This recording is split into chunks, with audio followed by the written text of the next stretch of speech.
In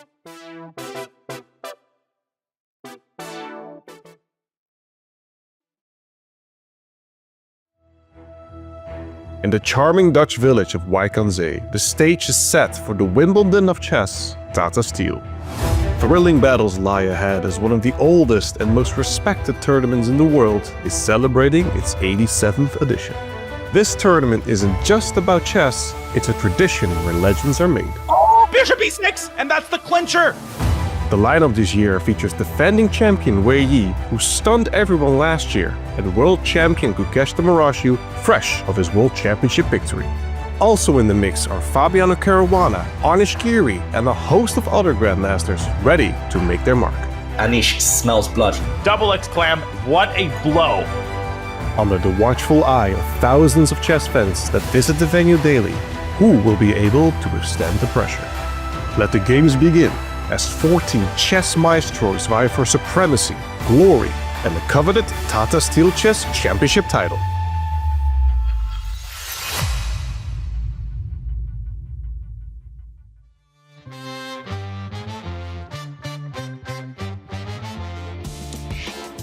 It's championship day in Wijk Aan Zee. After 12 intense rounds, the stage is set for the final showdown. 3 players have a shot. Only one will lift the trophy as we take you to the doors of De Morian, which open one last time today for the Tata Steel Chess 2025. And right in there, fans are ready, cameras are ready. Welcome everyone to Championship Sunday.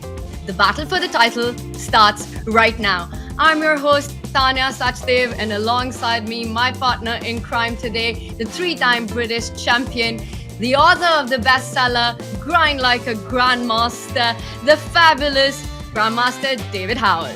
David, it's gonna be a fantastic day of chess today.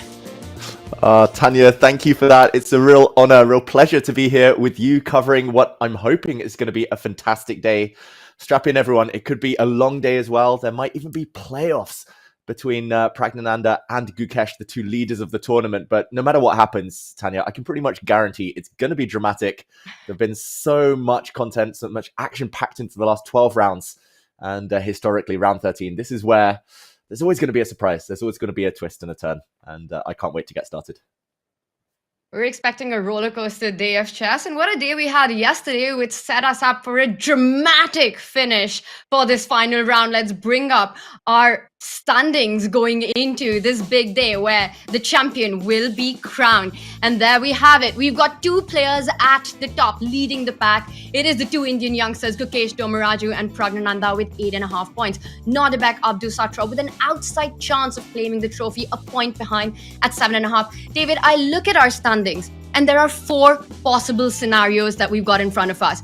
Gukesh wins outright. Praggnanandhaa wins outright. Gukesh and Praggnanandhaa draw or win together, and we've got a 2-player playoff.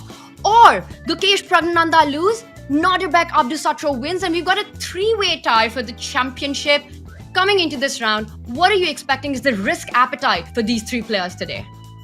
Oh, it's so difficult. Last rounds, there's always something a bit special in the air, something a bit magic. The tension just really builds up to the maximum. And I've been there myself. You never really know how hard to push. You have half an eye or more than that on your rivals' games. And for Gukesh, Praggnanandhaa, it might get to a point where they're just kind of pausing, thinking for a while, kind of allowing their rivals to progress further in their game, just so they have a bit more information on how to continue, how much risk to take, whether to kind of burn their bridges, go all out. And last year, Tanya, there was a 4-way tie. I don't think anyone expected that one. So don't rule Nodirbek out yet. He's still got some chances, at least mathematically. But those 4 scenarios, I don't even know which one is more likely at this point. Anything can happen. Anything can happen, and especially round 12 is anything to go by, because that was an absolute shocker. So many twists and turns, and I think we're all expecting more of that drama to continue today with the stakes being so incredibly high. Let's take a look at our big matchups for championship for round 13. It is Gukesh versus Arjun, tied in the lead. Can Gukesh hold his nerves and deliver when it matters the most, or will Arjun play spoiler? It's a Dutch derby with Anish taking on Jordan van Voorst in the battle of home favorites. And we expect fireworks as Fedoseev takes on Wei, both eager to finish with a statement win. Meanwhile, Fabiano Caruana takes on Max Varmadam, the first ever meeting between these two. Alexei Serrana, Leon Mendonça, their first time here in the Masters section. Who will be able to end on a high? And Vincent Keymer against one of the leaders, Praggnanandhaa. A huge game, all eyes on Pragg in that encounter. And Nodirbek Abdusattorov, he simply needs to win against Harikrishna if he wants any chance of catching the leaders and winning this tournament. And there we have all the matchups in front of us, moments before the players step into the playing arena. David, with so much at stake, and especially for these three players, right? For Pragg, for Gukesh, and for Nodirbek, all have a chance at the championship. What do you think is going on in their mind right now?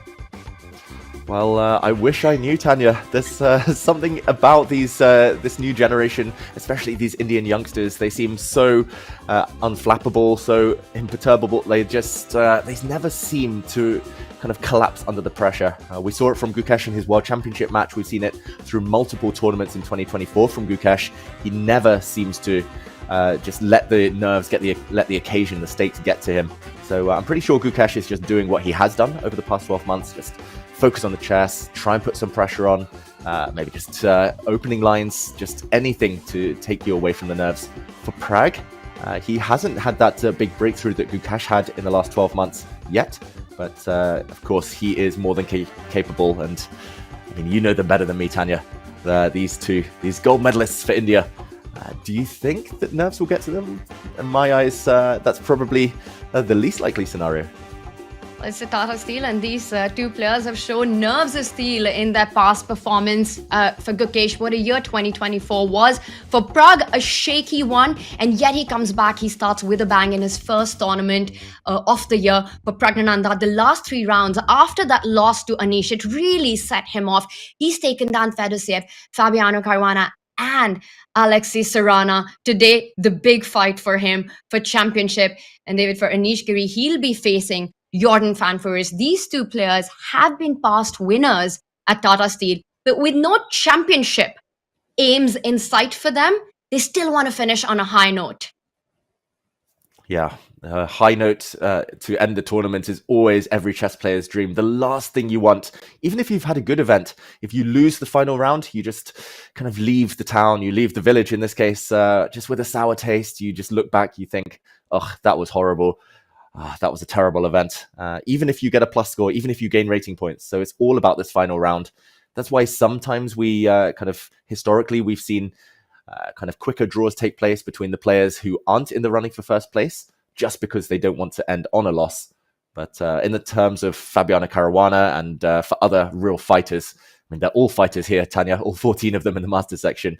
They will be going for it. They will be taking some chances. And there's always blood spilled somehow in these rounds. I think we've been treated here. It's averaging like 3-4 decisive games per round.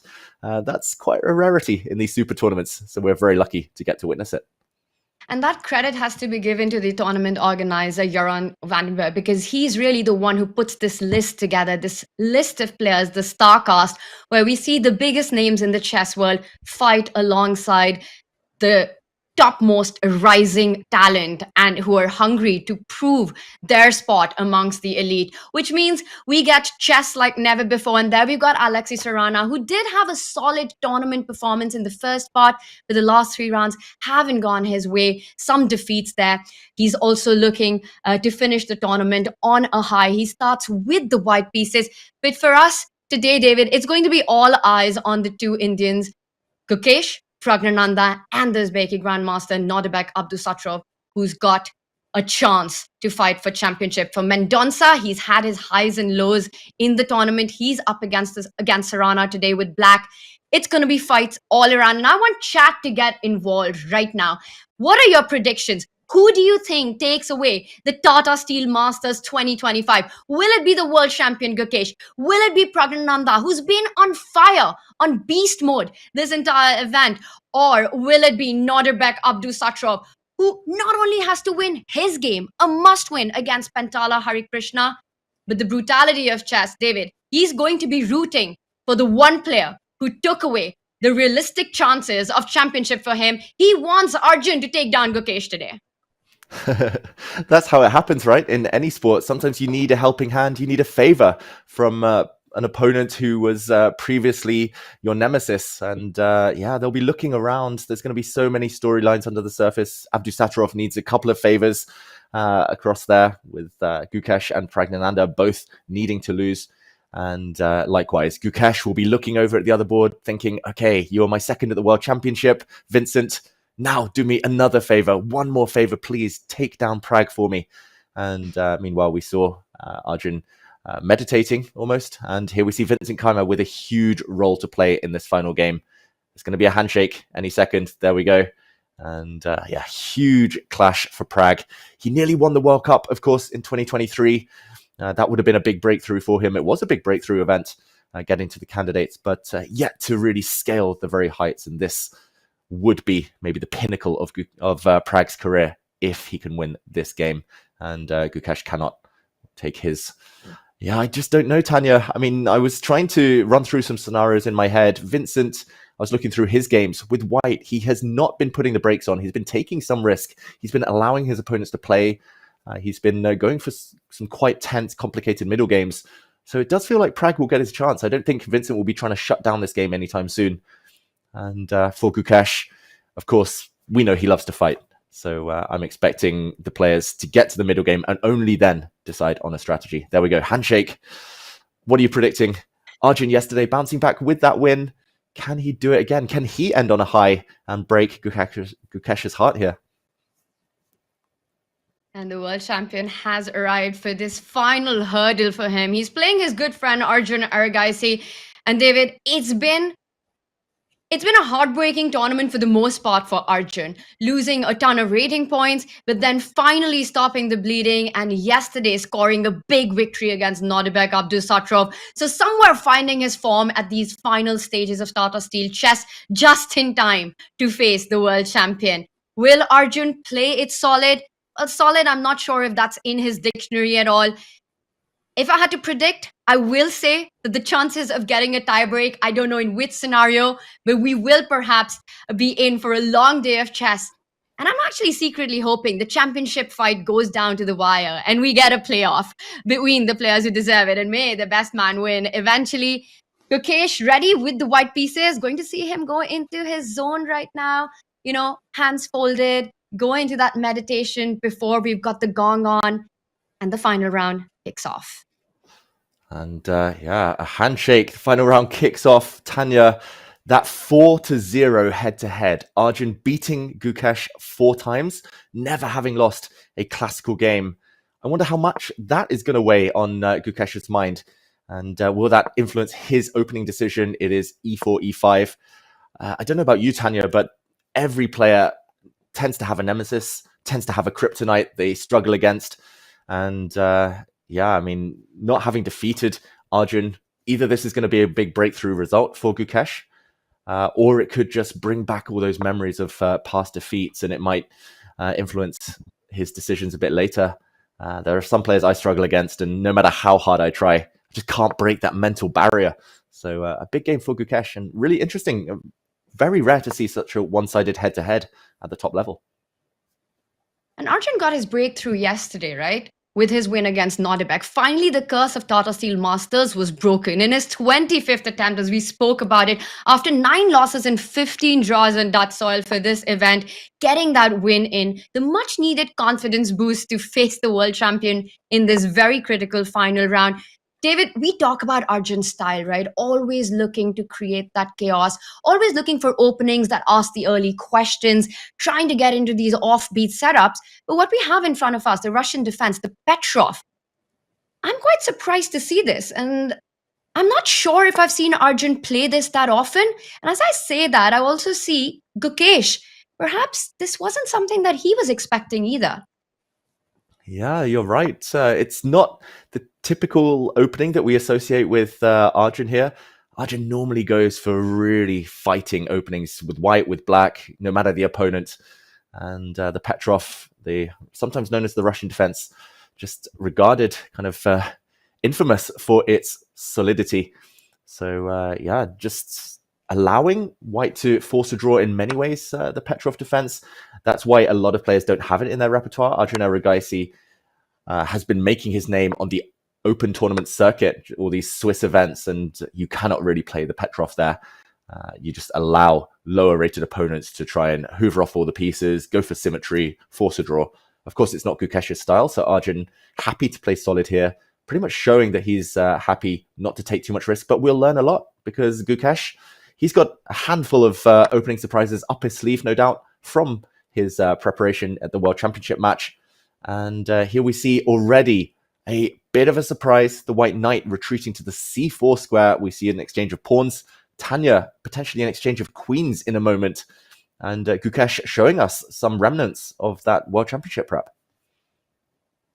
Very fascinating. And the knight retreat that you were talking about by Gukesh, instead, the move that's often chosen is the knight to the other square, which is f3, but knight c4. And one would expect Arjun to take a pause there. Not the most popular move, not something that one would expect. But it looks like he immediately went in and grabbed that central pawn, and now he stops. I think Gukesh has managed to spring that first surprise. We saw him do this so many times in the World Championship match as well, with his team of seconds, come out with these small offbeat ideas and take the opponent out of theoretical battles. And the queens have lined up in front of the kings. We might be headed into a queenless middle game or not, as Gukesh blocks the e-file. No queen trade coming up just yet. No queen trade. I was slightly fearful for a moment there, Tanya, that we would see the queens disappear and not quite a endgame yet, but a queenless middle game at least. We still might see that happen. I'm having flashbacks to a very similar variation in the Petrov defense, and that was a clash between Magnus Carlsen and Fabiano Caruana in the 2018 World Championship match, and it can still transpose towards those lines if Black now brings a knight out. But the queen tension on this open e-file does hint that Gukesh wants to maybe get those pieces off at some point, get a position with minimal risk, and just kind of gauge how Praggnanandhaa is doing on another board. We see Gukesh looking away there, not checking out Pragg's game yet, but it's clear now that he has launched the first opening surprise, a bit of a moral victory, at least a bit of a psychological blow there, and it's up to Arjun to decide how he wants to proceed, how he intends to equalize, because in the Petrov, first step is always to equalize before you can really get ambitious. And here we see the other games. It looks like only a few moves played on most of them, nothing too dramatic. Tanya, a real variety though. We see some e4, e5, some d4 openings, some Karukans, quieter systems. What catches your eye at this very, very early stage? Well, we checked in with the world champion who's also leading the event, Gukesh's game against Arjun. And a slight surprise there, starting with the Petrov. And I'm now moving to the bottom row where we've got the other leader, also on 8.5 points, Praggnanandhaa, playing with the black pieces against Vincent Keymer. And that to me is also a little bit of a surprise out of the opening, as we see an early development by Pragg's bishop to g4, pinning that knight against the queen. And Keymer goes into a little bit of a thing. So I think that opening surprise as well, something to look into. As you said, we've got the king spawn opening, we've got the queen spawn opening, an early a6 by Max Warmerdam. That's the bottom right board against Fabiano Caruana. A move that we often see in the queen spawn opening, something that has benefits later on in the game, and kind of asking Fabi to show his card with where he wants to develop and place pieces. David, I'm going to let you take a pick. Which board should we jump into next? Ooh, this one is a tough one. I'm not going to go to the Berlin defense between Anish Giri and Jordan van Forest. Despite it being one of my favorite openings, the purple board at the top there, we won't jump into that one. Despite it being the furthest progressed, queens are off the board there. So I thought I should mention it's the Berlin endgame. So anyone who was around in the year 2000, feels like ancient history. The World Championship match between Vladimir Kramnik and Garry Kasparov. This is where, or that was where, the Berlin endgame really took off in popularity and became mainstream. And I must admit, I did not expect, if you gave me 50 guesses, Tanya, I would not have expected Anish and Jordan, especially Jordan, to debate the Berlin endgame.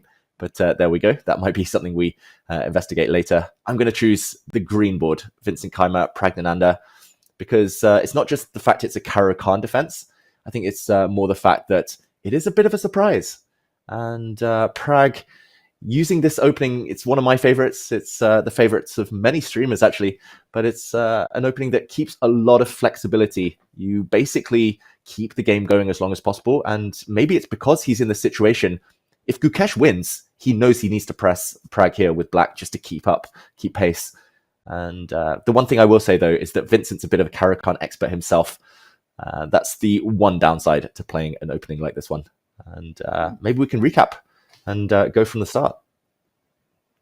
Let's do it, because the first imbalance in the position is already on, where the bishop pair has been given to Vincent Keymer voluntarily by PRAGG. So let's start. It started with the king's pawn opening and the Caro, as you mentioned. Where's Yobi when we need her? It's the Caro-Kann on the board and knight f3. So not immediately going for the center advance that we see so often. Instead, it's PRAGG who strikes with d5 here.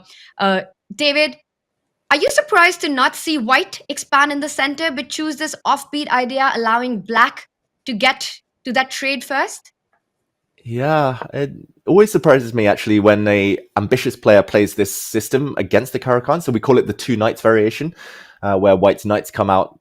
But yeah, it normally is a reaction of someone who is surprised, who doesn't want to debate the main lines. Like you said, the advanced variation is the most trendy variation in the Caro-Kann these days. I play the Caro myself, and like 90% of opponents play either the advanced variation or the exchange variation. But yeah, this two-knight system allows black's bishop out, and as we see, the bishop gets exchanged very quickly after it's kicked back. Pawn to h3, and yeah, black could retreat the bishop, but that would have led to some very complicated play, allowing white to expand. Instead, black, yeah, bishop to h5, for example, maybe we just show that, would have allowed an exchange on d5, and white would have played g4, started to kick back the black bishop, knight to e5, and oof, bishop e5 check is coming, h4 is coming. It is a bit scary. So PRAGG, yeah, avoiding this wisely, Tanya. This looks terrifying to start with. Well, unless you're completely prepared in this opening, but PRAGG had a more solid approach. He trades off, gives up the bishop pair, but for speedy development. And the dark squad bishop is about to develop itself. Well, c5 looks like a nice square to get it out to before you decide whether you'd like to place your knight in front of the king on e7 or perhaps to f6. Whenever you put your knight on f6, you have to always watch out for the e5 push. Yeah, and maybe just to highlight that, we can show a couple of more moves, because bishop b4 is, knight to f6, castles, and bishop to b4 is one variation, and that's where this e5 move you mentioned comes with extra power. And this is one thing I remember from years back, e5, the knight moves, and queen to g4, whoops, it's a double attack, and black is already in a bit of trouble. In this position. This was a game, I believe, between Anand and Luke McShane from years back.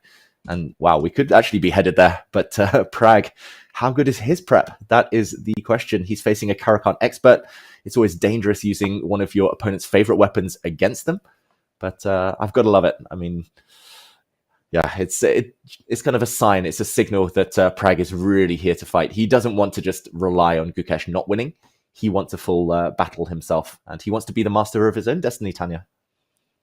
It is in his hands. And for Vincent Keymer, he helped Gukesh to get to that World Championship title as part of Team Gukesh. He was one of the seconds who came up with some of the very brilliant novelties that we got to see during that match.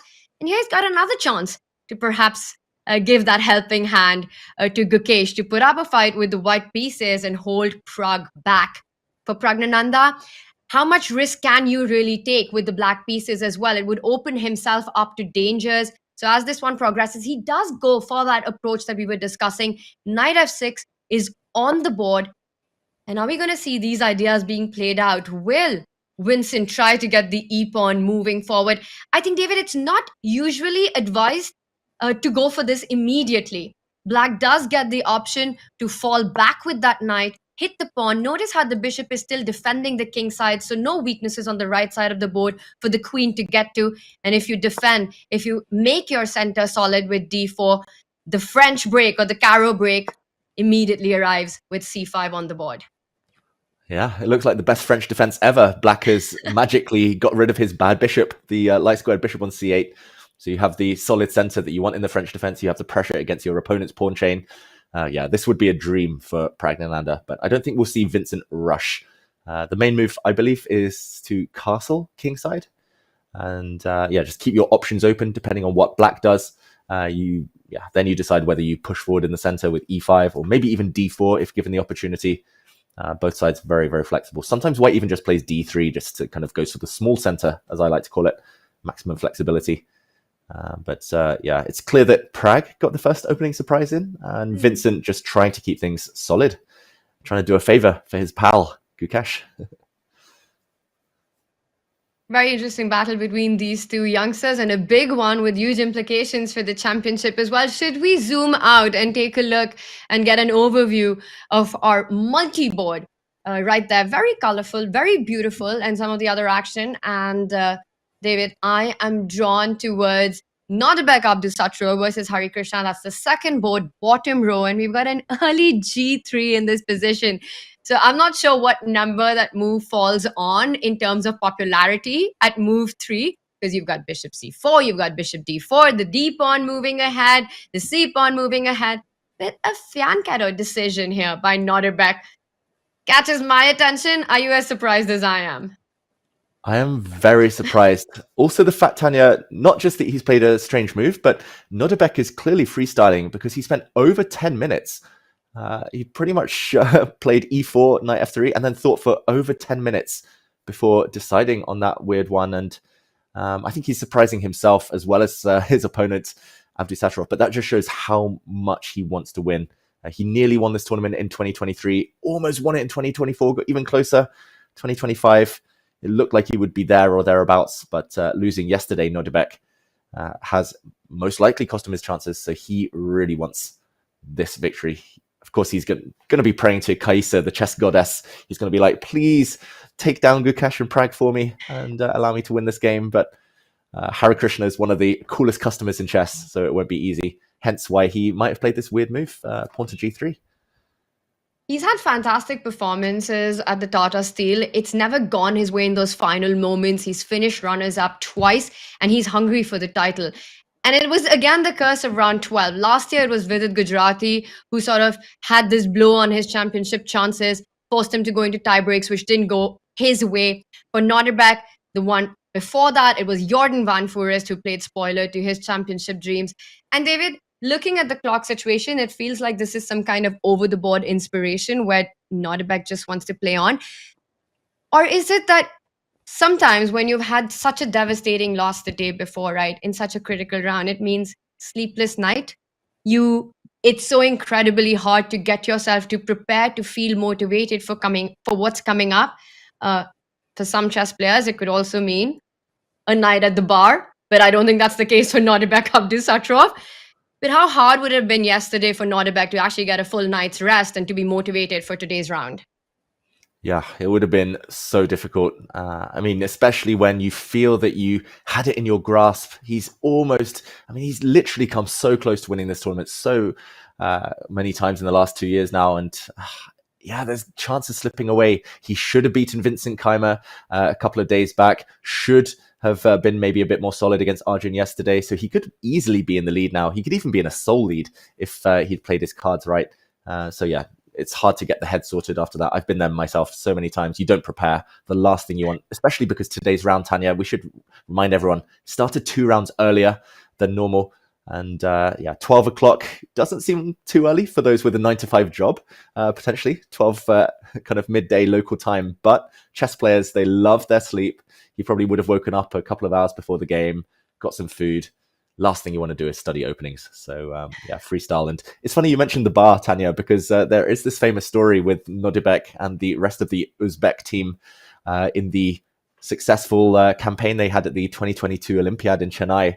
They wanted to go to the Bermuda party. That's on the night before the rest day. So you have a full 24 hours to relax. It's a party. There are some drinks. There's literally thousands of chess players hanging out, catching up. And the Uzbek team were like, yeah, let's go. But their captain, Ivan Sokolov, banned them pretty much. He was like, you are not going to this party. You are staying in bed. You are going to sleep early. You're going to study chess. Going to win this tournament. They were gutted, but Nodirbek obeyed the rules, obeyed his captain, got the gold medal for his team. And yeah, very impressive. So definitely not a player to be hanging out in the bar. He would have probably have just been trying to forget yesterday's chess in a different way. And I remember, David, I think for Grandmaster Ivan Sokolov, he really led by example because he himself decided to be with the team that evening and didn't go for the party. And like you said, it worked out to perfection for them. It paid off to just keep your focus on the task at hand. But I do get the feeling that this is something where you arrive at the board, you just want a game, and he's decided to go for G3. And the clock kind of gives that away a little bit right now. It's surprising, right? Because usually in these openings, the king pawn opening, you've got the bishop coming to c4 or b5. You've got the d pawn moving ahead. It's so much about the center game, but this feels like a very cautious approach here by Nodirbek. He wants to place his bishop on g2 instead, go short castle, but then how is this developing? Because I'm looking at ideas of perhaps eventually advancing in the center with c3, d4, or maybe even looking at an eventual f4 break. David, Hari isn't really sure how to approach this. He's gone into a bit of a think himself. Definitely not something he had on his radar. And I'll tell you one thing. You mentioned a morning round that starts 2 hours earlier. Yes, it's very inconvenient and something that chess players don't enjoy. But the thing about Indians are they're very early risers. So I know for Gukesh, for Pragg, for Hari, for Arjun, this is absolutely no problemo. Oh, I'm jealous, Tanya. I literally went 3 years without winning a final round because I just couldn't do mornings. I'm such a night owl, or at least I used to be, that, 12 o'clock was early, let alone, most tournaments, they start 10 a.m. in the morning, maybe 11 a.m. in the morning, the final round. That was just way too early for me. Are you a morning person as well?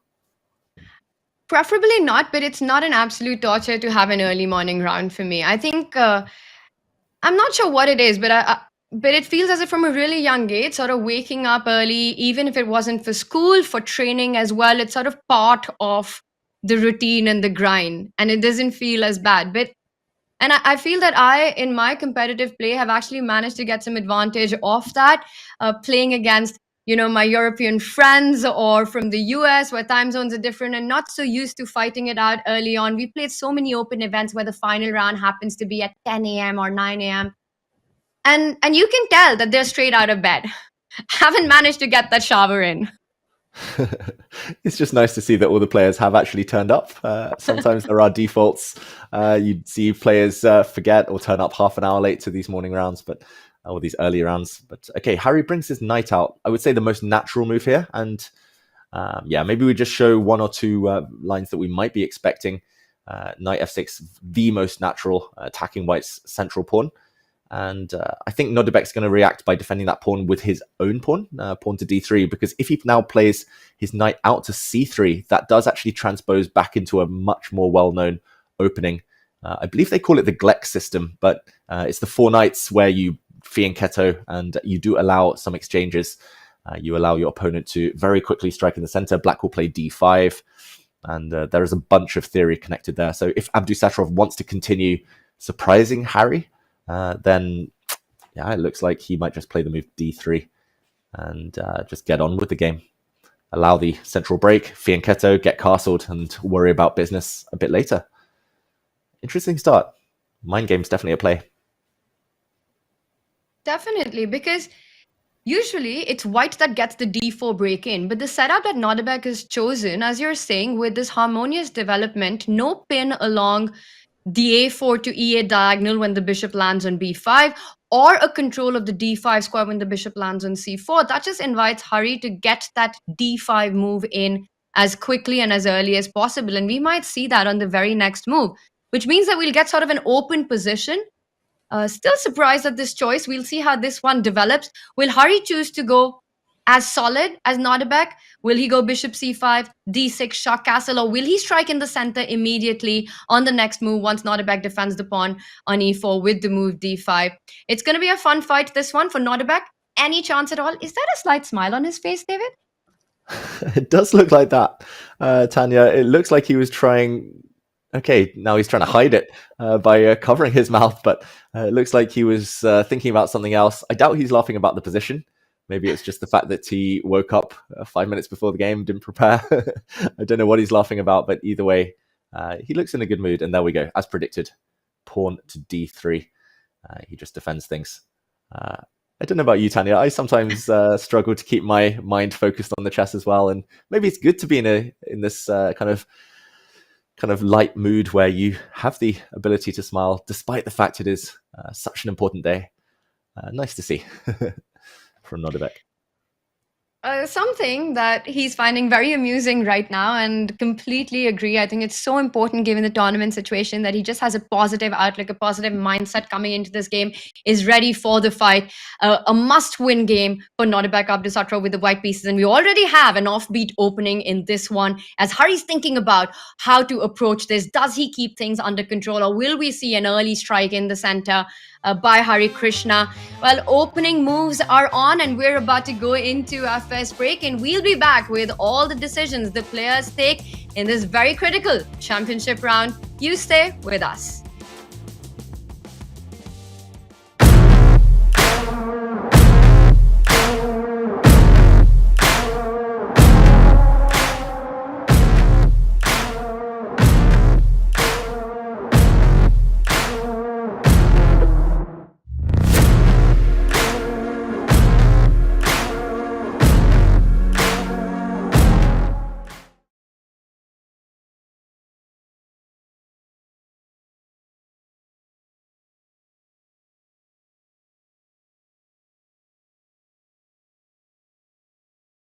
Well, it's my honor to be here with the 18th World Chess Champion, Grandmaster Gukesh Damaraju. Thanks for joining. Thank you. We know both players, their relationship with their parents has been one of the central themes to this match. Can you name one trait that you've inherited from your mom and one from your dad that has helped you get to where you are today? I think the one thing my mom has, been particular about is positive thinking and being a good person. Like, she always, from the start, she says she would be very happy to hear people saying, her son is a great chess player, but it would be even more joyful for her to hear that her son is an even greater person. So that is something that has stuck with me forever. And every day I try not only to be a better chess player, but also a better person. And my mom has mostly, guided me in a spiritual way, and who I am as a person mostly, it depends on, most credit goes to my mom. And my dad, he takes care of all the things revolving around chess, and he knows exactly what I need at tournaments and training camps and all those stuff. And one quality I inherited from him, I would say, is when he's playing sports, he's extremely competitive. And I think I'm not as competitive as him, but yeah, I inherited some of it. So.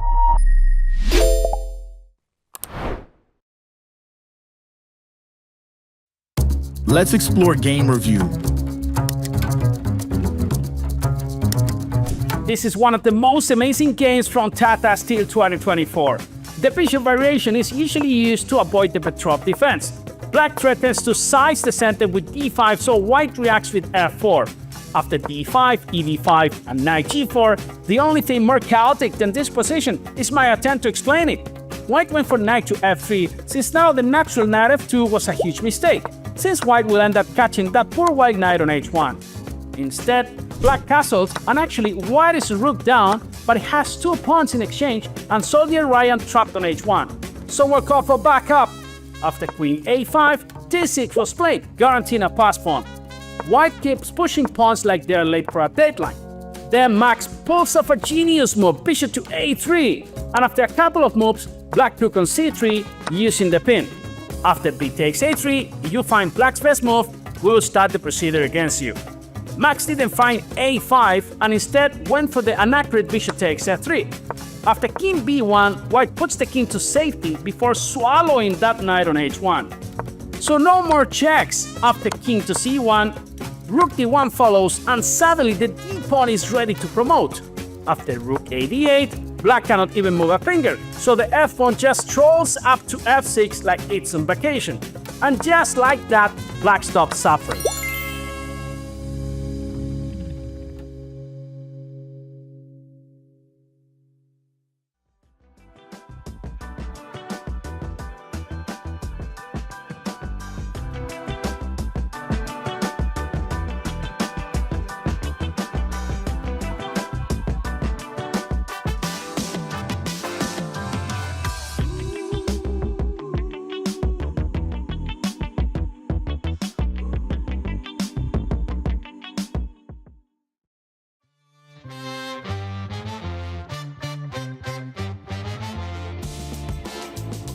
It's championship day. It is the final round. The first moves are on the board, and we've got our playing hall right there in front of us where all the action's happening. The amateur, the open section, and then the centerpiece. Right beyond that, the masters and the challengers. The fight for the trophy today in the masters between 3 players, but also in the challengers. We've got 3 in the lead. And let's bring up our standings as we've got Van Win, Suleimanli, Erwin Lamy at 8.5 points in the challengers. And then a neck-to-neck battle as we've got Benjamin Bok just half a point behind with 8 points. It comes down to these 4 players in the challengers, David, fighting for that spot into next year's Masters. It's wide open, the championship, with 3 players at 8.5. And these are the pairings. What stands out to you, and who are you expecting to go the distance? Ooh, this is a tough one to call. We look at the Masters, we see, okay, most likely it's a 2-horse race. This one, literally 4 players could emerge triumphant. They could even win alone if results fall in their direction. To me, though, it is actually the game between Benjamin Bok and Tai Van Wen. And that is the game on the bottom left there, that green board, that in terms of the standings at least, could be vital. Bok has a direct kind of hit potentially against the leader or one of the leaders. So he could well leapfrog Van Win with a win. And of course, he could catch the others. On the camera, though, we do see Erwin Lamy, a bit of a crowd favorite, I would say, Tanya. He's played this tournament here in Wijk Aan Zee as a local Dutch player. He's played more times than I can remember. And with the black pieces against Vaishali, most likely will need to win to keep his destiny in his own hands. But he's been so impressive, the experienced Dutch Grandmaster there, throughout the last 2 weeks. For Suleimanli, who did win yesterday as well, he also has a similar task. Black pieces against Bulmaga, who's been having a tough tournament. So all of these players, they'll be taking risk. They'll be nervously glancing at their kind of rivals' games to know how hard they should be pushing. And I don't know, who do you predict? I'm going to say Erwin Lamy, just because... I'm such a big fan of his. Lamy is a great guy, and I think there are a few people in the chess world. I can't think of any. I think everyone's rooting and supporting him, but we all also know that we love a good fight at the end with 3 players at the top. It is anyone's championship. For Suleimanli, it's been a very similar journey as Praggnanandhaa in the Masters, where he's had 3 back-to-back wins to join the leaders to go into this final round. And yesterday was an absolute roller coaster for him until that very last moment where, in fact, things could have completely turned around. He's playing against Bulmaga, and I think for Lamy and Suleimanli, there might be this feeling that at least on paper, they are the favorites, but they're playing with the black pieces. Where Shali, I say that because of the form that she's had over the last few rounds. It's really not gone her way. She had a great start in the challengers, with a few back-to-back losses. So she'll have to show some great strength of character to fight this one. Looking at the position, a very complex one on Lamy's board. All pieces, all the pawns still there. A block structure, very symmetrical, where both sides have got squares in the center of the board. I think this is going to be a slow strategic grind, and that might suit Erwin's style more than Vaishali. For Bok, as you mentioned, it's a must-win. He's got his task cut up. With the white pieces, he has to go all out if he wants a shot. He's playing against a very informed Van Win. David, I'm with you. Again, yes, we wanted to go down to the wire, but rooting for Lamy. He came so close to taking the title as well in the challengers last year, but missed out on it. It was Mendonça who went on to win, and he's fighting in the Masters. So for Erwin, it's been such a long journey as well in the challengers, looking for that win. And maybe this one is his year, but it's very early stages. one thing's for sure, looking at boards across our beautiful, colorful view, I think it's going to be another day of decisive action. So much happening. Yeah, so much happening. And there are 3 games that impact the top of these standings to decide who wins the event, the challenges, and gets promoted to the master section next year. That game between Bok and Van Wen is between 2 of the leading pack, of course. But yeah, Vaishali, let's jump into this one because the others are all within the realms of opening theory still. There were a couple of Nimzo Indians, there was a Sicilian Najdorf, but this one is a bit unorthodox. And this pattern, this pawn structure, Tanya, white's pawn chain, black's pawn chain, kind of outpost for the white knight, outpost for the black knight potentially later in the center. I must admit, struggle in these types of positions because I always get very biased by the presence of a beautiful stallion in the center here. It looks like the dream square, an outpost, everything we're taught when we're young. But it's all about pawn breaks, actually, these block positions. And I never really know whose kind of play on the flanks is more to the point here. Is it Vaishali on the queen side playing b4 in the near future, which she has set up with the move a3 recently? Or is it going to be Owen Lamy with the f5 pawn break, maybe after he castles? I mean, to my eyes, it's just that type of position. Whoever understands it better is going to go on and win.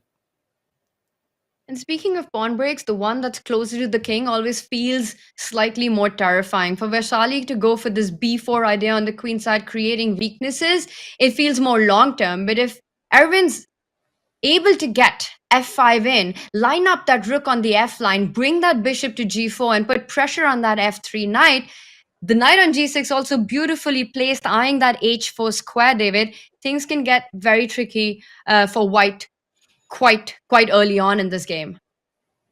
Yeah, I fully agree. And that's why I think it's a good moment for Vaishali to pause. She's been spending nearly 5 minutes here because this type of block position is purely about planning. There's no fireworks. There's no immediate tricks, tactics. I mean, maybe she's thinking of something radical like h4. I don't know, pawn sacrifice. But barring that, it's just about where you put your pieces, how you react to the incoming pawn break that, I mean, Owen definitely has on his mind. This one, it feels like it's going to build and build for the next half dozen moves, and then it's just going to explode. So definitely deceptive, this type of pawn structure. And I think a very good choice. That was my main point. A very good choice from Owen Lamy. We do see b4, as predicted, on the board from Vaishali. But Owen choosing an opening which will give him chances, which will keep nearly all of the pieces on the board if he wants for the near future. And just like we see in the master section, Tanya, sometimes just having those options, that flexibility for later, that's enough to keep the players happy. And they'll make their decisions according to how the chips fall on the other boards as Owen returns to his chair. And okay, what are your predictions here? Is Owen going to take the win that he needs? Or Vaishali, will she recover from this tough patch of form she's in? It's going to be a long game, and I think Erwin will keep chances alive and keep playing on without perhaps taking too much risk in a position. But if the opportunity comes to create those kind of imbalances, he will be up for it. But I will tell you one thing about Vaishali. She's an absolute fighter. We saw her do that incredible comeback in the women's candidates as well, where after a rough patch, she had 5 back-to-back victories at the end of the tournament. And that was a fantastic performance by her. So this final round, and what she's shown in this last move b4, right?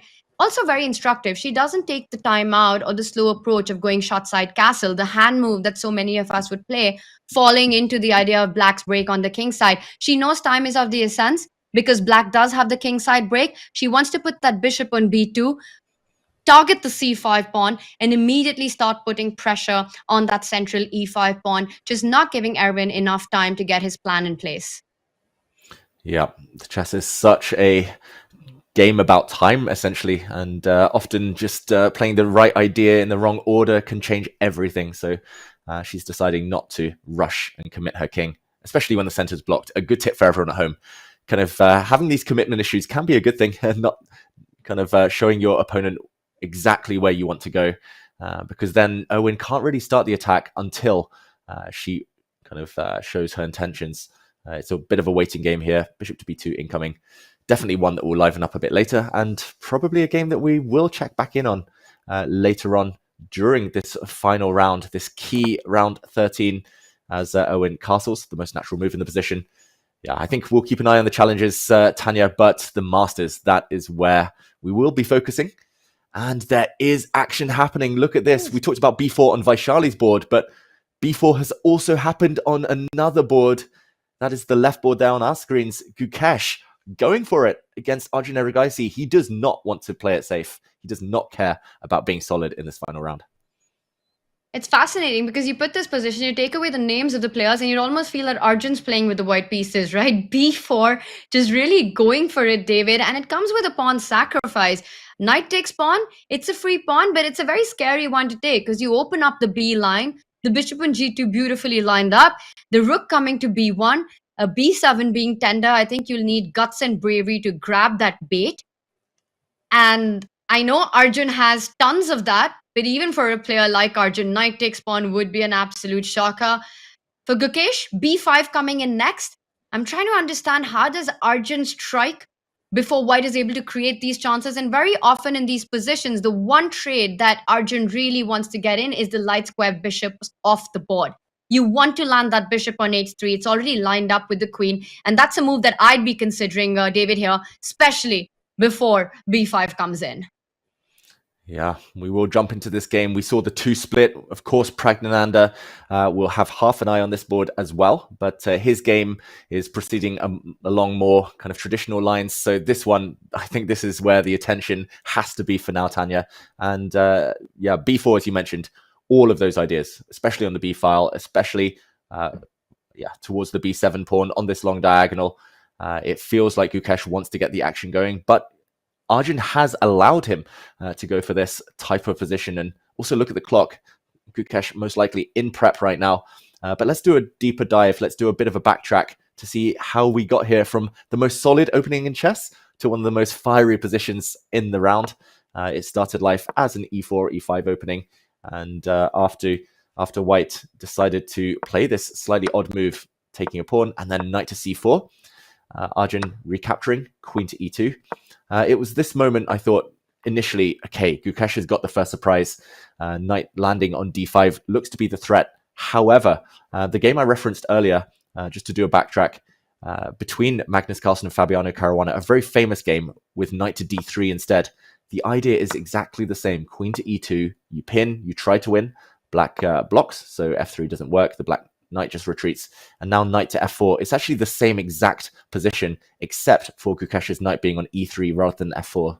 And here, Fabiano's solution was to play this cool move, knight c6. And knight d5 looks like it's about to win. The black queen hit. There's a pin. The black c7 pawn is hit as well. But knight to d4 pretty much solves all of these problems. And this made a big impression on me. Like queen exchange, knight takes queen, knight takes queen. It looks like total chaos. This knight attacking this bishop, this knight attacking this bishop. Ultimately, it's all just equal. And the reason I mention this is because Arjun could have done the exact same thing. After knight to e3, he didn't need to retreat and kind of allow Gukesh to seize the initiative as he did in the game. He could have played this move, knight to c6. And I just wonder what Gukesh's idea is. Knight d5 walks into this knight d4 idea, and this is well known to be just equal. Yeah, I'm very curious. Maybe Gukesh just testing Arjun because knight to f6, to my eyes, does look like a bit of a kind of acceptance that your opponent is better prepared than you. And a few moves down the line, we see the fianchetto, bishop to g2 played. Arjun, if he wanted to be more solid, Tanya, maybe he could have played c6 and d5, pawn center, rather than piece play. But he really wants the fight. And queen d7, I mean, both sides being equally ambitious. You mentioned bishop h3. It's just nice to see this type of position. We're going to have a lot of fun analyzing it. Absolutely. It's fireworks already. And you mentioned Arjun had the opportunity to go solid, but I think the two words Arjun and solid in one sentence, it's not possible to put that together. So this is going to be a complete fight, which has been initiated with this last move b4. And David, as we're deep diving into it, I've got a special request by Bick, our producer, to check out a line. So I'm going to guide you towards that because it looks like a very fun one. And let's take a look at Bick's idea here. And it's possible because we mentioned this b4 pawn. It's hanging. You know, it takes a lot of guts to grab it. But guts is something that Arjun has aplenty. So knight takes pawn. What happens there? And the line continues, knight takes pawn, bishop to a3, hitting that knight, also vacating the first rank for the rook next to the king to join the party on the queen side. Black defends the knight with the move d5. Not only defends it, but also threatens d4, forking the two knights at the center of the board.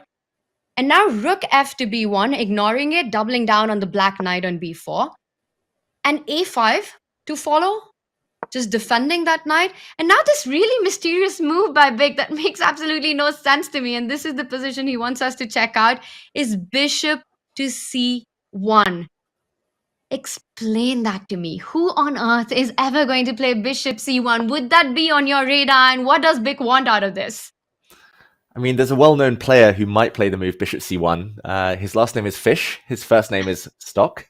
And I mean, that is really cool, I've got to say. I mean, Gukesh, I'm looking at the clock. He's only spent a few minutes. He might be well prepared enough to play this. So I wouldn't be 100% shocked if it happens. But I mean, the reason I think most humans wouldn't initially consider it is because of the move d4, which just looks like a fork. But is White just playing the very calm a3, hitting this knight? And this knight is also in a bit of trouble. This b7 pawn, you need to shield it. If you go back with the knight to save it, whoops, the white queen pounces. Checkmate threatened. And yeah, I mean, Tanya, this is just chaos. Like, pawn takes knight. I don't even know which one to start with. Like, pawn takes this knight, pawn takes knight, and D2 maybe it's just hanging? the fact. Yeah, d2 is hanging, f2 is hanging. Maybe it's just the black king. Like, I don't even know. d2. Does White ignore it? No. I mean, d1 is a threat. Yeah, d1 Bishop's is a threat. hanging. This is crazy stuff. Can't work it out. Like, bishop takes pawn, That's maybe? right. Vic always comes up with the most fun lines. I'm trying. Oh no, I've blundered. I was so proud that I hadn't blundered in like 3 moves. That. What about this one? Bishop takes pawn. Oof. White's a piece Very down. scary. But Should we check it out? Bishop takes pawn, king takes bishop. Do you spot the mate?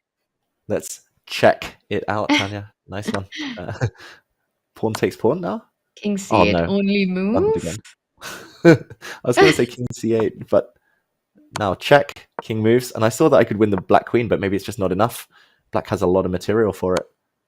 Like, Takes and hide. Hopefully hide with bishop d6, I guess. yeah, and it's rook and Oof. 2 bishops for a queen. All forced, of course. You know, David, I will not put this line past Arjun. If there's one player who I know can take this head on, grab the pawn, sit and calculate, and intuitively just feel that he'll have his own trumps and tricks to play for in this position, we might see him go for knight takes pawn. Mm-hmm. I would love to see it. I mean, taking the bull by the horns, seizing the moment. He's definitely calculating. You taught me that yesterday, Tanya. I mean, I've played Arjun only a couple of times, but when he looks away, that's his calculating face, right? So he's looking at knight takes pawn, maybe. Yeah, don't get careless by thinking that Arjun's not focused in those moments and start taking things lightly. He's got the position in his head and he's deep down into the labyrinth of variations when he's looking away. And he does the same right now. And this position does require him, I think, to spend a bunch of time. But David, to me, what was also really fascinating about this line that we just checked out is that after knight takes pawn, it also feels that Gukesh has so many options in this position. You know, you've got bishop to a3, but you could also start with the move rook b1. You could also start with the move, well, I wanted to say a3, but rook b1 just makes so much sense. And this entire taking the bait, it relies, I believe, on the move d5, where the bishop from f8 then does a fantastic job of defending the knight on d4, but also distracts white with the threat of d4. Yeah, multi-purpose move there. And I do wonder why rook b1, like why, if the bishop lands on c1 anyway, like we saw it go to a3 then back, then why not rook b1 in the first place? Like d5 you mentioned. Now is it different? Like a3, does black just... Knight c6? Yeah, but knight c6, I'm always terrified. Maybe just b6, just chill. I mean, this is absolutely... horrifying for black, but maybe there's just no checkmate. I mean, I was just taught that like you never allow. Yeah, I guess everything's covered. Black just defends.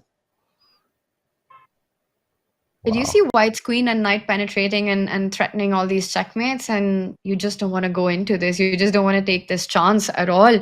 What do you think, Chad? Will Arjun accept the bait and go for this absolutely crazy position where anything can happen? Or will it be a more solid approach, David? Looking at all these ideas, bishop h3 is something that came to mind simply to trade off the bishop. The move d5 also strikes me now, because you're again threatening the idea of d4. In this position, you're still eyeing that b4 pawn, and this could also be an attractive option for black here. Yeah, I think those are the three candidate moves, to be honest. I mean, d5 is met by b5, so you just need to kind of figure out where you want to put your knight. I mean, the answer is far from clear to me. Like, knight on the edge of the board sometimes can be a good defender, but a bit offside. Knight into d4, you probably get kicked back by White's queen. I mean, who knows what the best square is here. Again, maybe Mr. S. Fish here knows what the best square is, but not me, that's for sure. And okay, it's actually played. I was going to say the other two candidate moves would have been the very, very brave nerves of Tata Steel move, knight takes b4 or bishop h3. And okay, he does settle on a choice here, Tanya. After a bit of calculation, he's down 23 minutes, Arjun. But I think a good choice, because it does give him a lot of options later. b5, wherever he puts the knight. Unless Gukesh has checked all of this deeply with an engine, it's just going to become so kind of random and so messy. And that's good for us. It's not good for the players' nerves, but keeps the tournament intrigue alive. This is better than we could have hoped for. No safety net, no quick draw in this game. This is going to be a real battle to decide the title, potentially, if Gukesh wins. So much action so quickly in all these games. Loving it. David, as we look at Gukesh's clock, right, taken about around 10 minutes if you add in the increment of 30 seconds to get to this position. What are the chances that this move b4, which is such a dynamic straight on move, right, sacrificing a pawn, actually is part of a world championship preparation? Yeah, I have a feeling. I mean, we see him meditate now, but during the world championship that you just mentioned, Tanya, anytime he was surprised, which was rare, normally he was doing the surprising against Ding. Anytime he got hit by a new idea or something he didn't expect, Gukesh, he would go into the tank. He would sit there for 20 minutes trying to get his bearings, trying to calculate. I just don't think you play b4 and look, b5 immediately. I don't think you play this quickly in such a complex position unless you've done your homework. b5 is probably an easy move, I should mention. So this last one, b4 was the hard one. One move before that. But yeah, it smacks of something he's cooked up with his team. Yeah. It really does. And for Arjun, he's burnt quite a bit of time in these early moves, but is still found, I would want to say the best moves in the position, keeping the balance, keeping the dynamics going. And as you mentioned, for Gukesh, this last move, b5, was the easier one. There's no good way to respond to the two threats that Arjun created with d5, right? The b4 pawn hanging and the threat of d4. You have to go for counterattack. b5 was really the only way. And now the big question, where do you move the knight? To me, it's just so tempting to put it on the center of the board. You come in with a threat on the queen. And yes, queen d3 is the move you pointed out. But the black knight could fall back and offer a trade as well on f5 and renewing the idea of d4 as well in that position. Knight d4 would be something that also feels like the kind of move that would tempt Arjun. He likes to play forward chess. He likes to bring his pieces ahead. Knight e7, putting it on the way of your own bishop. Yes, you're threatening d4 at the same time, but perhaps that would give Gukesh the time to push his own d-pawn 2 steps ahead, forever taking care of the threat of d4, and then continue with the a-pawn marching forward and the launch on the queen side. Yeah, I think we should just show that very quickly. There is a dilemma, but we can try to analyze the player, not even the position. And like you said, the player, Arjun, the player we know, was most likely thinking about knight d4, something active, just because, let's put it on the board, knight to e7. I think I would be inclined to retreat. He actually goes the other way, but also forward. Like you said, Tanya, not back. He goes forward. He goes to a5, but knight e7 does feel a bit clumsy, like d4, and maybe you can still swap pieces off, but as you say, now the center is closed, White gets pretty much a free hand on the queen side, and it looks like very much Gukesh ahead in the race. Although Black could try pushing Harry, not pushing Harikrishna, pushing Harry the h-pawn here down the board to try and create his own play, bishop h3. and it becomes just a race. It's who knows what would have happened here. Knight d4 I really liked, actually, attacking the queen, and maybe knight to f5, still with d4 ideas, but he goes a different direction.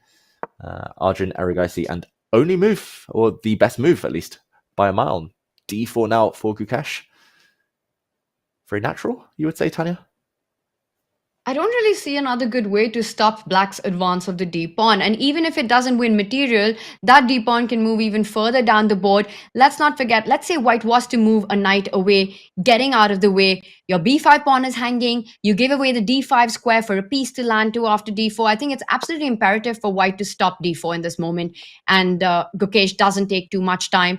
He immediately plays it. But the drawback of this move is it does leave behind some light squares, like the c4 square as well, for the knight to jump into at some moment. Now ideas of bishop h3 or h5 on the board. Speaking of bishop h3, and speaking of chat saying that Bick always comes up with the fun line, he's giving me one more, well, fun Mr. Stockfish line here, which is after knight a5, d4, which we have on the board already, bishop h3, a move that I find very natural and something that I'd love to get on the board. I don't believe you can pick up the d5 pawn with the tactics around the rook on f1. And David, you're never going to believe what's the move here. I'm going to give you 3 guesses. Because you said that, I'm going to say bishop h1. No. Close, but not. Oh no, bishop f3. Bishop f3, just giving up that rook on f1. And after bishop takes rook, queen takes bishop, the whole idea revolves around this d5 weakness which will fall. White has this stunning light squared bishop which is going to open up, giving him incredible compensation for that exchange. Also notice that bishop can land on the g4 square if the black knight was to move. Tactics everywhere. And in fact, I think this position, if anyone, I'm picking White here despite being down in exchange. Yeah, it's incredible. I only see the eval bar here, but the eval bar says +1 for White, despite being down 2 points, technically, being down rook for bishop.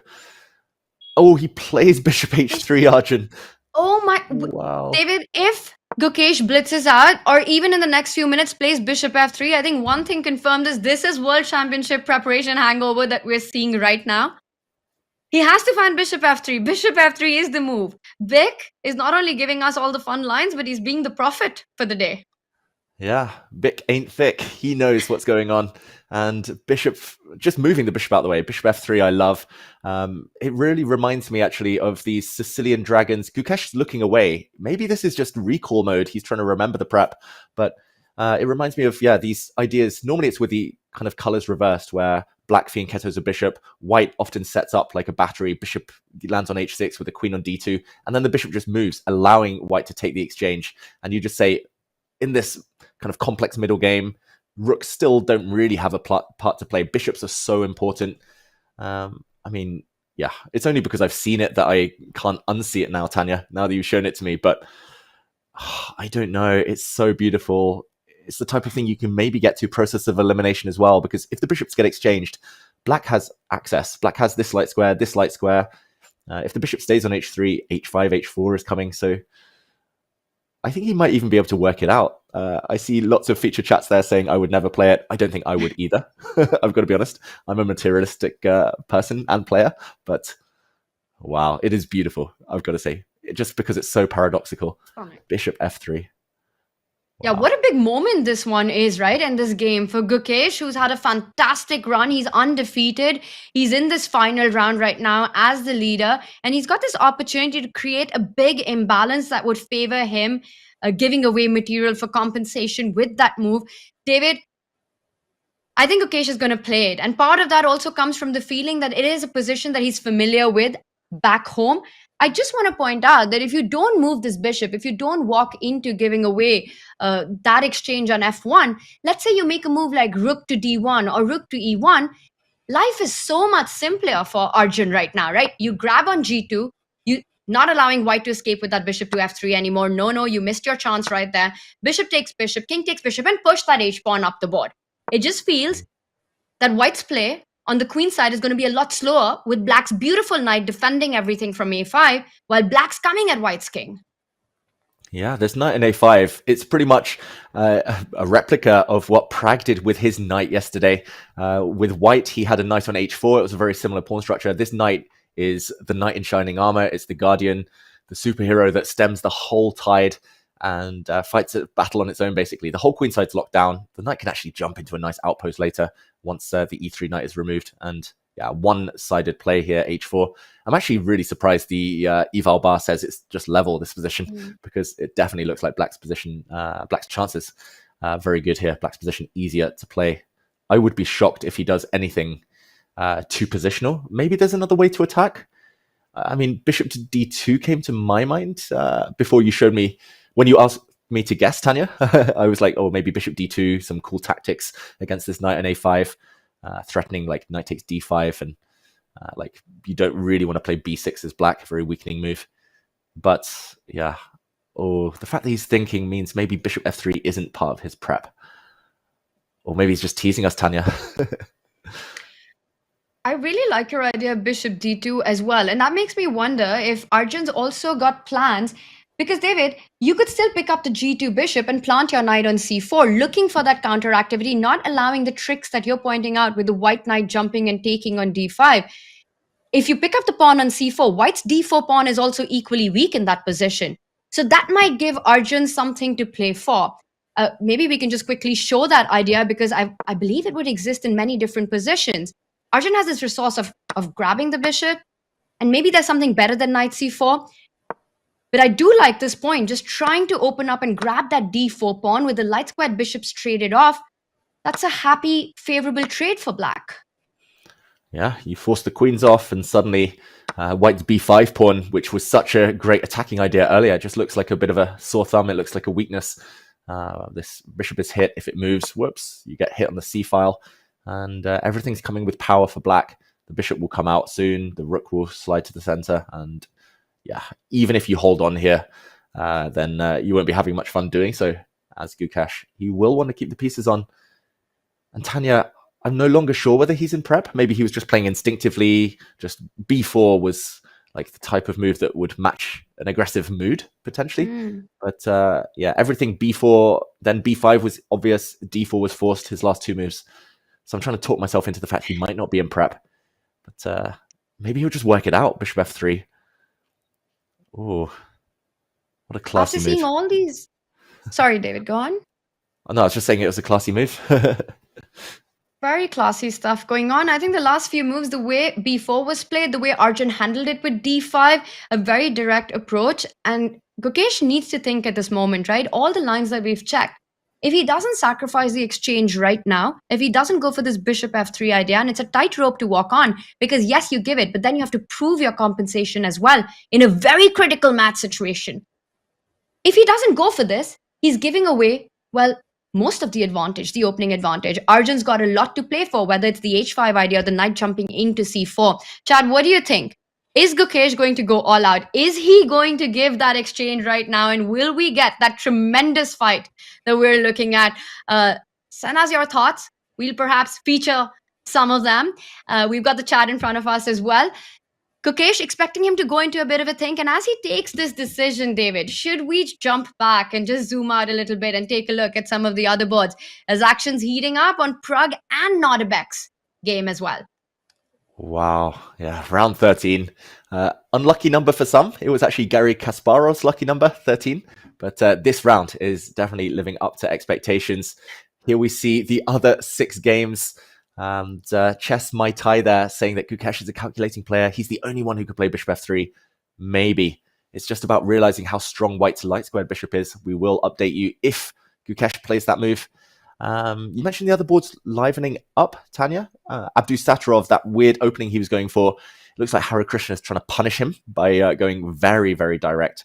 Meanwhile, Vincent Keymer against Praggnanandhaa, they've had a few moves since we were last there. We could update everyone. It is this Karo Khan, White's knight landing on the edge of the board. That just looks like Pragg's playing very ambitiously. Parting with the bishop pair, but gaining some space, that green board there on the bottom left. I agree, they're all looking very juicy. That makes it harder for us to decide which one to go to. I'll give you the option this time, Tanya.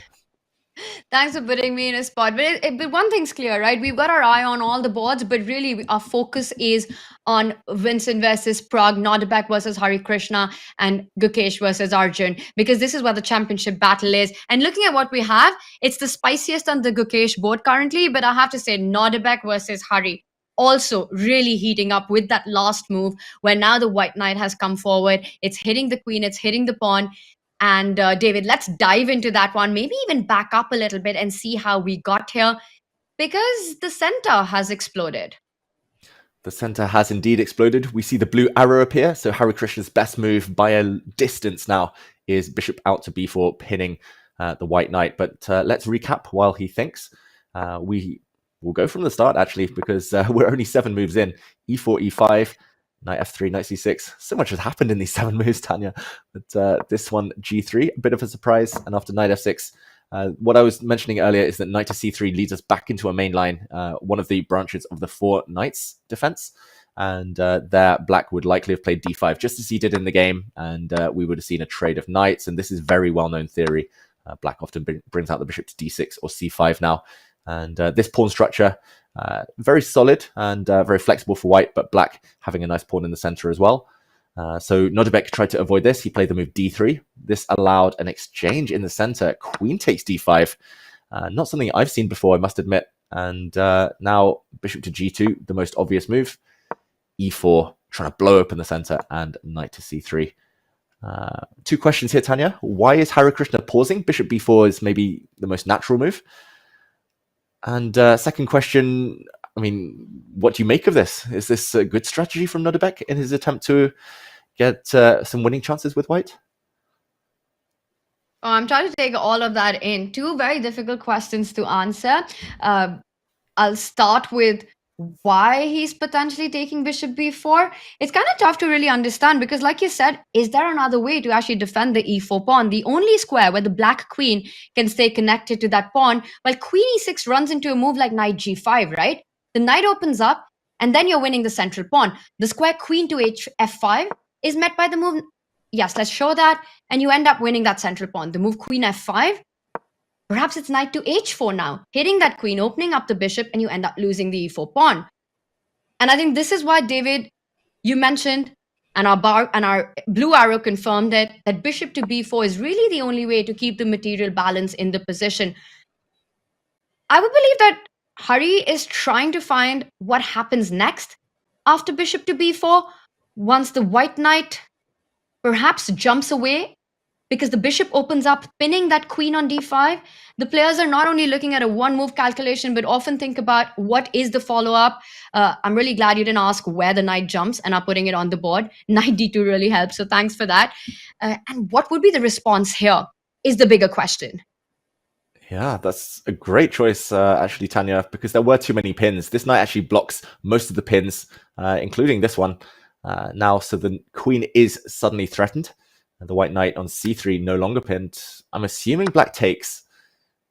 Oh, wow. The eval bar says no. But I was going to say, I'm assuming black takes, and now there's a lot to calculate. Like bishop to g4 initially was my intention.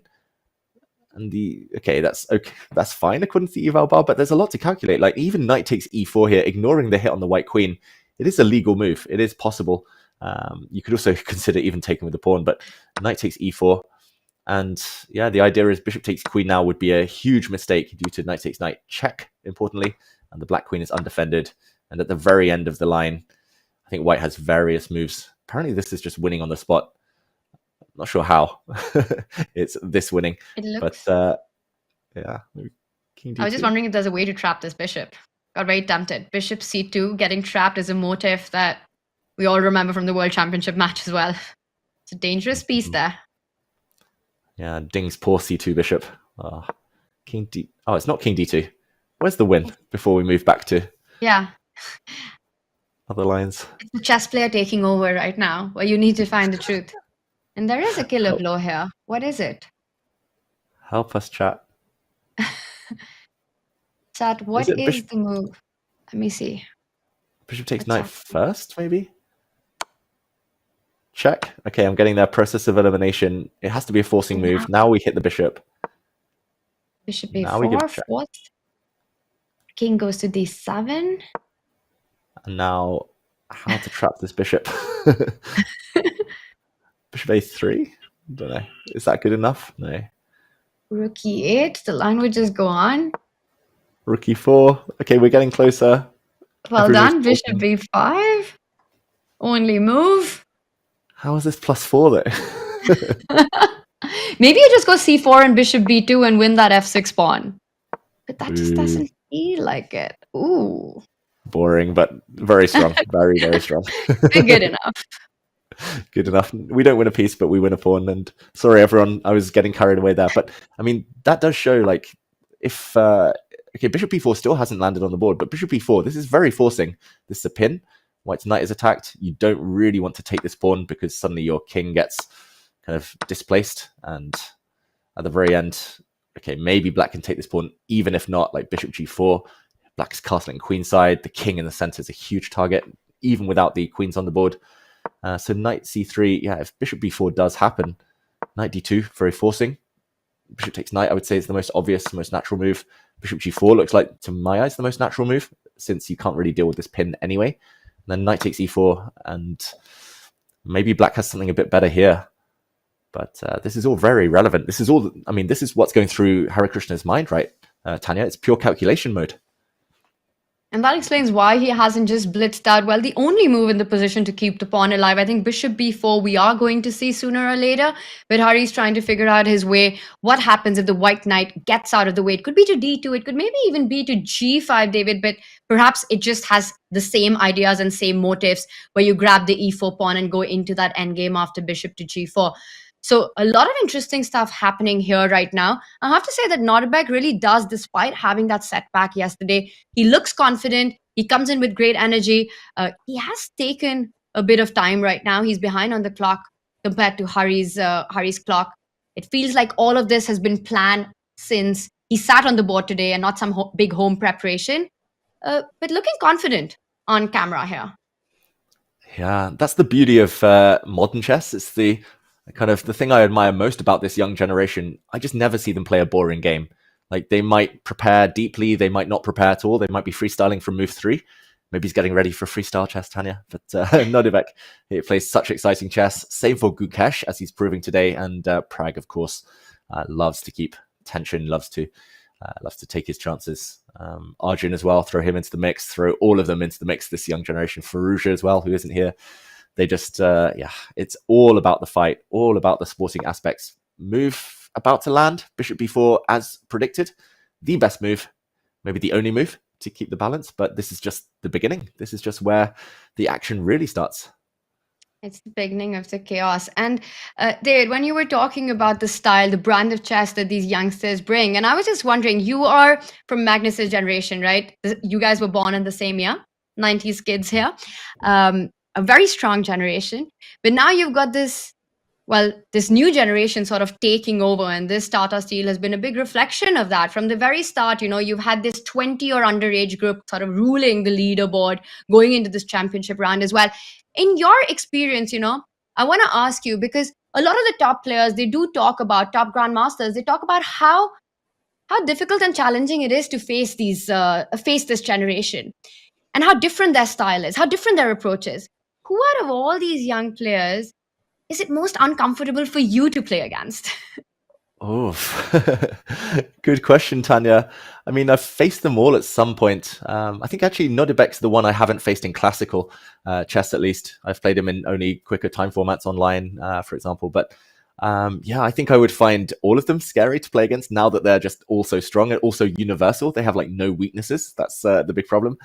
A few years back, I actually predicted that PRAGG would make it to the top before Gukesh.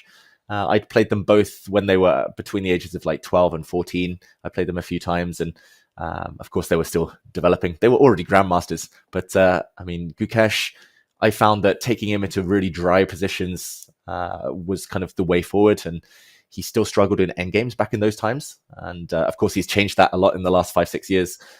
PRAGG, though, I already felt was being super ambitious, calculating really, really well. So I would probably have chosen to play Gukesh ahead of all of them, but now I would definitely, that's definitely not the case. I think I would fear sitting opposite Gukesh and Nodirbek the most.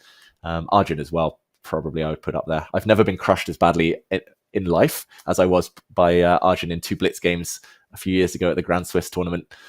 He's a very scary, very quick, very confident customer, and I struggle against anyone who goes like that ambitiously against me. But you mentioned the generations, and it goes in cycles, right, Tanya? Because I mean, the 1990 to 1992, 93 generation, I would say they've had their time now. They've Magnus, Nepomniachtchi's been up there. Karyakin fought for a world title. Vache Legrav's been at the top for years. Fabi from 1992 has been up there as well, dominating the chess scene. And now it does feel like slowly this new generation is taken over. Fabiano is still fighting against them here, but Magnus playing less classical.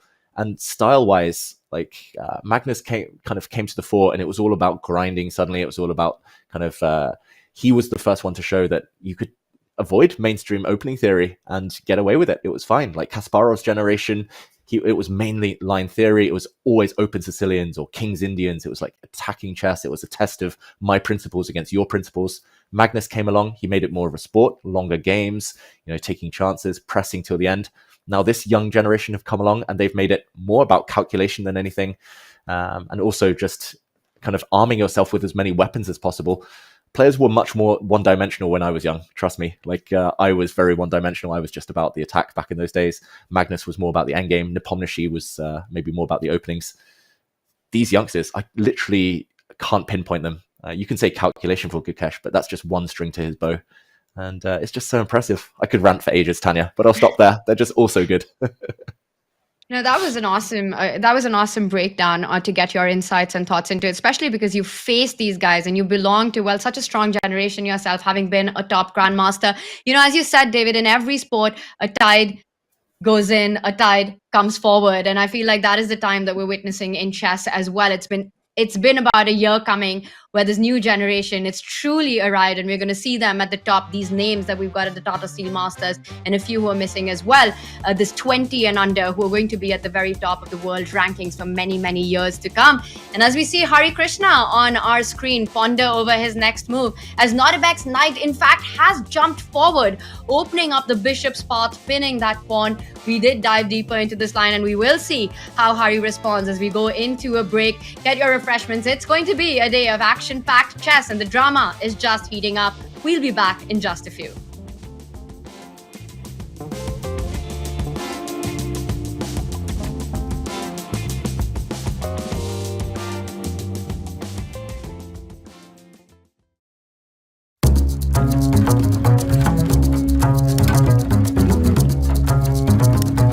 If you don't like this game from Tata Steel 2024, then you simply don't like chess. It begins with the English opening, where black goes for e4 followed by c6. And here Abdusattorov is already going for a gambit on move 4. He's opening prep, watching action movies for inspiration.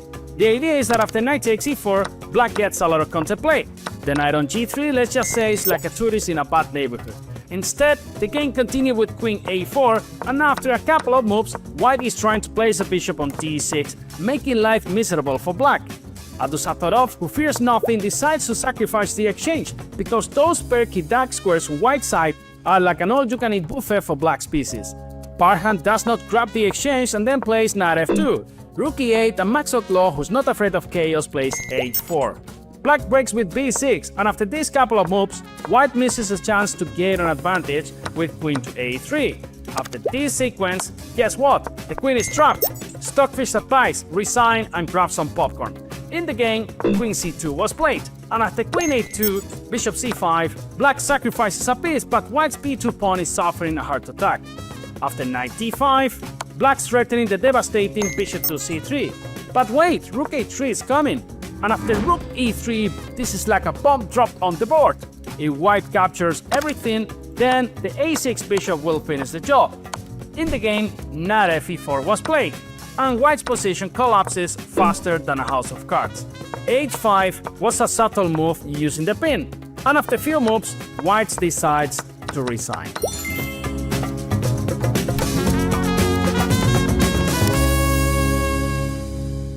Let's dive into Gukesh's top 3 show-stopping moves of his career so far. At number 3 is Gukesh versus Arjun Erigaisi from Norway Chess 2023. Now let this position just sink in. How on earth did Gukesh manage to get these 2 pawns on the 7th rank? And even crazier, the position it got here, it started as the London system. Now, to answer that question, you'll have to check out the whole game, and I'll tell you that you will not be disappointed. As Philidor once said, the pawns are the soul of chess. Now, these 2 pawns are the soul, body, heart, and mind of Gukesh's position.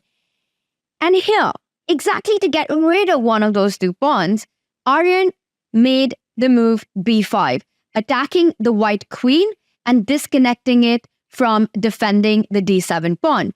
So if Gukesh retreats with that queen to d1, Arjun would simply pick up a very key pawn. You kind of lose your soul. But b5 is where the fireworks started. Gukesh does not want to lose one of those 2 pawns. He first sacrifices the bishop. That's the first brilliancy of this game. And there aren't 1, there aren't 2. There are 3 of them coming up, and this is just the appetizer. Bishop takes pawn. Arjun had to pick up that bishop, and this is where the stunning move comes in. You've given up a bishop, and now Gukesh goes in to sacrifice the queen, the second brilliancy of the game, and it's all around trying to promote one of these 2 pawns. If Arjun picks up that queen, Gukesh would go on to promote that pawn, bring in another queen, pick up that rook. Yes, black can take it. And then the c pawn picks up that rook and becomes another queen, winning the game. After queen takes rook in this position, Arjun couldn't capture the queen. Instead, he has to take that d7 pawn to stop all the threats from happening. Gukesh continued picking up a central pawn, and he played pretty flawlessly the next few moves, keeping everything under control. And I want to get your attention to that final brilliancy of this mind-boggling game. And it was right here after the queens got traded off. And I want you to pause and think about this. I want you to do a Gukesh right now. Just lean back, fold your hands like Gukesh always does in a game, and finish this off with the white pieces.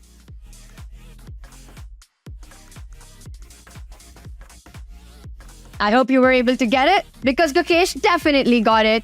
He brings up the final sacrifice, another bishop sacrifice, the third brilliancy of this game, and essentially finishing things off. Arjun resigned here. This bishop has to get out of the way. If you capture the bishop, the white rook jumps in to that final 8th rank, giving a check. And finally, all dreams are realized as the c-pawn indeed ends up promoting itself as a queen.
The terrific trio that is fighting for championship. It's the stage where legends are made and history is written. This is this 87th edition of the Tata Steel Chess, the Wimbledon of chess. And today, a champion will be crowned.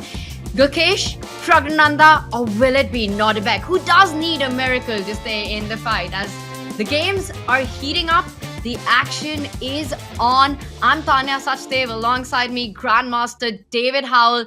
and Harikrishna on our screens, who is facing Nodirbek Abdusattorov. What's going on there, David? Where is he looking? Has he fallen off to sleep? Or not? Some players calculate by looking up at the ceiling. Some calculate by looking up or looking to the side. Harikrishna may be calculating by looking at his feet. No, he's back to the board. That game is about to explode, Tanya. It's actually headed down the paths that we were discussing just before the break. And I think it's going to get even weirder, even more spectacular. But we'll come to that maybe a bit later. That board is in brown there on the bottom row. In the meantime, that kind of 3-player group that we're talking about, Harikrishna fighting against one of them, Nodirbek Abdusattorov, but the other 2 leaders there, Gukesh and PRAGG, those 2 1 point ahead of Abdusattorov. My eyes are focused on the top right, therefore, on the red board, where Gukesh didn't find the move bishop to f3.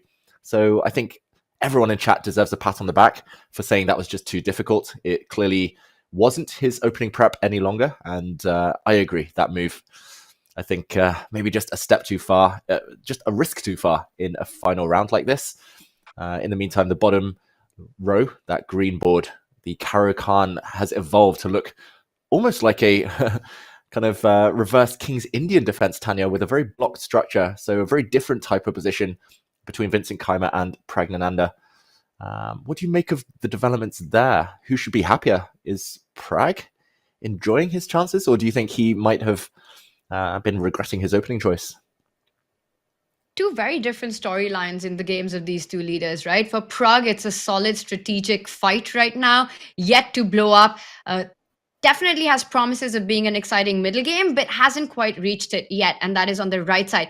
He's playing against Vincent Keymer, a very strong and a very solid player. He's the prodigy of Peter Leko, so PRAGG knows that he can't take this lightly in any way, even though Vincent hasn't had the tournament of his life and PRAGG has been on his A game.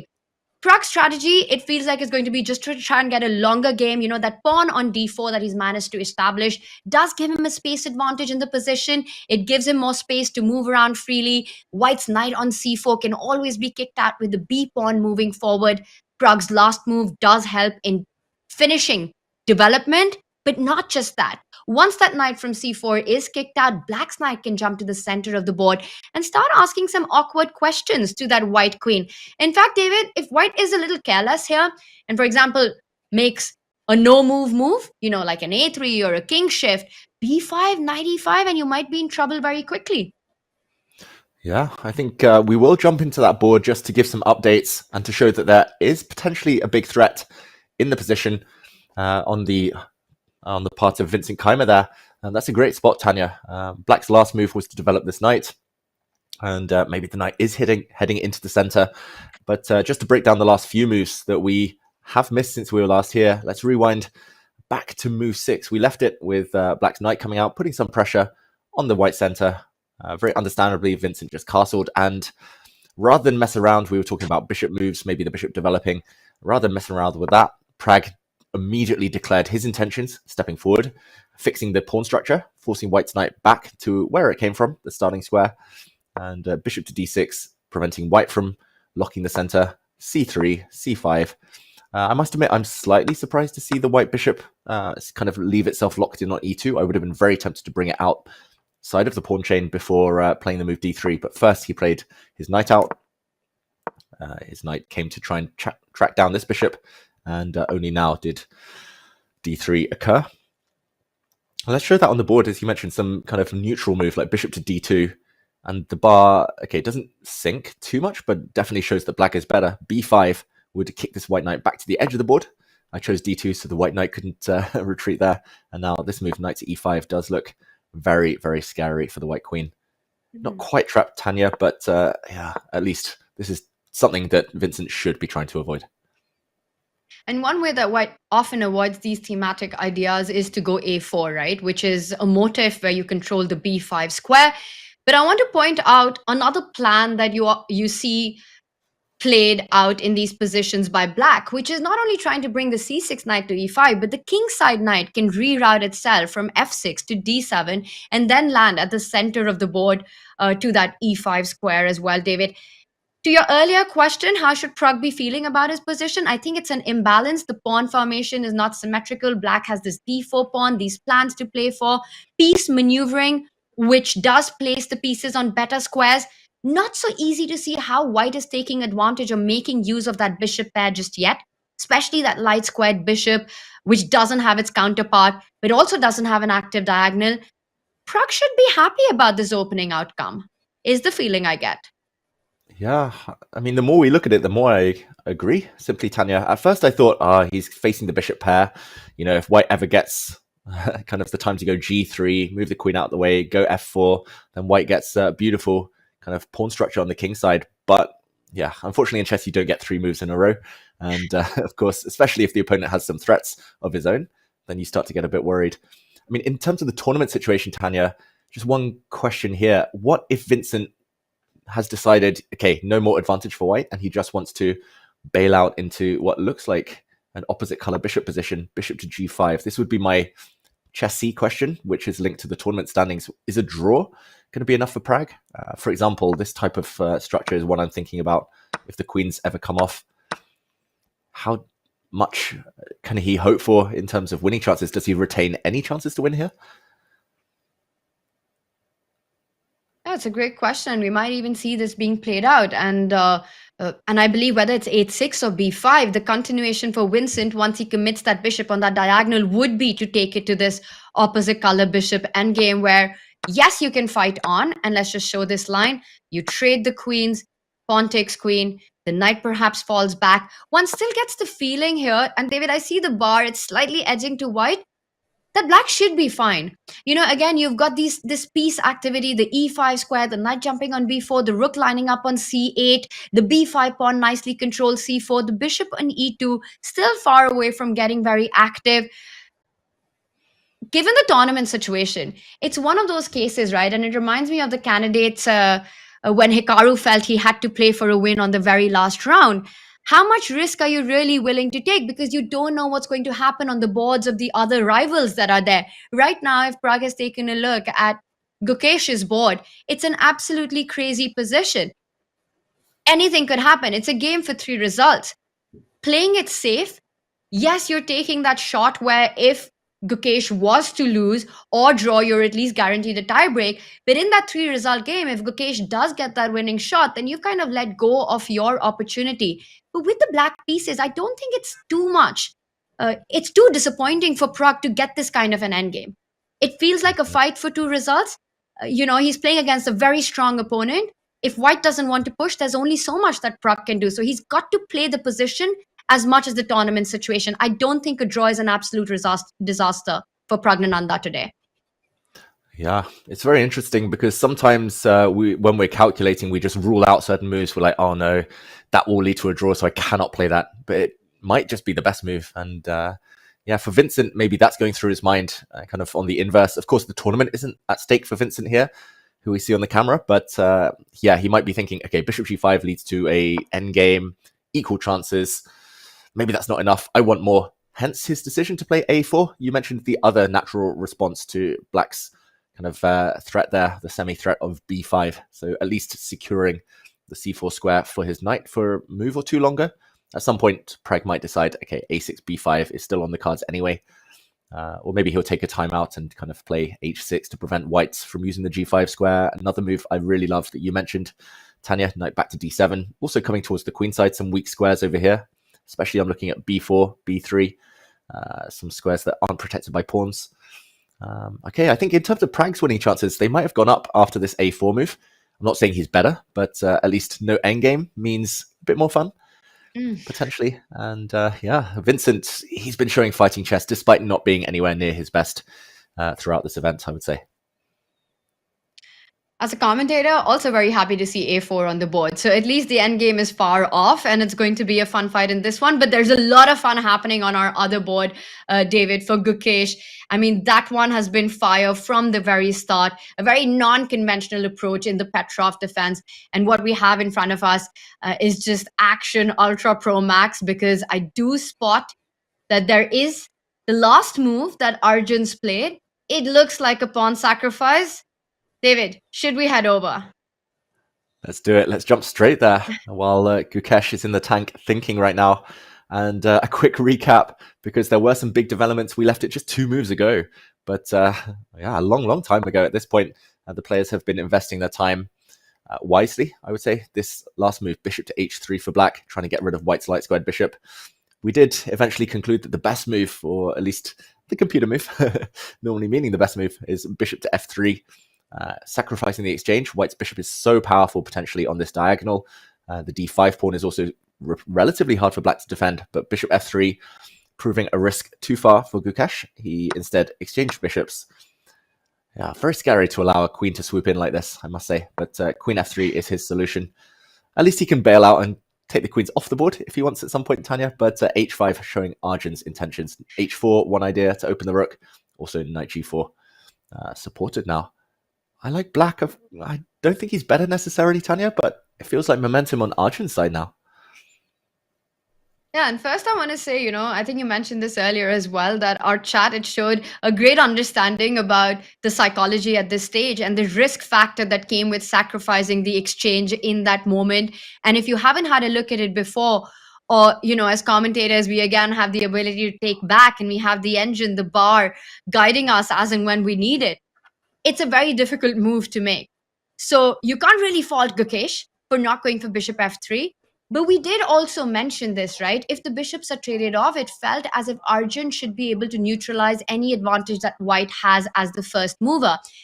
And the idea is that you're panning out. h4 coming in with an attack. Knight g4, something always to keep in mind as well, to open up the h line. David, the bailout that you mentioned with queen f5, because of the expansion that Gukesh has done on the queen side with the pawns, I believe that endgame, if it favors anyone, it should be black. The healthier pawn formation, the weaknesses that we see on the left side of the board that you're so kindly highlighting, the knight jumping in, the d4 pawn perhaps being a target, because it's Arjun who's got the dark squared bishop that can land on certain squares, attacking that pawn. I don't think queen f5 is a happy bailout at all. And the most important question here is, Gukesh had that pawn sacrifice a few moves ago. It was declined. h5 is also a pawn sacrifice. That d5 pawn right now can be picked up. And I think, David, that's the line that we need to check out. That's the line that's on Gukesh's radar. What happens after knight takes pawn? How powerful is Arjun's h-line attack? Yeah, Tanya, I must admit, and I feel so ashamed of this, I didn't even see that the pawn was hanging. I'm normally a pawn grabber. Normally I have this kind of radar that goes off. I have this siren that goes off being like, oh, there's a pawn, go for it. And I was just so scared of black's kingside play, like h4 coming, that I was just kind of in defensive mode here. I was like, okay, get the queens off, survive. But you're right, we have to investigate. It is a pawn sacrifice. And Gukesh, clearly this was his intention with his last move, queen f3, to go and take this pawn. So the big question, first question is knight g4. Is that a move? Is it h4? Do we take knights off the board first, deflect away this white knight from the defense? I'm a bit scared of knight f4 as a defensive resource to kick away the black queen. Okay, it's a bit mysterious, actually. Like the first move, I would probably start by taking, just because default setting for me in my brain is like, make things simple. But should we jump in? Should we play some moves? Let's do it. And I think we have to look at the most direct line that you're pointing out and what happens after h4. Yes, white has an extra pawn, but there are threats with not only on the king side, David, but the rook lined up against the d4 pawn as well. It does look pretty precarious for white. Knight f4 is a key defending idea that you pointed out, and it might be the move in this position.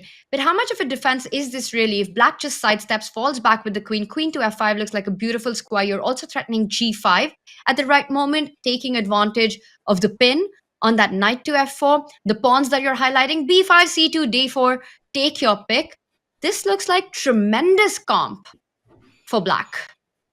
Yeah, great compensation. I fully agree. Like bishop d6, bishop b4, even if you just kind of play on without taking any of these pawns, at some point the h-file will open, and at some point it does look like white needs to pull the brake and try to get the queens off before it's too late, before he simply gets checkmated. Yeah, suddenly I think Gukesh probably got to this point where like queen f3 in his calculation a few moves back, when he decided not to go for that exchange sacrifice, he saw maybe h5 was possible. He was like, okay, I take, and then I play knight f4, I kick the queen out, and I'm a pawn up. But of course, there's always a sting in the tail. There's always one move you have to go further. And yeah, I must admit, queen f5, just the fact that it's such a multi-purpose move makes things look so nice for black suddenly. And I can see you've got your calculation face on, Tanya. I'm trying to read your your body language this time. And what are you calculating? How does white? I was actually trying to visualize something and wonder if I'm just walking into a checkmate. After knight takes knight, h4, white's knight is on d5. Can white actually get super greedy? And now that you have the position on the board, I think it might be a line we need to check out. Queen takes f7, and I just realized that the c7 pawn is hanging with checkmate, David. Oh, so you can't really take pawn takes pawn. Wow. And okay, there's a lot to calculate. Like rook takes knight, does that work? Does black just bring the bishop out and say, okay, I defend one move, but next move I'm opening things up? Bishop d6 is the scariest for me out of all of these. Yeah. Just to show everyone at home, I don't think rook takes knight quite works, because after a recapture, you can take a pawn. It does look like checkmate, but white can jump back with the queen. And if there's no mate, like you can take another pawn, but white's king hides. Yeah, if there's no mate, you've just sacrificed the exchange for nothing. So, okay, let's look at the move you thought was the most scary.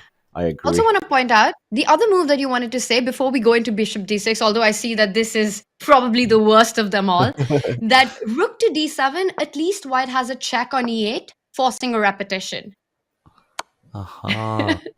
Maybe this is best. Oh no, we're going to see a draw, Tanya. Oh, no.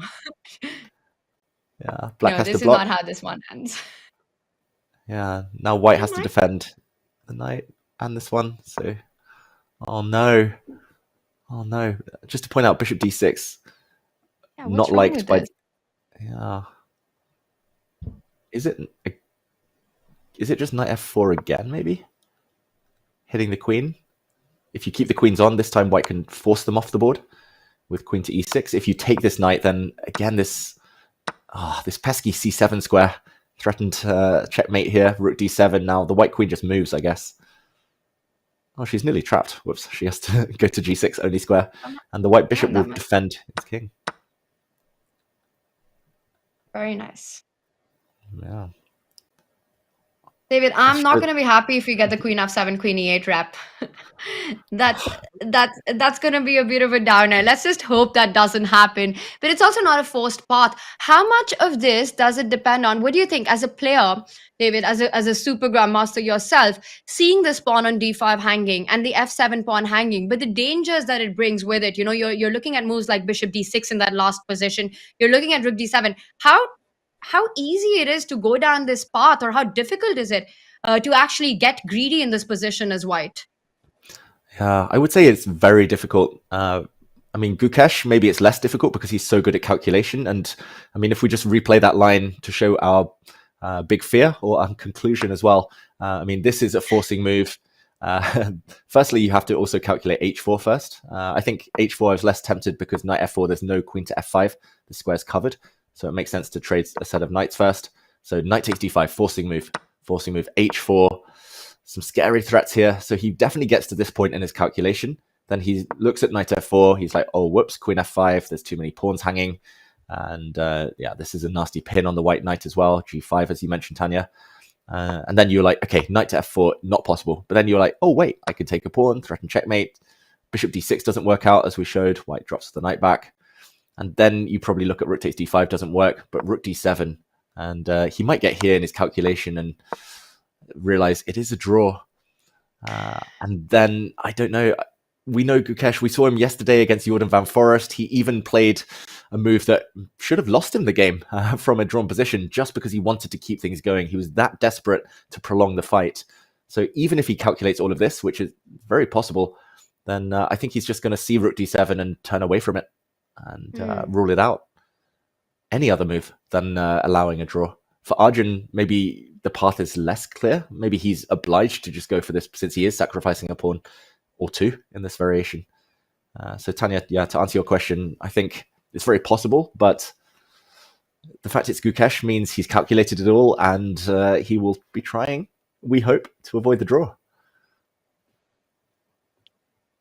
And that's really up Gukesh's alley, right? To avoid a draw. How many times we've seen that happen? And in fact, I remember during the World Championship, on many of the Magnus's takes, he would a triple take or take. Whenever he had his recaps, he often mentioned that this will that he has to play on and to keep the game going. Sometimes the evaluation at the end of that isn't as clear or isn't as accurate as Gukesh takes it to be. He's managed to get himself into trouble just by wanting the game to go on, and we saw that happen yesterday as well against Jordan Van Forest.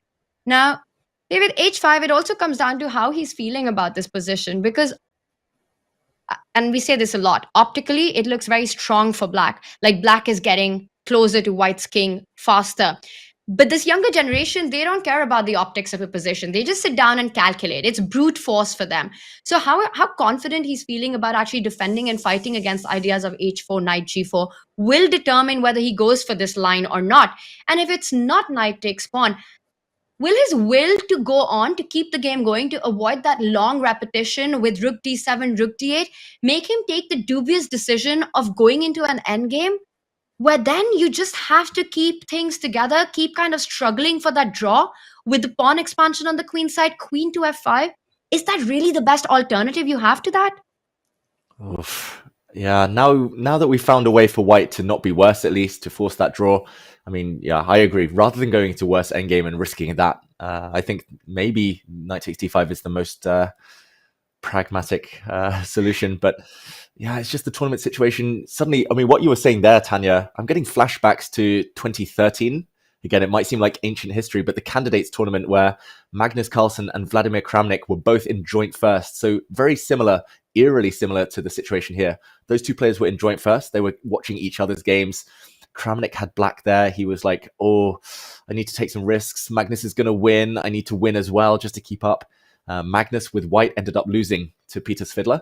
And yeah, Kramnik lost as well because he'd taken so many risks. So the two leaders ended up losing. Magnus won on tie breaks and, of course, became world champion eventually. But this could happen again. Like, if Pragg takes too many risks, he could end up losing. If Gukesh is like, oh no, Pragg might win, and kind of plays not the best move on purpose, he might end up being in trouble as well.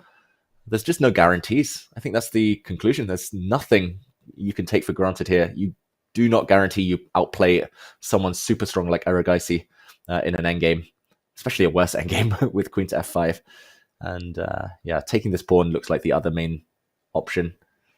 Maybe it's just kind of a lack of options here, Tanya. I don't really see anything other than getting the queens off or taking this pawn. So Gukesh, his hand might be forced. What do you think he's going to do?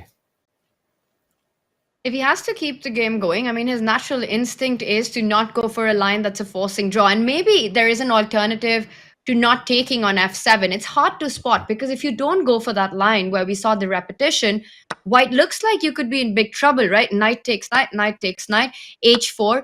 And how are you fighting all these threats on the board if it's not for queen takes pawn? It's also the only square. The queen also needs to stay connected to that white knight on d5. For Gukesh, the problem here could be just fighting his own instinct of the fact that he knows that this leads to a forced draw. He wants to keep the game going, but the move that leads the game to go on is going to land in a worse endgame. And we've got knight takes pawn on the board. It's the other knight, but we might be seeing the same continuation if Arjun does trade on d5 and push that h-pawn. David, are we going to see this repetition? Does this game end in a draw in the next few moves? I'm notoriously bad at predicting. I literally predict everything wrong. Like, commentators Then curse. say yes. Whatever I say, it's going to be the opposite. So if I say it's going to be a draw, that means they'll play on. So I'm going to say it's a draw. Love it. Knight takes knight.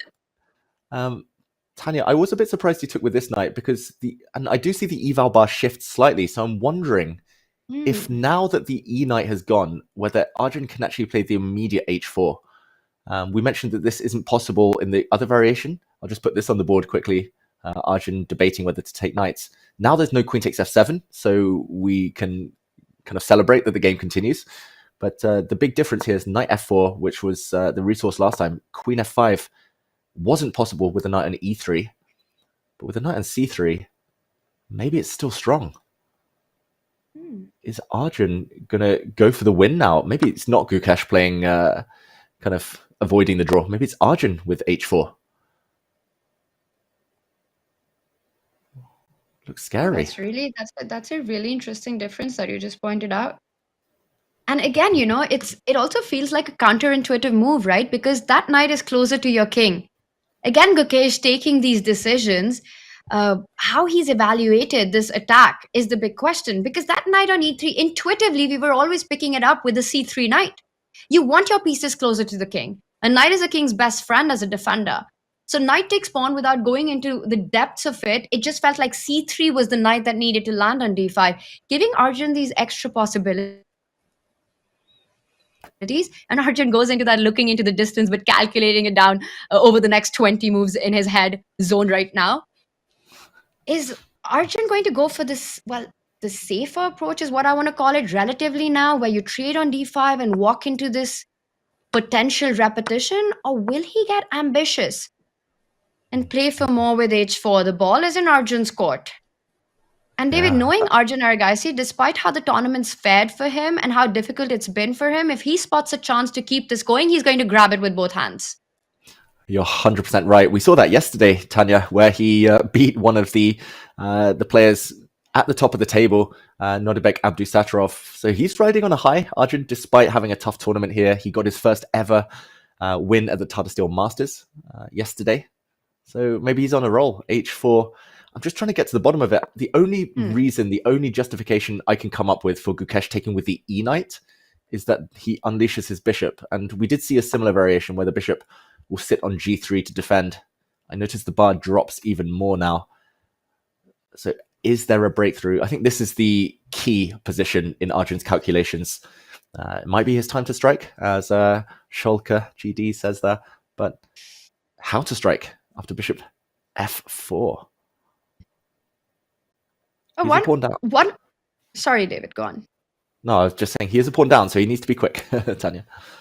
But it does feel like this has to be a lot of compensation. You have to rely on concrete ideas, but also that d4 pawn being weak. You mentioned that bishop coming to defend on that f4 square. Well, black's got a counterpart, right? And at some point, and I'm trying to work out, do you take on g3 first or not? But to move bishop to d6, either before or after taking, as well, very attractive to me here. Get rid of your opponent's defensive piece. And once again, bishop d6, not the best. Is it queen f5? Queen f5? After bishop d6, David, bishop d6, trade on d6, rook d6, and queen f5. Oh, here, queen f5. Wow, that wasn't even on my radar, Tanya. What a spot. Crazy, but oh, it works. Wow, beautiful. Knight check. Royal fork. And yeah, that was a problem for black. That big fork. Yeah, attacking the rook, defending this pawn, attacking this pawn, attacking this pawn. That's a beautiful knight on the f5 square. Actually, like, I was about to say, I had no idea why white is better here. It just looks like a really scary attack, but you've solved it. As soon as the queens come off, now Gukesh is in the driver's seat. Queen f5, what a move. So it's not bishop d6. It might be the only one in that position to keep the balance, queen f5. And then suddenly, like you said, that knight that lands there, beautiful piece. David, perhaps black's way forward then is to first trade on g3, and only once the white bishop falls on g3, the position that we were looking at, now that it's pinned and lined up against the black queen, now you put your bishop on g6, bishop on d6, I'm sorry, and just continue the pressure. Yeah, that's how the top players calculate, right? They look at variations like bishop d6, they see queen f5, whoops, can't do that, then they backtrack, and yeah, I think you found it. You've nailed it there, Tanya. This pin is really annoying. I just got to mention, like, knight takes knight does look like you damaged the black pawn structure, but now you open up a second file for the black rook to come down. This just looks like checkmate almost, and Erigaisi plays h4. He doesn't want a draw, he wants more, and wow. What a battle we're having here. But Gukesh, again, that desire to play on, to give Erigaisi more choice there, it might have backfired slightly. He's facing a really scary initiative. Could not have asked for more from this matchup, right? And Arjun, with that last move, he's playing for the win here. He could have gone for a line where perhaps a repetition was White's best option there. But instead, he keeps the dream alive. He keeps the hopes alive in the position. He's striking with h4. We might be seeing bishop to f4 land here. Because, David, when we worked out that queen f5 idea, right, it's perhaps also the defensive resource that Gukesh is relying on in that position. Mm-hmm. Exactly. Maybe in his mind, he's like, bishop f4, bishop d6, I swap, and then I swap queens with that nice trick you showed, and yeah, I'm better in an endgame. But I mean, after bishop f4, the bishop on g3 is so unstable as well. It can get exchanged by black's bishop, by black's knight, even white's pawn structure alone. Like, being a pawn up is one thing, but if you have to play a move like bishop f4 and then take with your bishop, you are left with an isolated pawn on h2, isolated pawn on f2, super weak pawn on d4, and weak pawns all over the queen side. So yeah, it's not even being a pawn up. That's the main thing there for white. I think he's just fighting for survival, Gukesh, in that type of position. Wow. This is big pressure on the world champion, as now he slows down after h4. And also, I want to point out that at no point do we see Gukesh have the time to offer a queen trade. You can't pick up that g3 pawn with your own queen or fall back with your queen to g2, because that queen needs to stay connected to that knight on d5. Black's knight on f6 and the rook on d8 are attacking that piece, so you can't really bail out with a trade at any point. It needs to stay on f3. David, earlier you mentioned that Arjun has a lopsided score against Gukesh and 4 wins, I believe. And I was thinking about it, and perhaps that has something to do with the style that these two players bring on, right? Where Arjun doesn't let any player get into his head. If he sees an opportunity, he goes for the absolute mess, absolute complications on the board, where he really tries to drag you into those muddy positions where it's chaos galore, anything can happen. And for Gukesh, sometimes evaluation becomes a problem. He has this will to play on. He's an incredible calculator. But many times in his post-game analysis, we notice that long lines or variations, which he estimated at a certain point, are actually not how it eventually appears to be. Mm-hmm. Yeah, and without naming names, I've talked to some very strong players about this new generation, and they were telling me basically the way to play against Arjun is actually to take the fun out of the position, to take all the tactics out, just to try and make it boring, because he gets frustrated. He wants to create. He's a creator, and he's so imaginative. But if you take all the fun out, then sometimes he just doesn't have enough to hit you with. But Gukesh never takes the fun out of the position. He never takes the sting out. He allows Arjun to play. So you're right. The style, I mean, a 4-0 kind of head-to-head shows that clearly, style-wise, Arjun quite enjoys playing against Gukesh. And I'm not sure, who would you say is the fire, who is the ice here, Tanya? But they're both quite cool customers. Either way, it looks like Arjun, again, causing his compatriot here some problems.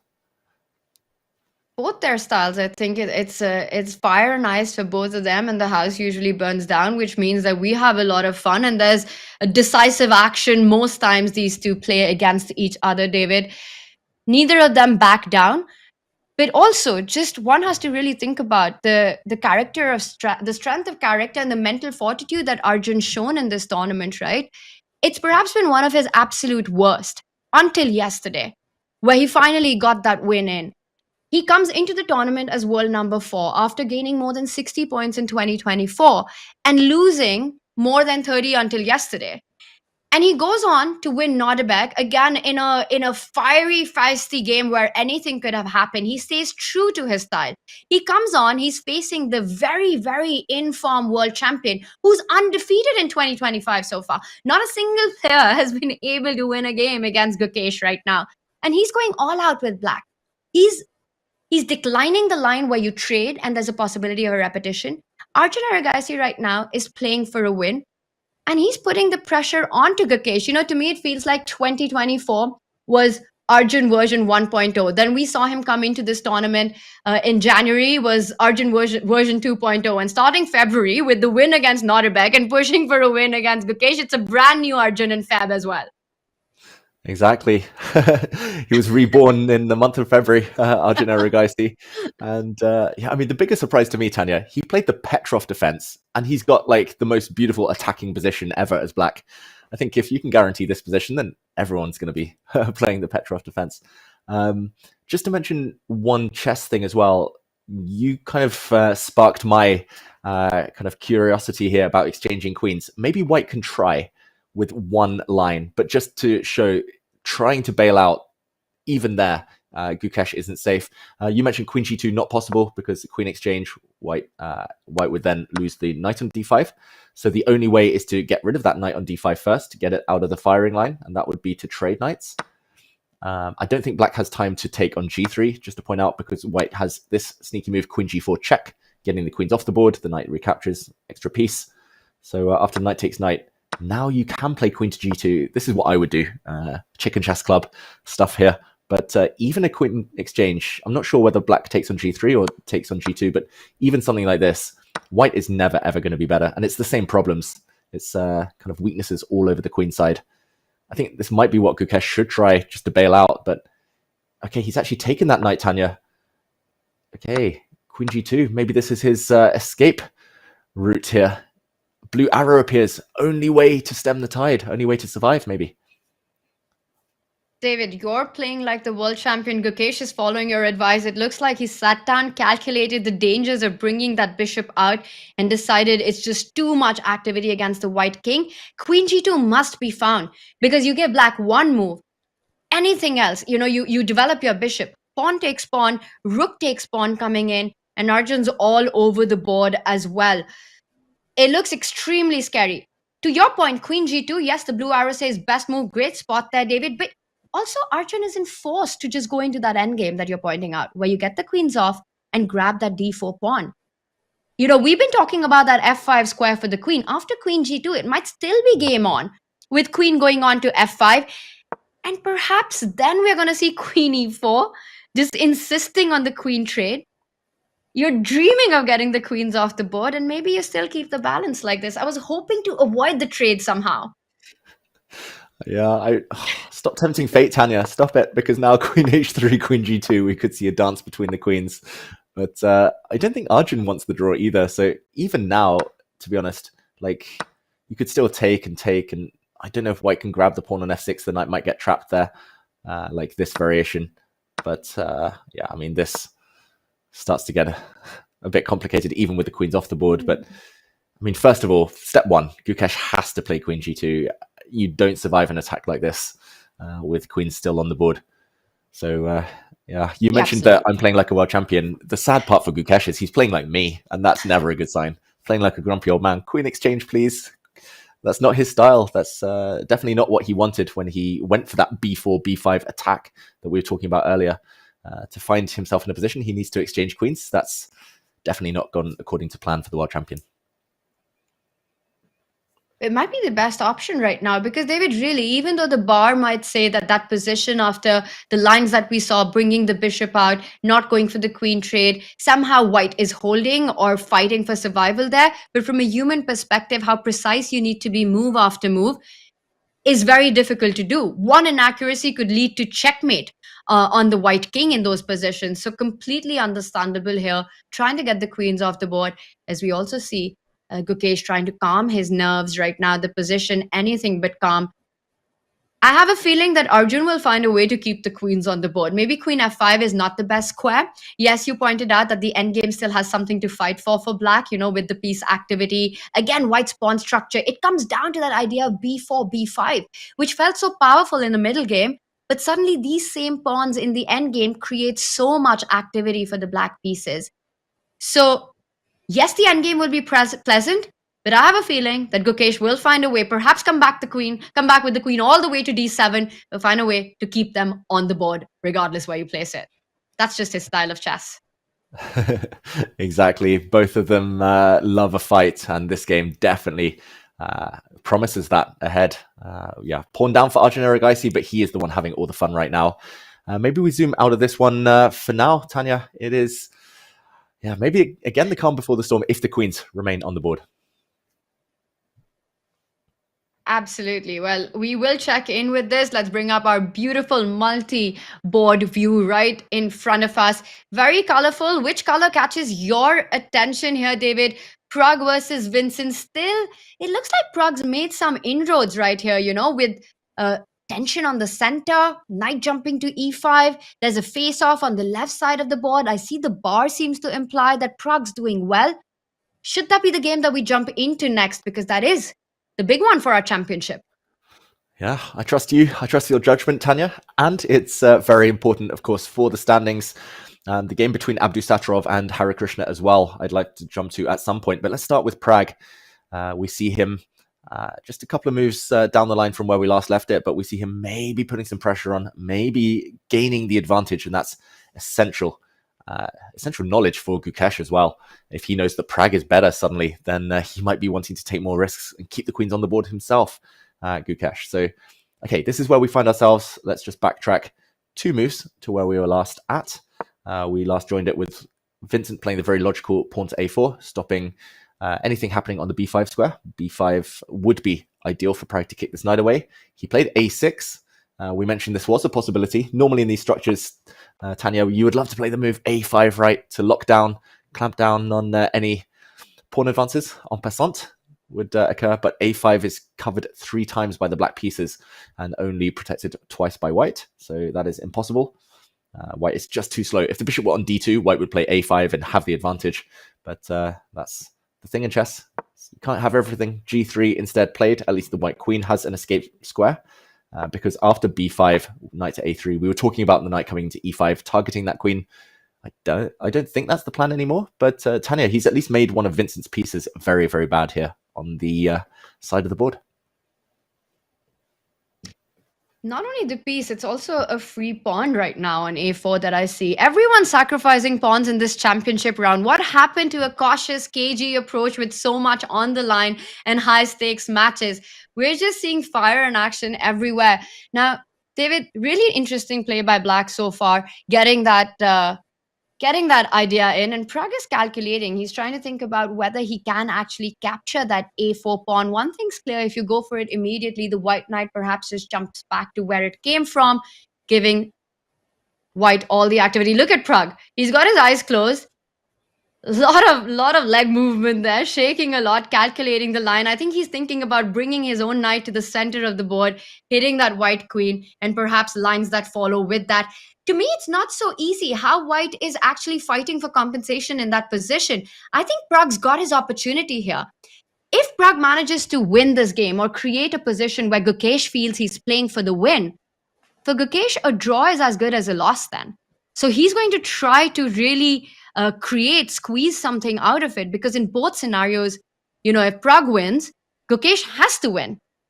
And that puts extra pressure on him to find something in a position where there's nothing. So not only will this game determine what happens here, but perhaps the approach that Gukesh will have on his board. Yeah, fully agree. I think the first 2 hours of play here, the happier of the 2 leaders is Praggnanandhaa. He's got a position that's rich, full of opportunity, full of possibility. Anything could happen here. But for Gukesh, he's going down some forced lines, fighting for survival, fighting for his life. And not only are the players fighting their opponents today, they're fighting each other, of course. So all these kind of storylines building towards what is going to be an exciting climax of the day for Pragg. So many moves possible. I love your knight to e5, Tanya. I love the idea of that you mentioned earlier, bringing the other knight back potentially over towards the queen side. And Pragg crunching those numbers, trying to calculate a path forward. And it's just so tense. And I've played these positions a lot. Normally I'm the side kind of cramped. So in this case, I would be on the side of Vincent Keymer with white. And I really hate it when the queen side starts to open up. The queen side is where Pragg, Black's pieces tend to be finding the activity, finding nice outposts, nice squares, b4 a nice square as well for the black knights. And it just feels like he's in full control. The Caruana defense for the win, it looks like, for Praggnanandhaa right now. A big moment on our championship Sunday on Gukesh's board as well as Pragg's board. And it feels like out of the 2 players, perhaps it's Pragg who should be happier out of the opening, even though he is playing with the black pieces. And our feature chat saying, come on, Pragg. A lot of rooting going on for the players. David, we've got both our boards in front of us. And is it fair to say that despite Gukesh being white, Pragg is the happier one with black right now? Oh, yes, Tanya. And especially after that last move, we see Gukesh actually move his rook to the side, so not exchanging queens. But the bar does not like Gukesh's choice. Erigaisi now with a big advantage, apparently. It's definitely Pragg, the happier of the two. Praggnanandhaa started with black, but he kept the tension. He's been outplaying Vincent Keymer, it looks like, over the last few moves. Gukesh started with white, but has been outplayed by Arjun Erigaisi. Of course, later in the middle game is the critical moment. And Gukesh is known for his ability to lock things down, to find the best moves when things get really clutch. But yeah, early days, Praggnanandhaa, the happier of the leading pair. Well, it's been a day of great chess, and I've got more good news coming in. A lot of our chat has been asking, where is Peter Leko? Why is he not in commentary? And that's because, chat, he is at Wijk Aan Zee. And I've just heard that we have got an interview with him coming up where he talks about all the stories. And there are so many of them that we had to make it in 2 parts, and we'll be playing those for our subscribers during break. And that's something that you definitely don't want to miss. So do consider subscribing. Not only will you hear Peter, but you'll also be ad-free. And you'll be ad-free when you're playing on chess.com and exploring all the very cool features there. But for now, we will get back to the games. Use this time to subscribe, to hear Peter later in the break, and all the subscription perks. Right now, David, chess is the biggest perk because of the action that we're getting in front of us. Knight a3 on the board, and I think it's time to head over to that board. We've done so much deep diving on all the attacking possibilities that Arjun has. We'll see the approach he has. Will we see a queen trade? But big news, rook d1 instead. I just noticed that Gukesh didn't find the only move. Yeah, Gukesh taking a massive risk. He's so keen to keep the queens on, so keen to keep his winning chances alive that he's pushing the boundaries of what is possible, what is objectively correct, Gukesh. And yeah, I mean, we saw it during the World Championship. It seemed to pay off more often than not. I think he's just playing the numbers. He's such a practical player, Gukesh. I think he doesn't get enough credit for it. We talk about calculation, how it's really scientific, but he does play the psychology. He's like, okay, I think this is fine. I know my own boundaries. I know what I can get away with or what you're comfortable with. And I don't know, Tanya, we'll either praise this as genius, playing rook d1, and it's going to pay off and he's going to win, or we might come back and pinpoint this move as the start of a downward spiral. But okay, he defends his pawn, so he's just saying, I'm going to suffer, but I'm going to suffer for something at least. And okay, Arjun needs to now find some concrete compensation before White's able to play moves like bishop f4, but maybe before able to improve this knight, bring it over to the defense. Maybe we can try and work out why this is a mistake. Yeah, and that question, what you just said about rook d1 and Gukesh's practical approach of keeping the game going, we'll only know the answer to that, whether this was an accurate decision or not in hindsight, right? Once we have the knowledge of how this game plays out, life makes sense backwards, chess decisions make sense backwards as well. You're either lauded as a hero or perhaps, hey, did you take too much risk? But David, we're going to deep dive. I just want to follow up on that psychological point that you make, because that's been such a pattern with Gukesh we've been seeing.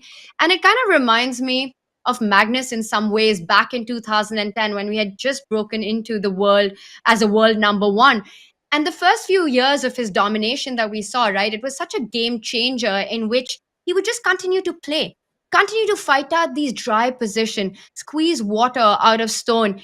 He would go on to win those positions, what we would later on call a vintage Magnus victory. And by the way, we do have a move on the board. Pawn takes pawn plate. So Gukesh will have to take a decision. And I don't believe he has too many options here, right? You have to... Do you have options? Yes, he has to take with the pawn because queen takes pawn would have perhaps been disaster after the queen moving back. And Tanya, look at the camera. Pragg is watching this game. Pragg is just standing there. He's actually on the side where Gukesh can see him as well. He's not standing behind Gukesh's shoulder. He's standing behind Arjun's shoulder because he wants Arjun to do him a favor. And this pretty much sums up exactly how it feels to be at the top of a tournament. In any tournament where you're one of the leaders. Okay, there we go. He walks away. He's made his conclusions. But yeah, they're keeping an eye on each other's games. It's undeniable. And that's the practical thing to do. I just had to point it out while Pragg was there for that for that brief moment. But as you say, h takes g3. In terms of the chess, I mean, this h file, don't try it at home because this is terrifying. The white queen's on a good defensive square. And just to point out, just to make some moves, queen h2 check. The white king wanders away. I don't think this is a bad move necessarily for black, but another check doesn't really cut the mustard here because the white king can walk towards the center. And yes, you might regain the d4 pawn after an exchange, but now this endgame is just totally level and up for grabs. So I don't know if you should rush queen h2 check. What other moves come to mind, Tanya? Any other candidate moves here? Well, it's not very easy to spot one very quickly, but I also want to just show, because it might have appeared that queen takes pawn does offer the queen trade. And the point I wanted to make earlier was, David, that of course black doesn't exchange queens. After queen takes pawn, you simply fall back. To me, f5 looked like a very attractive square. Queen h5 or queen f5 are the two moves that I would consider in this position. And the point is that now the g file is opened up as well, with bishop d6 and rook g8 landing next. You know, it's you're just walking into fire by queen takes pawn. It's a move that gives you temporary relief for one move, denied, and then it's eternal suffering here. This would be absolute disaster for the white king. So Gukesh was indeed forced to allow that queen h2 check, but the endgame that would ensue by regaining material as black, the one you were talking about, now that black's pawns are doubled up on f-file, I think any endgame would be fine for white, despite having, well, the sad pawn formation on the left side of the board. So for Arjun, it's all about getting the attack in. Now to the more tough question. In this position, what are the candidate moves? Again, I'm always attracted to getting the bishop out. Finish your development. The two worst placed pieces for black in this position, the knight on a5, the bishop on fa. So it's got to be around that. You're pointing out two squares, bishop d6, bishop b4. I've been harping about the d6 square, also eyeing the g3 pawn. To me, that just feels like it assists the attack a little bit more. Bishop b4, on the other hand, David, comes with a direct threat. You want to grab the knight, and then the checks on the h file will be a lot more powerful. Yeah, I mean, I'm very attracted to bishop d6 as well. I think that would be my first instinct. Just it looks like you might have some sacrifices, especially teaming up with that rook that you mentioned that could land on g8. Two open files better than one. But yeah, I was always taught look for threats first, and the immediate threat of bishop takes knight does guarantee you gaining at least a tempo, a bit of time. So I think those would be my two main candidate moves. Knight c4, the other one you mentioned. When in doubt, invite another piece to the party, improve the worst place piece. That also makes some sense, but a bit more vague. I don't see the concrete threat behind that one. So I think a bishop move, the most likely, Tanya. And yeah, I don't know where to begin with calculation, to be honest. White has to move the knight. I think the knight is going to come via e4 or maybe e2 and f4 to try and ride to the rescue. Yeah, the one drawback of placing the bishop on d6 could be that you're disconnecting the black rook from that d4 pawn. So all those lines where we have to eventually give a check on h2 and perhaps trade on h1 don't work in black's favor once the bishop lands to d6. So the resource you mentioned, right, bishop d6, knight e4, might be a way for Gukesh to actually stay in the game, because now you're hitting the bishop and the pawn. Arjun does make a choice. He does improve one of the two pieces, and it's the option that we briefly mentioned, knight c4 on the board. Wow. I didn't expect that, I've got to say. I was expecting the bishop to come out. I was like, oh, it's going to be a bishop move. It's one of the two, 50-50. But of course, that's, again, I noticed something about the younger generation. They always play the moves, or they always look for the move that the opponent doesn't expect. So I find it very difficult to predict the moves of, like, Alireza Firouzja, for example. Arjun is one of them. And I mean, Gukesh may be easier, I would say, to predict, because he's always looking for the more direct calculation-based move. But yeah, Arjun, knight c4, great move. The bar really kind of endorses that one, Tanya. +1 advantage for black. That's very significant. I don't know what the threat is. Maybe he's just trying to immobilize the white pieces, because I do notice some tricks. You mentioned it, actually, like knight to e4, which is a desirable kind of defensive move, or so it seems. Maybe could be met now with the move knight to e5. I think this is his kind of concept. And now that the white knight has moved away, attacking the queen, of course, if you ever take this knight, then whoops, rook takes rook. The white queen gets lured away, and this is checkmate in the corner. And after knight to e5, a queen swap doesn't help either, because queen to h5, or maybe there's something even stronger there. But now you hit the rook, you land a knight on f3 next move, and this just looks like game over. So he's got sneaky plans. He's got some traps up his sleeve, Arjun Erigaisi.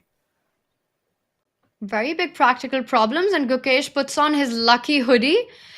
He might be needing it over the next few moves because, David, it's the kind of position where one mistake and you're completely lost with an attack against the king. And the knight, we often talk about it. Well, it's a great defender, but also a fantastic attacker, right? The closer it gets to the white king, it could find itself rerouting itself even via the d6 square at some point. d6, knight f5, and you're targeting the g3 pawn and the d4 pawn. I want to say the fact that Arjun has taken this pause and has just simply improved the knight which was at the edge of the board, placed it on the square c4. It just goes on to show how comfortable he is about his compensation here. It goes on to show that how much of a powerful position he feels he has, that he doesn't need to rush through with the attack. He doesn't need to come in with a move like bishop b4 that immediately has a threat, or a move like trying to place the rook on g8 that immediately threatens the g3 pawn or sacrifices along that direction.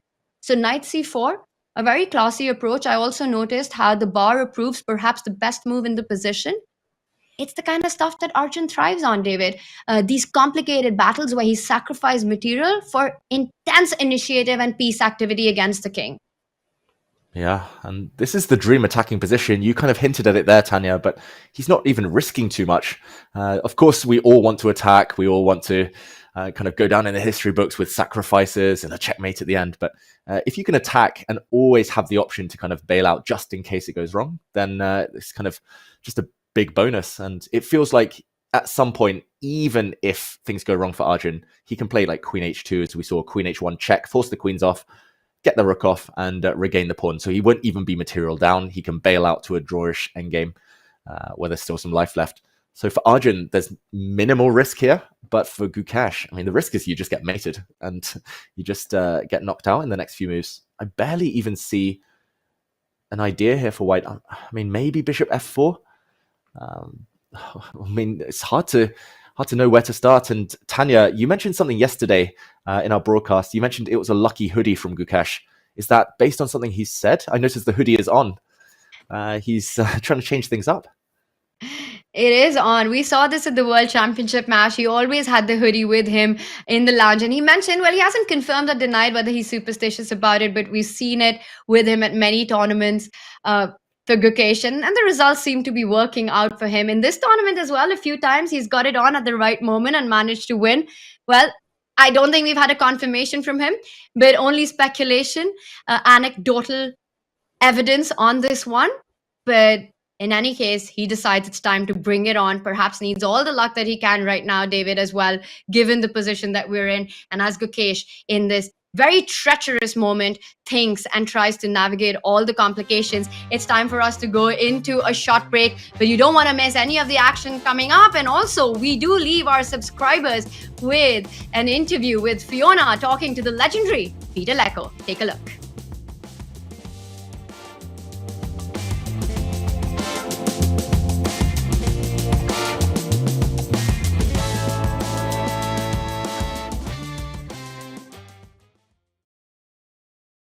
I'm joined now by Grandmaster Peter Leko. Peter, first of all, thank you so much for making the time. Welcome. Thanks a lot. You have been here in Wijk Aan Zee in so many capacities. We'll talk more about that a bit later, but this year you're here as a second of Vincent Keymer. The tournament is drawing to a close. How do you reflect on it? Well, the tournament wasn't really going as hoped or expected. One thing was clear, Vincent is fighting like always, but he wasn't really getting the reward for it. The whole tournament was like a struggle because there was no logic behind the result of his games. For example, if you take the start of the tournament, he had some very shaky games at the beginning, but he won and he scored a victory. Then there was this golden opportunity in the third round against Wei. When in the preparation, you remember, yeah, he was 1 hour on the clock, but he was unable to use that moment. It could have meant so much, yeah, it's a completely different tournament than +2 after 3 rounds, all the positive emotions. You enjoy that, wow, I for the first time switched to A5 systems in the Italian, I get the reward and it's fantastic. Yeah, missed the opportunity, then also missed the opportunity in the very next day against Jordan Van Forest in a Carlsbad structure, which actually Vincent always plays very well. And then an unlucky loss to Gukesh, and there when things are heating up, then he had 2 very good games against, good positions against Fedoseev and against Caruana. he was really pushing, he was trying to turn the direction in the positive direction, and he lost both of those games. And then when you suddenly halfway through -2, then you understand that, well, it's going to be a very long event. And he's fighting. I think his average is like 6 hours play, more or less, from all the games. He spent a lot of time in the playing on. Exactly, and now he has a very big game playing against Pragg in the last round. Pragg is fighting for the tournament victory, of course. It's going to be very interesting. Yeah, very, very interesting. We'll talk about that game in a second. I was just wondering, he had these, as you mentioned, difficult moments. Do you think your experience is especially helpful in those moments that, you can not just help him with the chess, but also with the psychological aspect and moments of toughness? Yes, definitely. But at the same time, I'm also very careful because, all my life I was the player who was looking for stability. Yeah, so I had also a lot of draws and everything. So I know that actually it's very nice on one side to be stable, but it's also a very dangerous game, because you can suddenly end up making a lot of those. And Vincent has this incredible fighting spirit that he always wants to win, he always wants to fight for the maximum, and I like it. I don't want to change it, I don't want to interfere that, now tournament is not going good, maybe it's more smart to, no, he wants to go for it, and I think this helps him in long terms tremendously. I don't want to change it. Sometimes, yes, I think it's not going well. It would be smarter, to be more cautious. But he wants to play in every single game. And today he has a massive game, as you mentioned. He's playing against Pragg. Pragg, one of the 2 players in the running for the title, or maybe 3 players if the results go his way for Nodirbek. But the early stages, you've seen the opening moves. First of all, what are your first impressions of Vincent's position? What is your prediction? Who's going to win the tournament? Well, it's a very interesting tournament, such a big fight for first place. We have also seen yesterday the game between Jordan Van First and Gukesh. What the craziness, what the madness happened in time trial, after time trial. You think after time trial things will calm down, it will have a logical ending. No, it's also people have to understand that the players are here ready for more than 2 weeks, fighting like crazy, giving all their energy, the tension is growing, so that you are combining brilliant moves with mistakes. Even in classical, it's absolutely logical. They are humans, that's why we love this tournament. There are so many ups and downs, but the struggle, the fighting spirit is there from every single participant. I think that after this game, what we witnessed yesterday between Jordan and Gukesh, we can understand, we can conclude that we shouldn't be making any predictions. We should just enjoy the show. Yes, lean back and enjoy the show, because there will be so many twists. I do feel a little bit that I feel very sorry for Nodirbek, because if you look back in the very first round, he had a fantastic game against Pragg. He didn't manage to win. He was very close to grounding down Gukesh in a very good game, and also against Vincent him. So basically 3 very good games he should have won, and then the whole tournament standing could be completely different, while with all this frustration that he did not win against Vincent, then caused him to over-push yesterday and blunder and lose, and now he's out of contention for first place. So, basically miracles need to happen, but we have seen things like this already. You can never be sure. Today will be a long day, potentially some playoffs. I wanted to ask you about, you've played here, of course, many times. You won here 20 years ago in 2005. In terms of your playing career, did that represent a special moment winning here in Wijk Aan Zee? Yeah, absolutely. This win in 2005 was extremely special, because I was many times close. I shared or took second place a couple of times, I think in year 2000, behind Kasparov with Vichy and Kramnik. I do remember that we shared second to fourth place. In 2004, I also behind Vichy and took second place.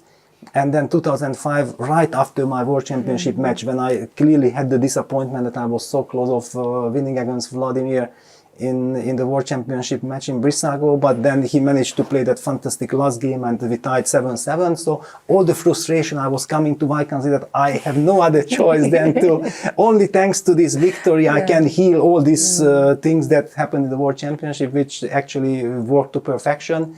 I beat Vichy and I beat Svidler, 2 players against whom I was mostly always struggling throughout my career, very unpleasant opponents for me. And then that was in the second and third round, and then you really felt like, okay, this could be my tournament. Vichy had a very slow start, and then he was coming and he was always catching me at the end. Yeah, so it was fantastic memories. But not only this tournament, because I won. I came here as a visitor, as an 11-year-old in 1991 for one day to look at the tournament. And then I already spoke with the organizers and they told me that, yeah, Peter would love to have you next year. And I started in 92 in the reserve group. And, you know, it was very special because Alexander Huzman, Gelfand second and long-time coach, was playing in the reserve group. He has given me a master class. He beat me in a fantastic Scotch, I still remember, with the black pieces, outclassing me. But that was not only the highlight. The highlight was Boris Gelfand. Boris was playing in the main group as one of the world's best players. And every day he was coming to watch my game and shake hands, you know, those kind of incredible memories. Then after the game, spending in these small analyzing rooms, hours, being able to witness Korchnoi, Yasser, all these legends, Ivan, Predrag, and all these brilliant players analyzing their games, seeing their thought process and like this. So whenever I enter this Demorian hall, I understand that how much I grew as a player, how much I learned. It's just fantastic. That's really fascinating to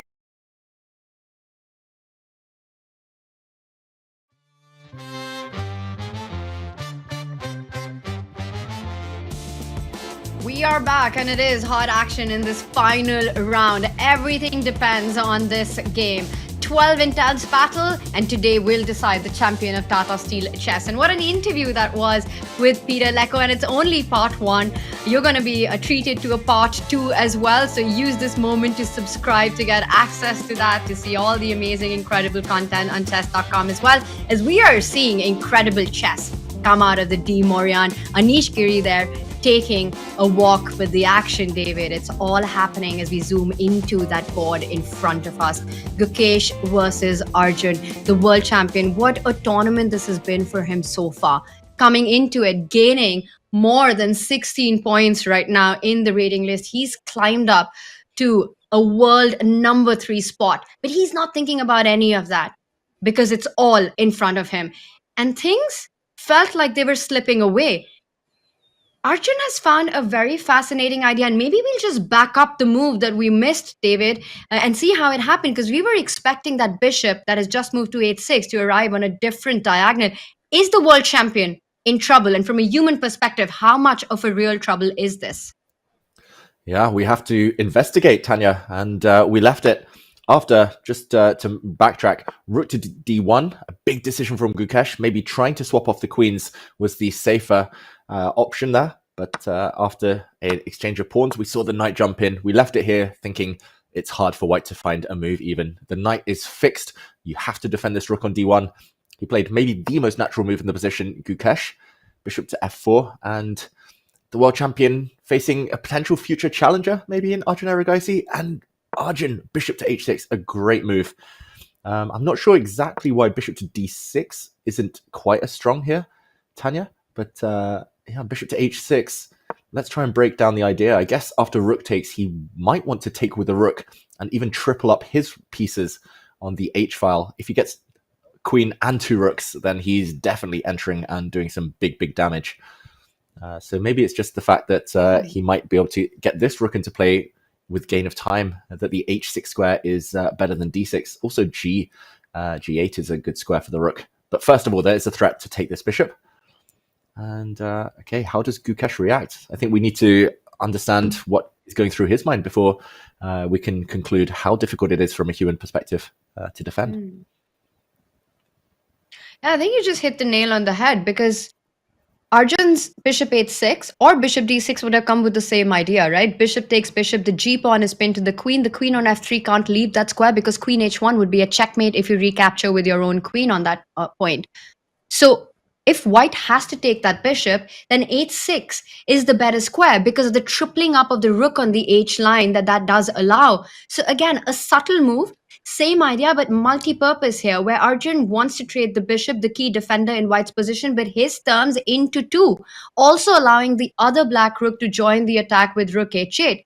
David, that feels like a position that's going to be so incredibly hard to fight. And let's just show that. Bishop takes bishop, rook takes bishop, give black another move. Black lines up the rook on h8. How are you surviving queen h1? Let's make a move like a4 or knight e2, a more sensible approach in the position. But rook h8, queen h1, a deadly threat coming in. And it just feels incredibly scary to allow this. If that's the thought process that a player has with white, what is the response here, right? If you can't take the bishop on h6, I don't believe you can fall back with your bishop. It's hard to imagine a good retreating square in this position. Bishop c1, I don't even want to look at that move. You have to defend this piece so that you can recapture it. And there are only 2 ways to do it. Either the knight jumps forward to d5. It looks a bit loose there, where loose pieces dropped off. The queen on f3 might be overloaded, but I think it's an option. Or the knight comes back to e2 to guard that f4 square. These are the other 2 moves apart from bishop takes bishop that I'd be considering here. Yeah, 100% agree. And knight d5, I think your instincts, my instincts, they're both tingling there. It feels like it's just way too loose, like especially because the white queen is so overworked already as she is. Maybe we investigate there even longer. Just to mention as well, this was the key move, exclamation point marks that. We see game review, the definitions there for anyone wondering about the annotations that we have. And yeah, knight to e2. Let's try and break it down. So this might have been Gukesh's plan. He does not look happy at the board, by the way.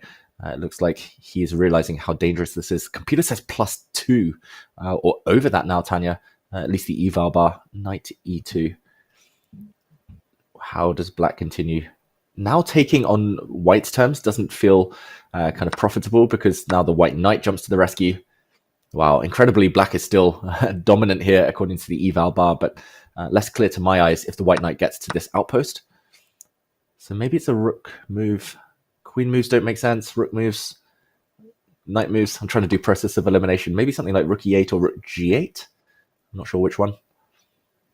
So rook g8 looks incredibly attractive, also rook e8. But I want to try and work out a direct line here, David. Just trying to spot some tactics in the position because I know that's how Arjun would be thinking as well. Is there a possibility of going bishop takes bishop, knight takes bishop, queen h2 check, king f1, knight d2, rook d2, and winning the rook on a1? Oh, wow. Nice spot. And yeah, the dust settles. Exchange up. But I did see the bar. I didn't love it. So there's something a lot stronger. But I'd go for this. You spot this. You see this direct line that gives up, that wins material at the end. I'm taking this any day, even if there's a stronger way to continue an attack. Yeah, it's like investments, right? Like, I don't know, or like it's like Bitcoin. Like sometimes you're like, oh, do I cash in? I can win the exchange. But then if you wait, you might be able to get more. You might be able to checkmate. I don't know. I don't know why I'm making these weird analogies, Tanya, but you're right. Like already, I mean, this is forced. Like bishop takes bishop, forces knight takes, queen check, forces king here, knight check. You pretty much force that you can cash in and emerge with extra material. So yeah, I mean, whether this is winning is another question. Maybe white just defends and this knight is on a nice square. Exchange up, but yeah, if this pawn was back on b3, I would say this is very difficult to win. But maybe this pawn is just so weak. But maybe there's more. Maybe there's even better, which is scary. That's the scary fact, Tanya. You can get a winning endgame, but you might even be able to just win on the spot.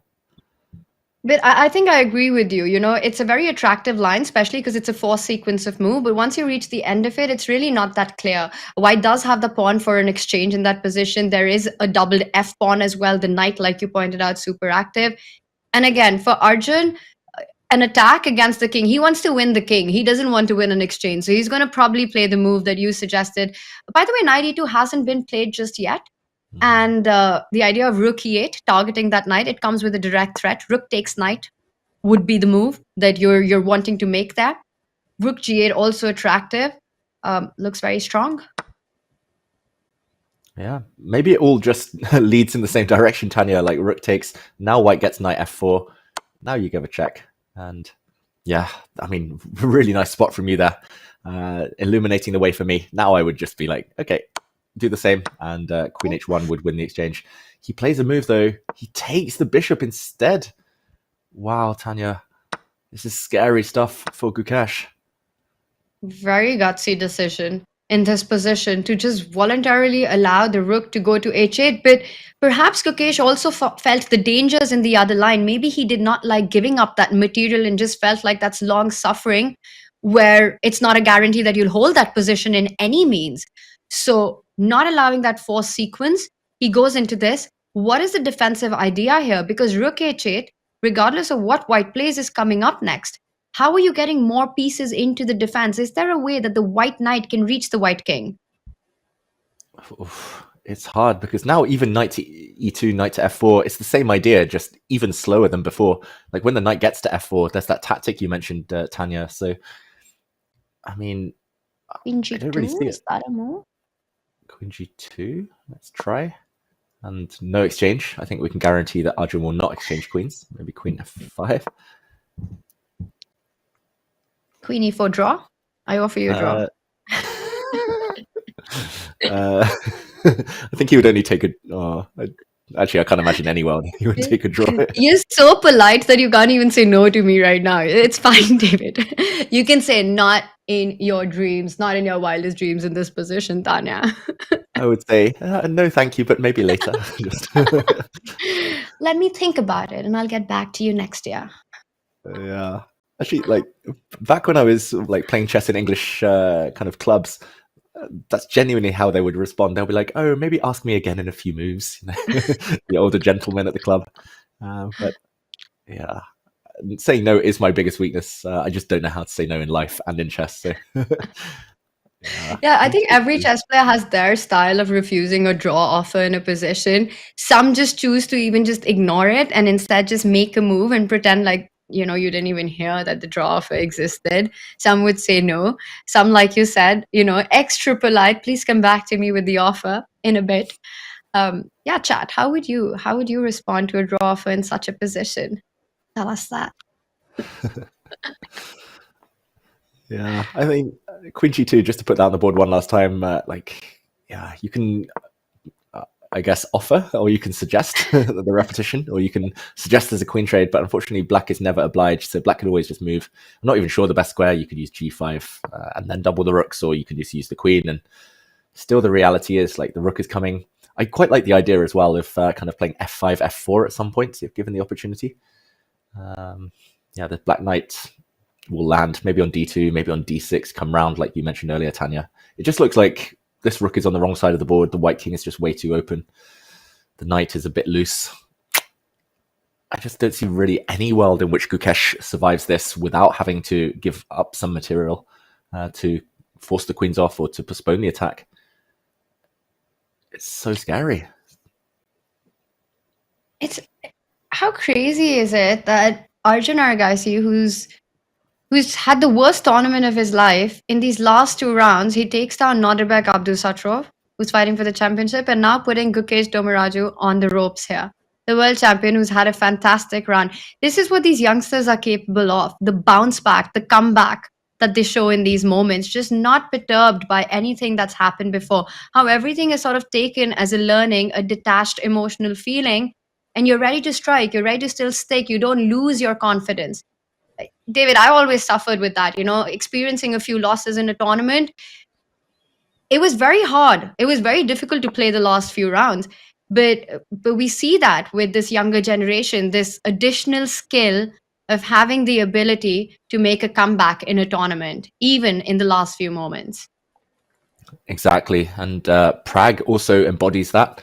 As you mentioned, Tanya, he literally lost in round 9. So he fell back behind the lead, full point behind the lead, PRAGG. And then a loss. Most of us would need some time to recover, lick our wounds, and kind of regain the confidence. PRAGG was like, no, I just lost. Who cares? I'll go win the next 3 games. And he's on a 3-game winning streak again.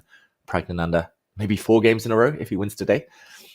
So yeah, they bounce back. It's that ability that led Magnus to the top as well. I literally can't remember the last time I saw Magnus lose more than 1 game in a row in classical chess, a classical tournament.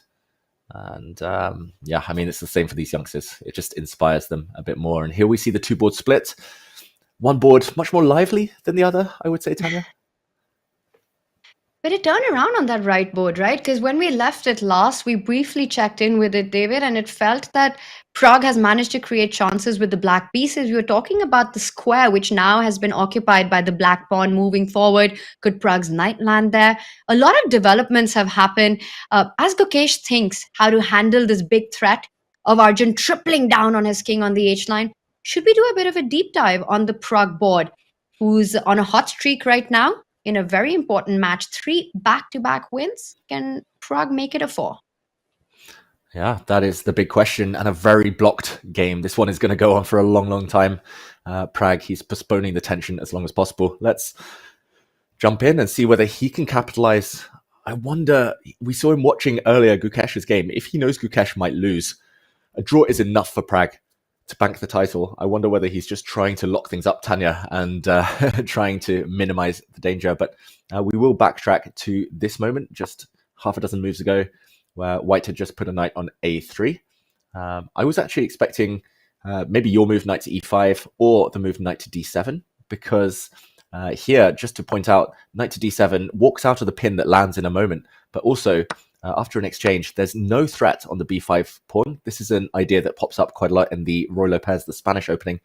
But this rook is hanging, so there's actually a pin on the a file, no time to grab on b5, and only after the white bishop moves, then you just defend your pawn, and the black knight is coming. Maybe there's even stronger for black there, but the black knight is coming to c5, a really nice square, maybe into b3 later, or the a4 square. But instead, he played a very reactive move, rook to b8. This allowed an exchange and then a pin. We talked about an incoming endgame a bit earlier. Maybe that would have been a roughly level type of position. Bishop d6 played, and I'm very surprised Vincent didn't take the opportunity to exchange on f6. I think Vincent might be in the mood where he really wants to fight, because this endgame, to my eyes, just looks very equal. Opposite color bishops. White's knight on c2 prevents any incursions, and White occupies the a file. I think Vincent is risking nothing here, but Prague might have been happy to bail out with a draw. This was around the moment he was watching Gukesh's game. And then just to catch up, Tanya, rook to c1, the knight came in, but the knight had to retreat to defend its fellow knight here, and Vincent played this very interesting move, b4, trying to lock up the queenside completely, trying to control squares. And this is the current position. Who would you pick, do you think, at first glance? And I'm torn, because really at first glance, I would still find black's position quite attractive here. You know, the move b4, it creates a target for the dark squared bishop on d6, which is attacking and eyeing that pawn already, forcing the white knight to stay into the defense. Both the a file and the c file, they can be challenged with the black rook. Rook a8 comes to mind as a move to dilute that pressure. There are ideas with that move of b4 that black can at some point think about rerouting the knight from d7 to b6 to the a4 square. I also like the space that Gukesh's pawn formation has given him with the pawn on d4. And you're absolutely right, David. That knight doesn't stop on a4. It goes on forward to that c3 square as well. d4, e5, giving him more flexibility, more space, taking away key squares from his opponent.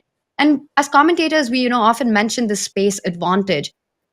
And perhaps to the new audience, to break that down, that's usually a condition that happens on the board when one of your own pawns or your opponent pawns goes over the halfway mark on the board. It goes into your opponent's territory, thus taking away squares from them and giving you more squares to play on. So in this case, the e3 square, the c3 square taken, where the knight can perhaps land to. Rook c8, rook a8 coming on next. I still see f4 as the counter chance that white might have. You want to open up the position as the bishop pair, but it's hard to imagine it being extra dangerous right now with the e5 point so under control. My first feeling was that Prague's got to be doing fine here. But then, of course, our Silicon friend just laughs at everything I just said. So I'm going to counter question you on this. Why is the bar higher for white here, David? Oh, that's the question I feared, Tanya. And I mentioned, okay, pawn to h4 just played by Vincent, and the bar says level again. So I'm not sure exactly what the best move was, but I did mention that pattern recognition, this pawn structure does kind of remind me of a King's Indian defense, just with colors reversed, where white has pawns a bit more cramped, black has pawns this way. So normally white does try to kind of attack this direction. That's where the pawns point towards. You always look towards the front pawn in terms of the direction. Black's pawns here, they do point towards the queen side. So black should be playing on the queen side, white on the king side. I was actually assuming, just to backtrack one move, that Vincent would drop his bishop back in the near future and then play for f4, as you mentioned. And yes, e5 is well guarded, but maybe White's idea is just to lock down the queen side, try to make it difficult for Black to break through over there, and just play f4, f5, g4, g5, do it the long way around, the old school way, just pawn storm. And I think the other good thing I see for White is this light squared bishop, although it's not really fulfilling its potential right now. If I could later teleport it in an endgame, for example, over to the b3 square or this diagonal, then it's going to become a beast. So it takes a lot of maneuvering. You need to go via d1. You need to make this knight move, which is the harder part, the knight tied down to this b4 square. But I'm just dreaming kind of 40 moves into the future, and a bishop landing on this diagonal combined with a potential f4 attack might be what Vincent is aiming for. But I like what we just did there, Tanya. Like, we got to look for the pros and cons for Black, the kind of the positives about his position. We also got to look for the white side, and I'm not sure how h4 contributes there. Maybe he's just going to do the alpha zero thing, maybe get his queen out this way. But it is a very tense position with both sides. They both have reasons to be happy. Yeah, it's for both sides now. It's, I think, a lot about the plans. It's, I have a dream and a plan to bring here. But what is the plan here that you're going to bring on as Black, as Pragg? And Rook 8, and this was a move that I was expecting, David, to try to neutralize the open lines. The other rook can also potentially land on c6. I also want to highlight that a4 square. This is a theme that we've seen in so many games, right?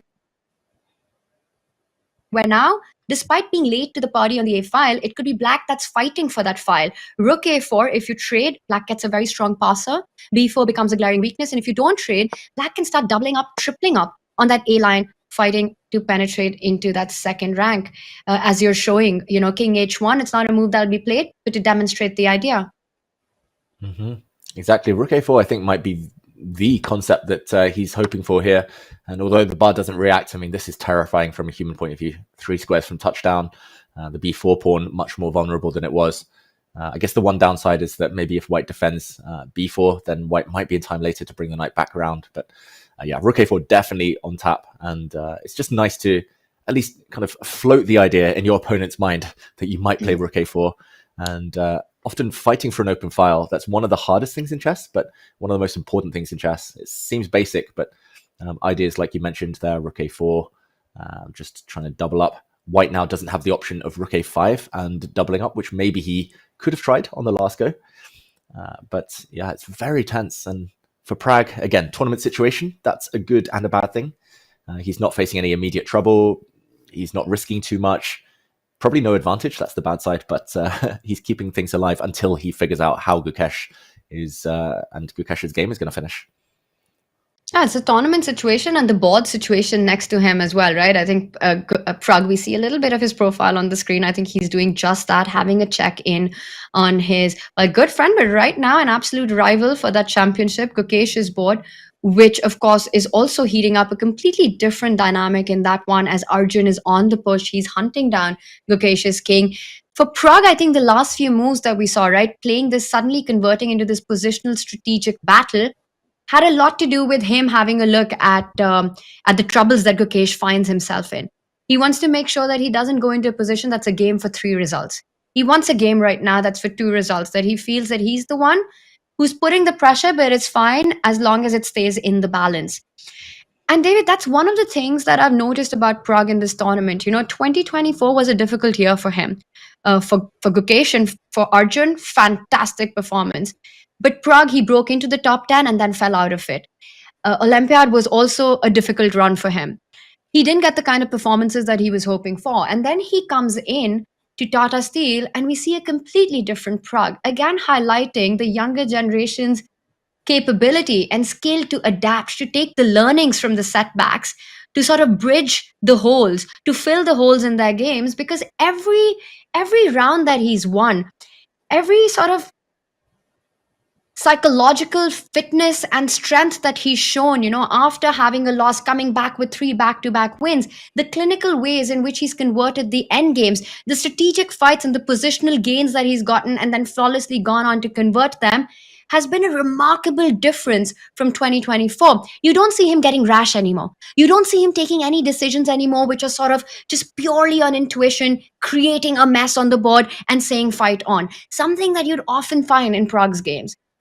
So really nice to see how much of a learning mindset these youngsters have. Yeah, he's just such an impressive guy, Pragg. He's so mature, so calm.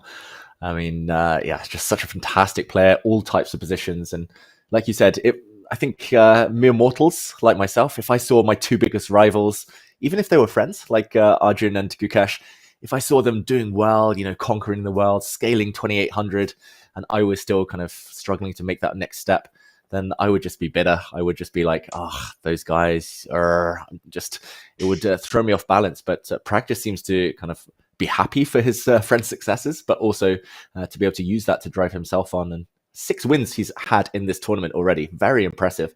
6 wins in any kind of elite super tournament is a nice result. But the manner, as you say, it's the style in which he's done it in. That is so impressive. He would be a worthy winner. I mean, both of them, of course, Gukesh or Pragg would be worthy winners of this tournament. But for Pragg, maybe it means a bit more.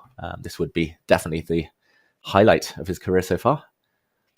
The quality of play has been incredibly high by Pragg in this tournament. I can't think of one game where you had the feeling that he got lucky or his opponent made a one-move blunder and he managed to get a point in that. It feels like a lot of the wins he just outplayed and outclassed his opponent. Now, we're talking about Gukesh and we're talking about Praggnanandhaa, but there is a third player. There's Nodirbek Abdusattorov, who does need a miracle, but he does have an outside shot at the trophy as well, right? He's playing against Harikrishna. And David, I'm just wondering if we can get a quick check in on that one. For Nodirbek to have a shot, he not only needs to win his game, it's a must win against Hari, but he is also rooting for Arjun and Vincent. He needs Pragg and Gukesh to lose to tie them at the top and to take it into a 3-way playoffs. Has he managed to at least get the first part? What is in his hands? What he can control? How much progress has he made there? I mean, Tanya, I'm smiling because this was an exciting start to the game, but this has become weird, wild, wacky. It's a fun position. And I'm so glad you took us in this direction. I mean, I first saw that there's a nasty pin. This white king is caught in a mating net. It's totally immobilized, as is the white rook, totally stuck. White bishop pinned. But there is a pawn hanging with a check. There's also a runaway Eddie the e-pawn here. I don't even know where to start. I'm picking this. This is chaos on the board. Absolute chaos. And that pawn can be picked up with a check as well. We have to look into lines here because this is really hard to understand. You can't go into general principles in this position. It's so calculation based, David. And I think, checks, captures, threat. There's one move that's a check and a capture as well. So I think we start with that move because to me, it's the most natural one. Queen takes pawn check. What goes on here? Hari gets up and leaves. He's feeling comfortable about his position. What's incredible to me, Tanya, is queen takes c5, the most natural move in the world. You take a pawn with check. It looks like you can go back and repeat. And the engine's like, it's only equal now. I guess queen to c6 is the block that black needs. I mean, it looks so scary, though. Another check. Black moves. I don't think black wants to retreat due to the move e7. You break the pin and suddenly, whoops, this white bishop is coming. So king c7, forced. How is this equal? You're giving white all the pawns. Yeah, it's really fascinating. And maybe the king just hides on b6 and now the pin on f1, the f3 pawn under fire. Let's say queen takes pawn. David defending f3 as well. Well, e7, you probably just take on f1 and queen takes pawn in the end. Mm-hmm. Yeah, so just to show e7, you probably take here. Or maybe there's even better. And this would end in a perpetual check, just to show your point. And queen takes f6. Is it this one, Tanya? Does he have a threat to... Oh, Eval Bar, no, says no. But now this is pinned, and this is pinned. Let's show it. It's pretty. e7 check, king a5. And you say you've got an extra queen. But thank you so much because black's going to win the king. Whoops. Yeah, I mean, this is crazy. But apparently there's something even better after queen takes f6. that I haven't yet seen for black. Is it? No. So, can you start with bishop takes bishop here? Rook takes bishop. Oh, yeah. No, and this just loses on the spot. I thought it's a check, but king g2, and white's absolutely safe, and the extra pawns do the talking. Wow, we need help from chat again. Queen takes f6. What is the best move? Chat, tell us, how does black play for the win here? Every line that we've just played out, white's just completely winning. White's queening. So what's going on here? Did you spot something, David? I mean, I didn't spot anything. I gave up. I mean, we found a draw for black, so that's enough. But I was a bit naughty, Tanya. I turned on the engine just for a second. I saw the top move. I'll give you 3 guesses while chat tries to figure it out for us. The grandmasters in chat. Oh my gosh. Because of the way you said it, it has to be something completely bizarre. Wow, I can't even think of a bizarre move. Is it some sort of like a king a5, stepping away from any check from e7? That expression is very encouraging, I must say. You're very close. Very, very close. Help me, David. Okay, so king a5 is my first. I'm just going to say 3 random moves, which are bizarre to me, but have some sense in it still. King to a5. Let's move the king to another square. Let's go back to c7 as well. King c7, David. And let's throw in an a-pawn push. And I don't even know why, but let's go a5 and dream of queening it one day. Third time lucky. As chat said, you're doing my job for me here, Tanya and chat. Thank you very much. But a5, I mean, you're literally like, you just throw all your pawns away and you're just like, yeah, chill. It's just going to make a new queen. Yeah, never happening. Never, ever happening. And checkmates in the feature chat there said also queen c4. That does look very tempting. Kind of trying to pin this bishop, but yeah, a lot to calculate after e7. And yeah, I admit I'm in trouble if I need help from chat, but that's the reality of this position. I mean, who's in trouble? Who's better? Who's pressing? It's just crazy, Tanya. Like queen takes pawn. I mean, I think 99% of us would play that move in a heartbeat, but not the best apparently. Maybe even giving black some chances.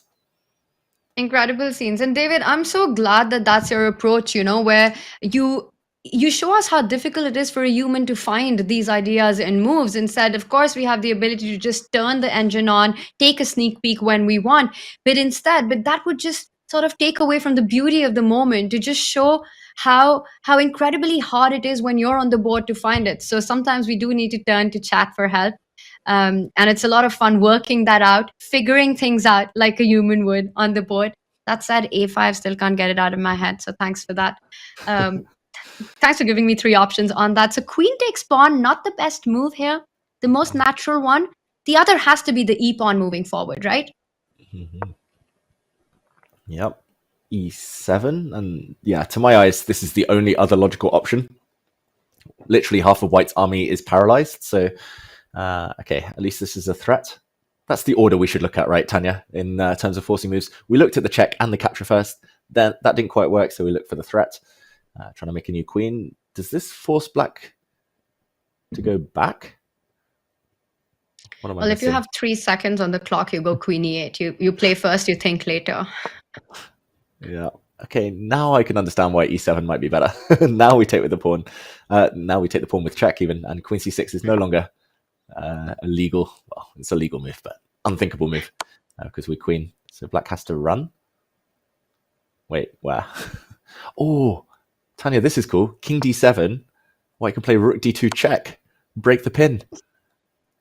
Nasty. Break the pin, and then you win. And this oh, is wow. checkmate. I was going for bishop b5 and then winning the queen, but yours is stronger. I mean, this is pretty good too. This is only +8 for white. You know, there's this saying in chess, right? If you can give checkmate or win big material, always choose big material, because the line with the checkmate, you could miss something over there. You win material, you win the game.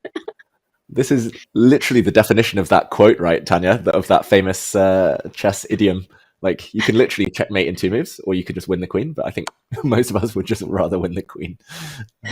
Just in case. That's just you being polite. Bishop takes bishop is game over. But this is not going to happen. So this one, there's still a lot of action going on as Nodirbek hasn't made his decision just yet. We are expecting him to push the e-pawn and then grab on c5 as we saw the subtle difference that exists with that move order that black doesn't have the resource of queen c6. Let's use this moment, David. Jump out of this one. Nodirbek needs a lot to go his way to fight for the trophy. Let's go back to the players who do have their fate in their own hands. And this is what we have in front of us. For Praggnanandhaa, it's pretty much still where we left it. The rooks have come off the board, the position in the balance.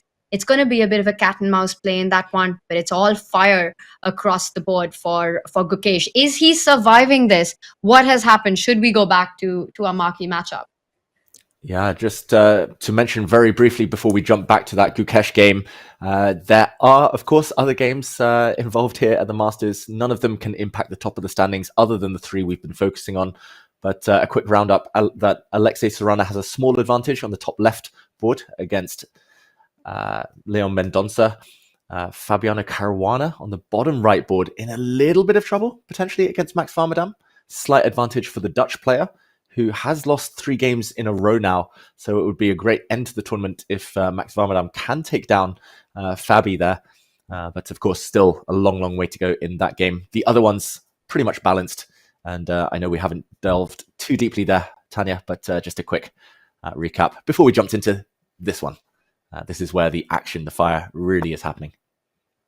Yeah, we got to show the love to all the games, but of course it is all about who takes the winner trophy right now, and this one game super important for that. It's been such a roller coaster, such a topsy-turvy fight so far. Arjun putting the pressure on. This last move on the other side of the board by Gukesh, David brings the rook into the game, attacking the knight. But before we go into this position, let's just backtrack a couple of moves from where we left it and see how we got here.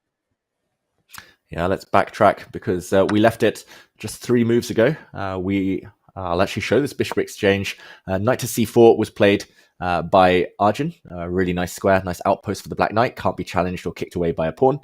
And Gukesh played this move. We came to the conclusion it was a mistake, but it's very hard at this point in human terms to find anything better. This bishop was immediately challenged. Blue arrow appears, by far the best move, spotted instantly by Erigaisi. Great understanding here that he just wants to triple up his major pieces on the H-file. And Queen G2, one of the moves we did suggest, was played in the end by Gukesh. Of course, no queen trade. He's more polite than me. He just instantly avoided any queen e4 stuff, any kind of dance between the queens. He's like, okay, keep the queens on. Game continues. Rook b1. The rook did triple up. It's kind of the Alekhine's gun, except normally you want the black queen kind of behind, propelling the gun forward and supporting the rooks. And okay, Gukesh, you mentioned the last move, Tanya. Very surprising because it looks like irrelevant almost playing on the queen side. But this knight was on such a strong post. I guess he felt he had no other option. Maybe he just couldn't move any other pieces. He wants to kick this beast away.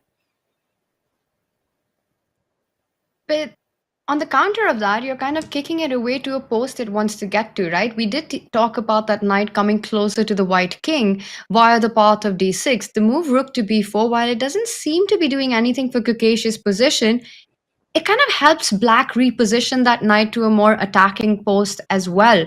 So I'm just wondering what Gukesh wants, because to me, knight d6 feels like a very natural response here.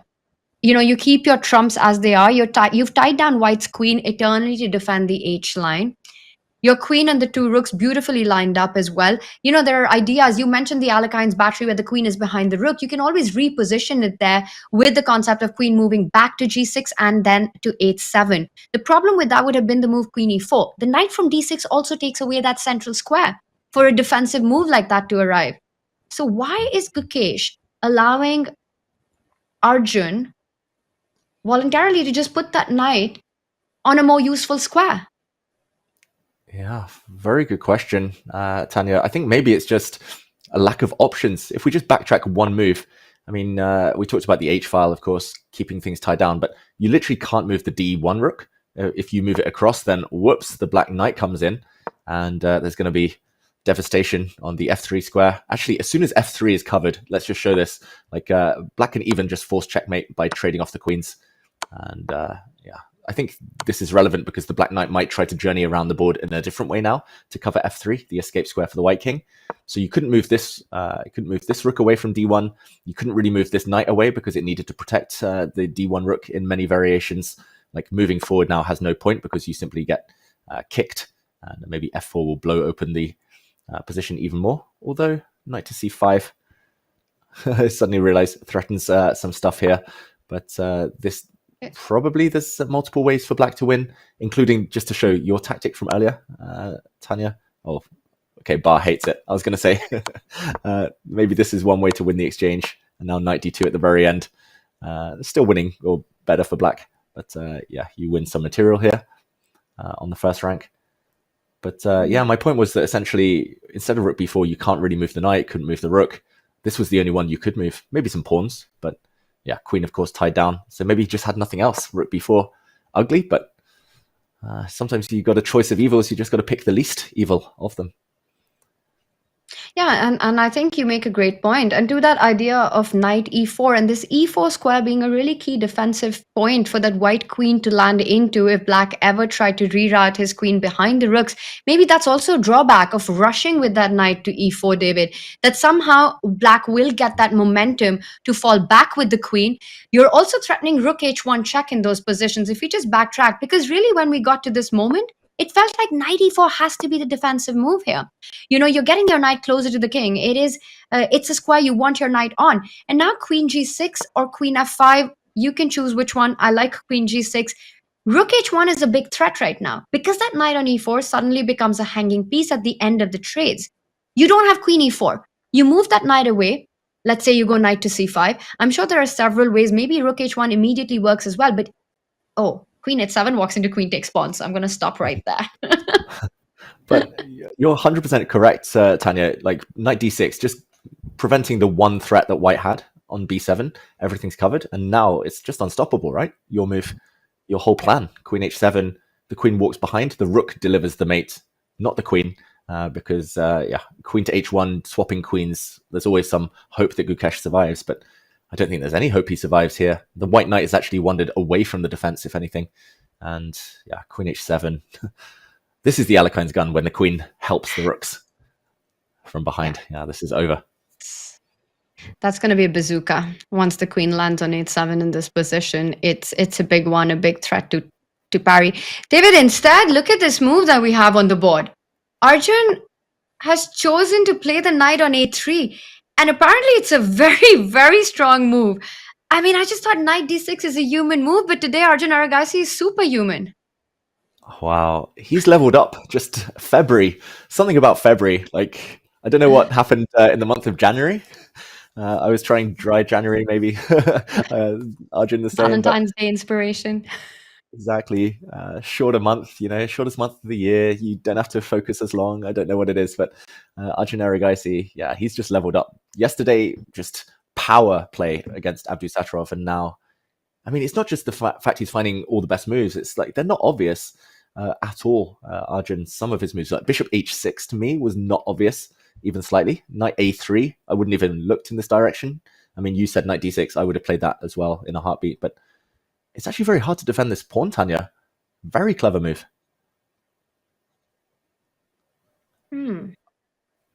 How do you hold? So you say it's hard to defend the pawn, and I'm trying to understand why. If we can just look at what's the threat. Let's say you go really passive, and again, it's probably the worst move, but rook to b2. I defend that pawn. Is there a threat on the board that black has right now that I'm completely missing? Maybe no threat. I just saw the bar drop. Maybe it's this idea of yours again. It's just always the same idea, right? Queen f5 or queen g6. And now back. queen e4, you take, and rook h1. The rook on d1's hanging, David. Oof. Painful. And, I mean, he's just totally stuck. Just to point out as well, like rook to a4 looks like a cool counterattack, attacking the knight, attacking the pawn, but black just jumps back with the knight, and white's knight suddenly is overwhelmed. Knight takes knight. Whoops, you lose protection of this rook. And it's just every angle he's going for, Tanya. He's literally split the board in half, and now he's going queenside. But I mean, main action's happening down here, and Gukesh just can't defend both flanks.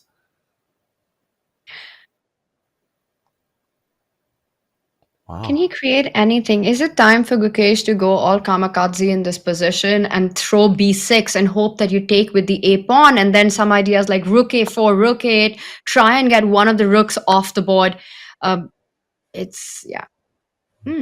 Okay, so maybe this one works then. So maybe not with the a pawn. What is happening here? Maybe with the c pawn? The black king, it is a bit open now, but just needs one move to hide to a very, very safe square. I like your idea, Tanya. Like in blitz, everyone at home, look for counterplay. b6, set a trap. And the a file opening, at least white's not immediately lost. Still struggling, but knight a3.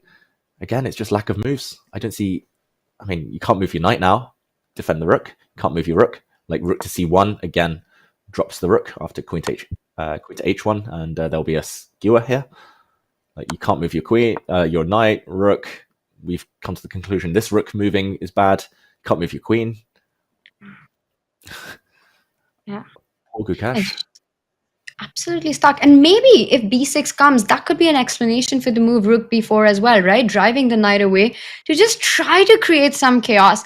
Yes, you give up a pawn, but well, in this position, the pawns are not helping that white king. Knight a3, what a path this has been by Arjun's knight. From c6 to a5, the first time at the edge of the board, comes towards the center, and for the second time at the edge of the board. And turns out, once again, the best move in the position. Hitting that c2 pawn comes with direct threats. Now that the white rook has left that first rank, black can also think about setting up that bazooka on the h-file with the queen rerouting itself.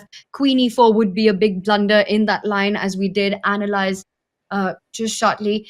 David, the problems seem to be mounting. And even if b6 was to happen, Gukesh is still under big pressure, right? You grab that pawn, you still keep all the threats on the board. This is the first time in this tournament where it feels like the world champion is under the serious threat of actually losing his first game as the world champ. Gukesh a bit shifty on his chair.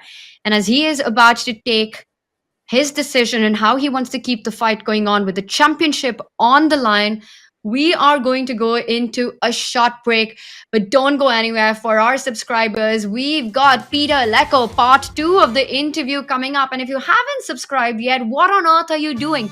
Go and subscribe right now for access to all the exclusive interviews and content coming your way. We'll see you in just a few.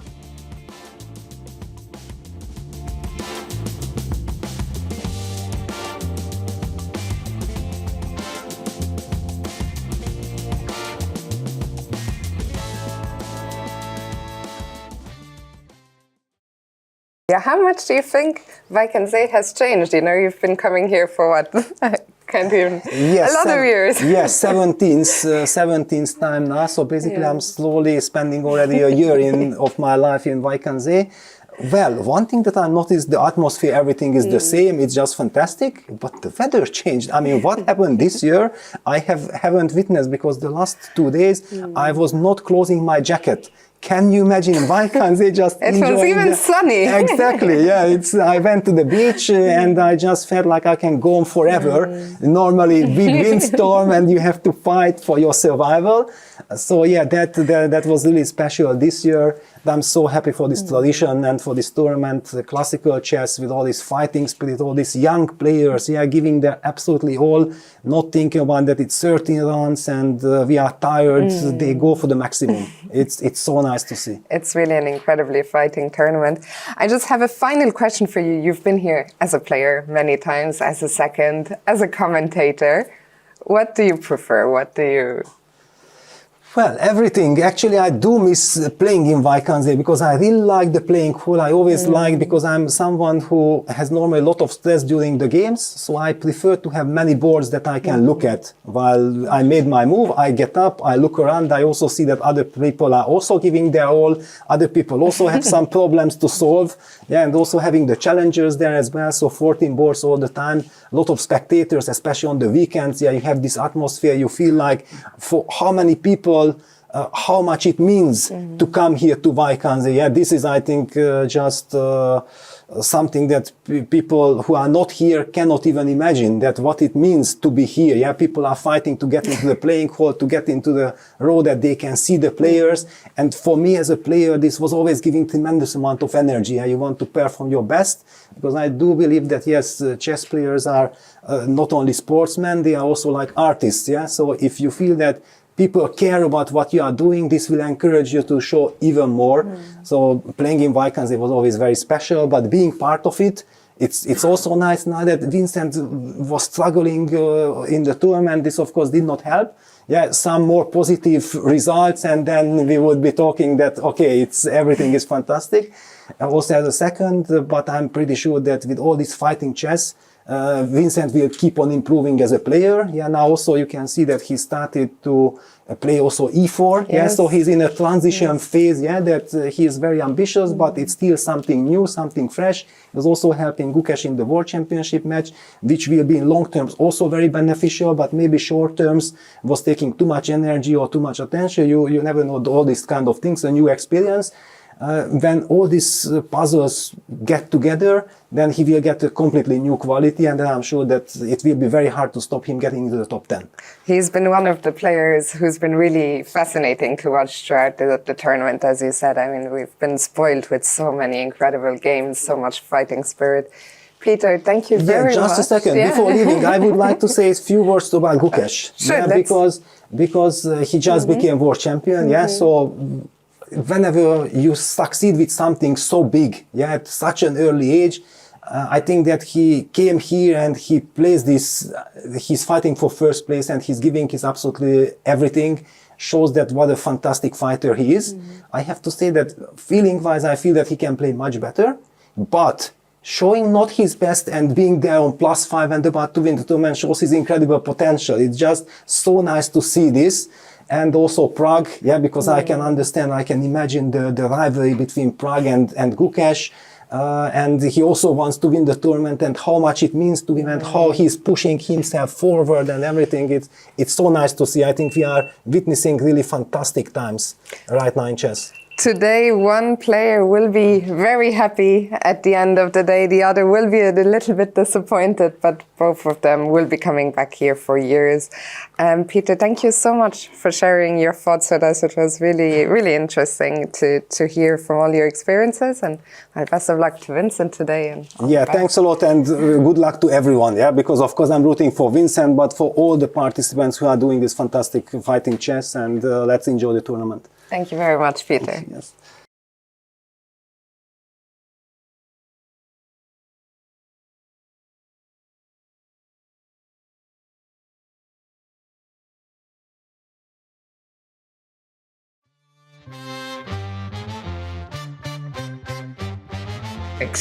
We are expecting big time scrambles to come up next. And as we had Cemento Peter Leko talking about the weather in Wijk Aan Zee, tension is at an all-time high.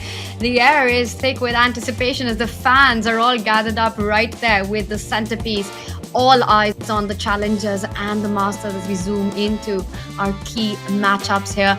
David, with a few minutes left on the clock, and I've got the clock situation in front of me, and there we have it. Gukesh down to 4 minutes, an incredibly difficult position to boot. Ideas of checkmate on his king. By the way, I think b6 was played in that position. How much of a factor is the clock right now, and can the world champion defend this under 4 minutes? Wow, this is so big in terms of the tournament standings. This is so scary for Gukesh. He has 3 minutes left, but look at that eval bar, Tanya. It has plummeted the whole way down. Arjun Erigaisi with a winning position.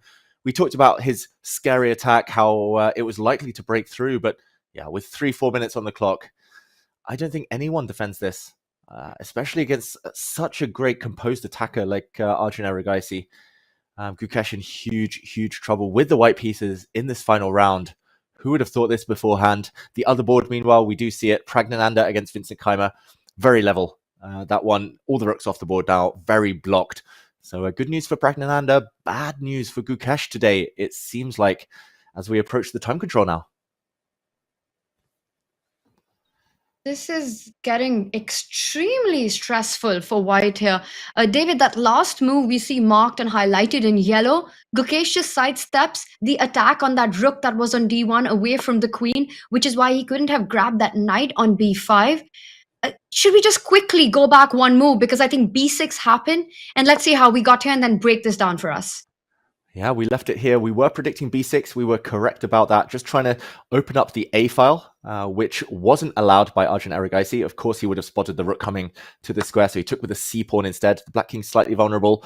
Rook to a4 happened anyway. The knight came back to b5. And for a second in the break, I was wondering about the move g4, just trying to break the queen's connection with this rook. But after the move g4, black could have simply sidestepped, and the white king still very weak. The black queen would defend her knight, and not only now materially level Arjun Erigaisi, but the rook coming to h1 would have been a devastating threat. So this wasn't what Gukesh chose. Understandably, he played rook to d3. This is the current position. And Tanya, if only the black king were on b8, this would immediately be game over. Knight takes knight would be followed by a queen coming in with a check, and it would be lights out. But does Arjun have anything immediate, or is he just going to sidestep, do you think, with his king? I was about to say then, just do it. Put your king on b8. It comes with the idea of knight takes knight. The more I look at this position, I'm not worried about white grabbing on b5 because the black queen just swoops up over to that file, opens up the path for the rook on h1, threatening the white rook on a4 and also the deadly check on b1. That's far too many threats. King to b8 comes in with the idea of knight takes knight. If white trades, white is busted. If white doesn't trade, you have to sidestep away with your own knight. Perhaps the way to go then would be to go knight to e4 if king b8. Is there a knockout blow? To answer that question, well, I can't spot it.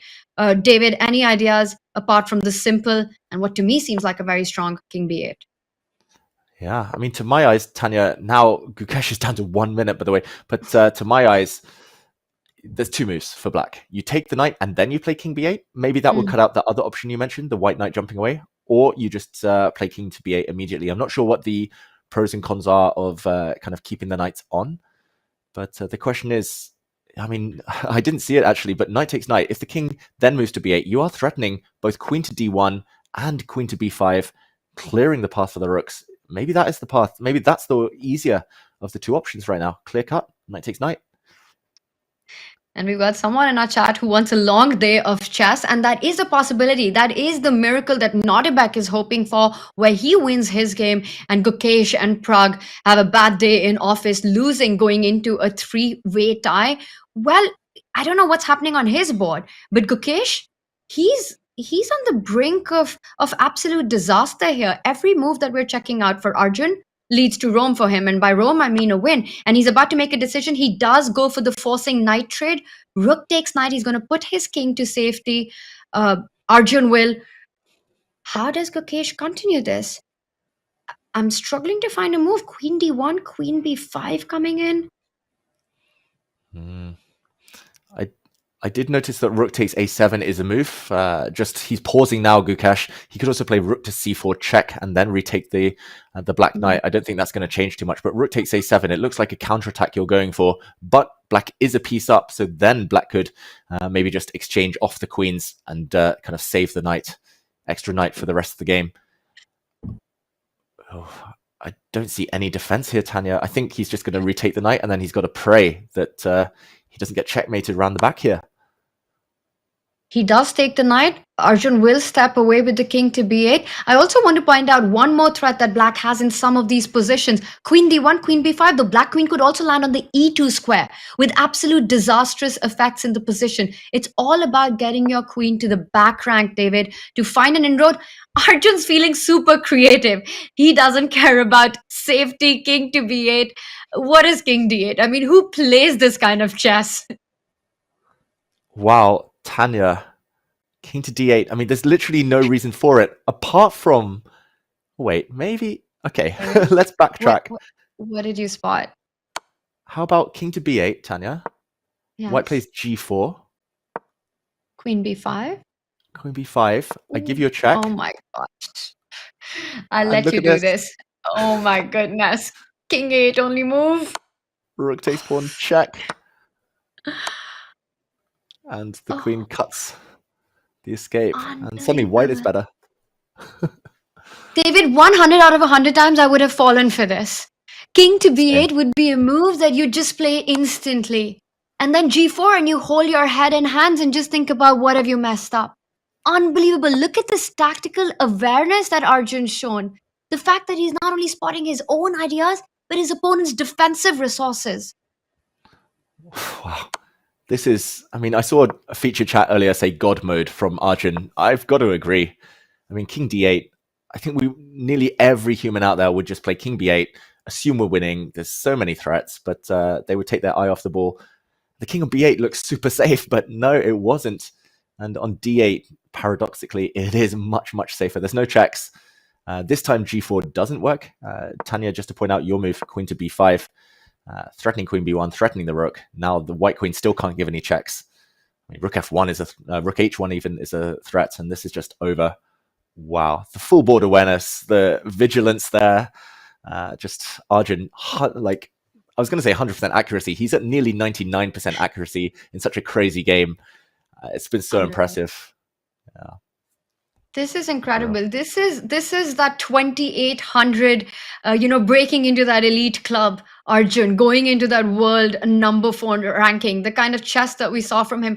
Again, David, King b8 would just be played by, I think, 99.9% of us here. It's unreal that g4, and you might be even forced to actually go for a queen trade. The more we look at that position, the more we realize that queen g3 would have been a deadly threat. And that's what Gukesh set up. How tricky was rook b4, rook a4? How much do you think Gukesh had seen of this idea before he went rook b4, David? Oh, I think he might have actually seen all of it, Gukesh. Rook b4, like b6, rook a4. He's kind of set it up. That's so sneaky. Gukesh would have tricked most of the population, even most strong grandmasters, I would say. Gukesh would have found the way there. But King d8, yeah, that is a mark of literally a stroke of genius from Arjun, who played it instantly. It's incredible. I mean, just this moment, and it was shocking when he put King d8. And at first, it felt like he was going for style points, right there. But no, it has a deeper meaning to it. It's what differentiates between a win and perhaps a draw. Just not giving your opponent an opportunity here. And for Gukesh, the seconds are ticking down. He's reaching the 30-second mark right now, and time control still far away. He's still got David, he's got 12 moves to make it to move 40. Oof. How to cling on. F3 played. Is there a killer blow now for Arjun Erigaisi? The white queen now is pretty much trapped. He had to play this to prevent the black queen from coming in, as you mentioned earlier, Tanya. And one question is queen to b5. Does that get the job done? Wow, we don't even need to wait. Arjun plays that move. Are we going to see a knockout blow? The white rook attacked on the edge of the board. It can capture a pawn. Where is the end? Arjun has seen it, Tanya. He's seen everything this game. Look at the speed with which he's playing. King to d8, immediately plays queen b5. He's playing on Gukesh's clock as well as the position. Gukesh goes in, rook takes pawn. He's got no time to think, no time to calculate. And David, there has to be a finish right now. You could step in with the queen. He first goes in with the rook. If the queen was to capture it, queen b1 would have been game over. White is forced to come forward with the king. Do you just start getting greedy now? Bring your other rook in, win the queen. David, is Gukesh about to lose? I think this might be it. Gukesh about to resign. There we go. It's a handshake. Arjun Erigaisi breaks Gukesh's heart there with a powerful performance, a powerful win. Who would have thought it? Gukesh losing with the white pieces. The first result, the first game to finish in the Masters section in this final round, Tanya. Wow. I don't have any words. It was just so unexpected, but so brilliant from Arjun. Unbelievable. Arjun Erigaisi does the unthinkable. He stops the unstoppable. He beats the unbeatable. It's the first loss for Gukesh as world champion. And what a heartbreaking moment for it to have happened. David leading the field from pretty much the start of the tournament, always being in the mix for that championship, coming in with the white pieces, playing against the player, playing against Arjun, who's been struggling in the tournament so far. But today was an Arjun Erigaisi show. It wasn't just a show. It was a blockbuster performance by Arjun today, showing why and how he made it to that 2800 and how he's back despite having those losses just a few days ago. Beats Nodirbek Abdusattorov, beats Gukesh, and now it's all up to Praggnanandhaa. Wow, and there's drama elsewhere. This might not be the last we see of Gukesh today, because his main rival, Praggnanandhaa, is in trouble. There might even be a three-way playoff if Abdusattorov can win his game. You mentioned there were 4 scenarios before today, Tanya. One of the 2 players winning outright, Pragg or Gukesh. Gukesh is not going to win outright. That scenario has gone. Pragg winning outright, still possible if he can hold his game. But it looks like he is facing an uphill struggle. Vincent with a key move right now. It looks like a blue arrow appearing. Suddenly, Nodirbek could catch up. That's the final 4th scenario. There won't be a tiebreak between Pragg and Gukesh unless Pragg loses this game. What is this? Queen c8, the blue arrow. That's an obvious move, I would say, Tanya. White to pawn down, but can go in the attack. David, I'm just getting my head around everything that we've just witnessed and what that means for our tournament. Queen c8 is the move. Right now, white is down a pawn. You want to put your pieces into power play right now. For Vincent, if he finds his way forward, unbelievable. We were talking about how Nodirbek needs a miracle. That miracle might just be closer to a reality right now than it has ever been. We've got the 2 boards up for us, and look at Nodirbek Abdusattorov. He keeps his chances alive. He found e7. He forced the black queen into defense, picked up the c5 pawn with a check. David, a scenario people would have given a 1% chance at the start of the day. What do you have to say about that now? Strange things happen in the chess world. Wow. I do remember commentating on a tournament once, Tanya, and it wasn't found. Queen to c6 played by Vincent instead. Strong, but not the strongest. I was just going to say, there was once a tournament. It was actually a qualifier for the Champions Chess Tour with all these young prodigies back in 2021. Heading into the final day, Gukesh was so many points behind that he had a 0.3% chance of winning that event. Of course, he won his last 5 games in a row and won, and took tournament victory. So strange things happen. Especially when all the players in the field are bloodthirsty like this slot are. Wow. This is incredible. Tata Steel just keeps giving. King c7 played right now by Pentala Harikrishna. He's relying on that A passer. For Pragg, he's been given another life. With Vincent going in with the queen to c6, he could grab the b5 pawn. Now, David, a draw means Praggnanandhaa is a clear champion. So for it to get to any kind of playoff, Vincent has to win this position. Queen c6, it does keep still a lot of chances alive. Despite material balance, opposite color bishop, when there is a different color complex, it's about the bishop activity. Notice how the light squared bishop on b3 for Vincent has a direct target on f7. It's so much stronger than its counterpart on b4, which has absolutely no play, no activity against the white king. And that's what gives Vincent the edge to push for more in this one. But is it time to get greedy? Is it the moment that you pick up the b5 pawn, or are there more direct ideas and inroads towards Pragg's king? Yeah, Pragg's king is the big target, as you call there, Tanya. Let's just do a quick backtrack. Black is a pawn up, so as you mentioned, Vincent could restore the balance now, take this pawn. I think a very natural move, and maintains the advantage. But we did jump in at a very key moment. Actually, the exact moment that Gukesh resigned, Pragg made a mistake. Knight to f3 was played, attacking this pawn. Pragg should have offered a trade of queens with queen to c7. That's a hard move to make, giving back the pawn that you're up. The whole idea would have been that a queen exchange and knight takes e5 now, hitting this pawn would, or maybe could have been met by the move knight to e6, blocking the diagonal and clinging on in a difficult endgame. But instead, he did slip up. He played queen to e7. We saw the blue arrow appear. Queen to c8 was strong. I just want to point out the reason why it was better than queen to c6. That's because there is a pin. Queen takes b5 was played in the game. You're right, Tanya. And now h6 has to be played simply. Knight to g5 is too big a threat, breaking through on f7. And after h6, I think it must be the move bishop to d5. There we go. And this is just so deadly, the idea of pinning this black knight. King h7 would never really work out due to ideas of queen f5 check and the e5 pawn drops. So queen c8 would have been pretty much a winning idea in this position for Vincent. Pragg would have had to find some miracle moves just to survive. Instead, queen to c6 was played, h6, and this is where we find ourselves. Bishop d6, again, blue arrow appears, only move. Obvious one this time, defending the e5 pawn. Tanya, you mentioned the long-term pressure here. If white can just add his knight to the mix, it still looks so scary for Pragg.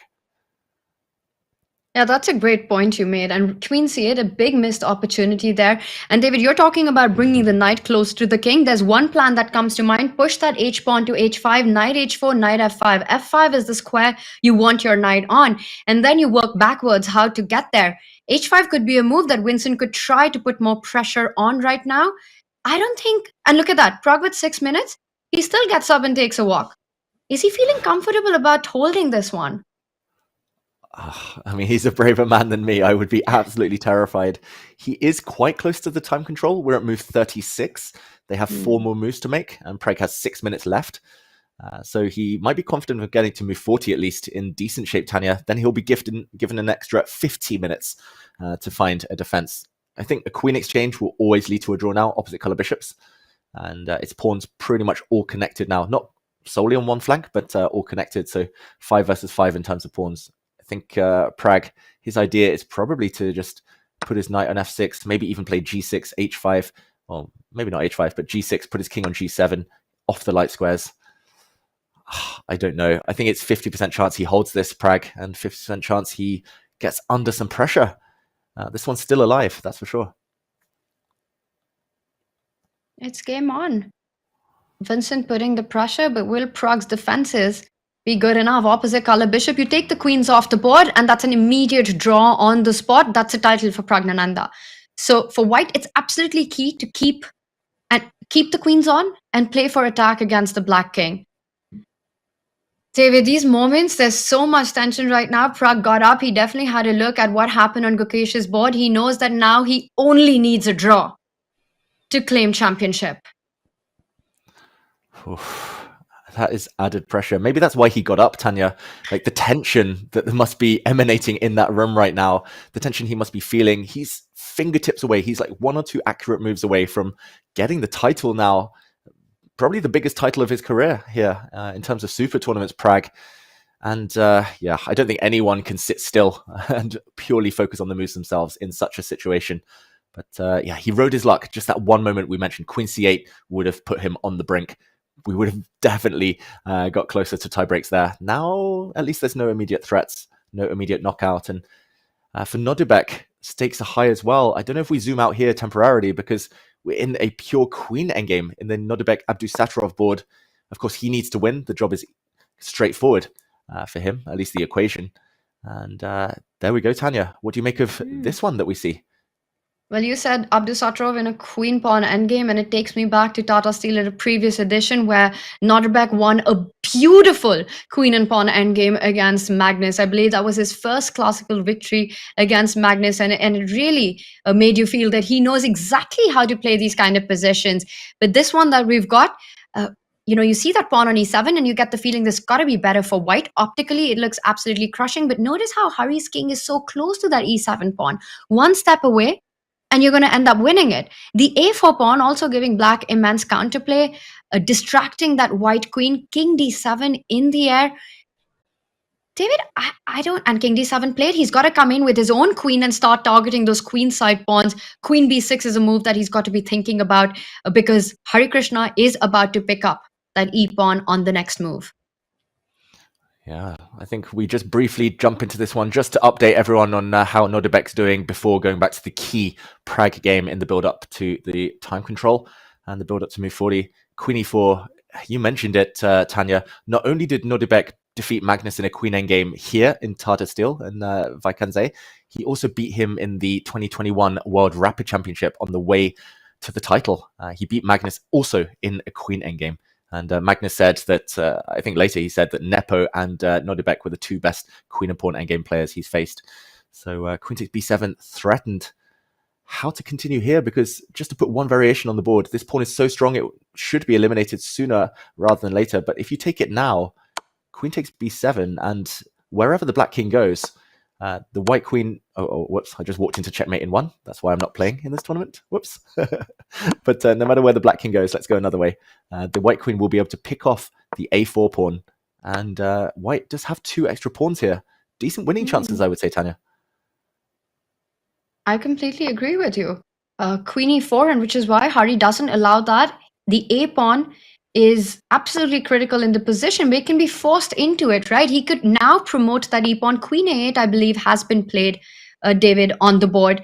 And now you could promote, force the black queen away from that a8 square, and then grab on b7. There's one difference. Notice how that queen from e8 will then guard the a4 pawn. So anywhere the king moves, eventually white will not be able to grab that extra pawn on a4. You'll be down a pawn as white, and I'm glad you're putting that up right here for everyone to see. Yes, white has the extra pawn, the double c pawn, but the black pawn on a4 gives you enough counter chances to fight for the draw here.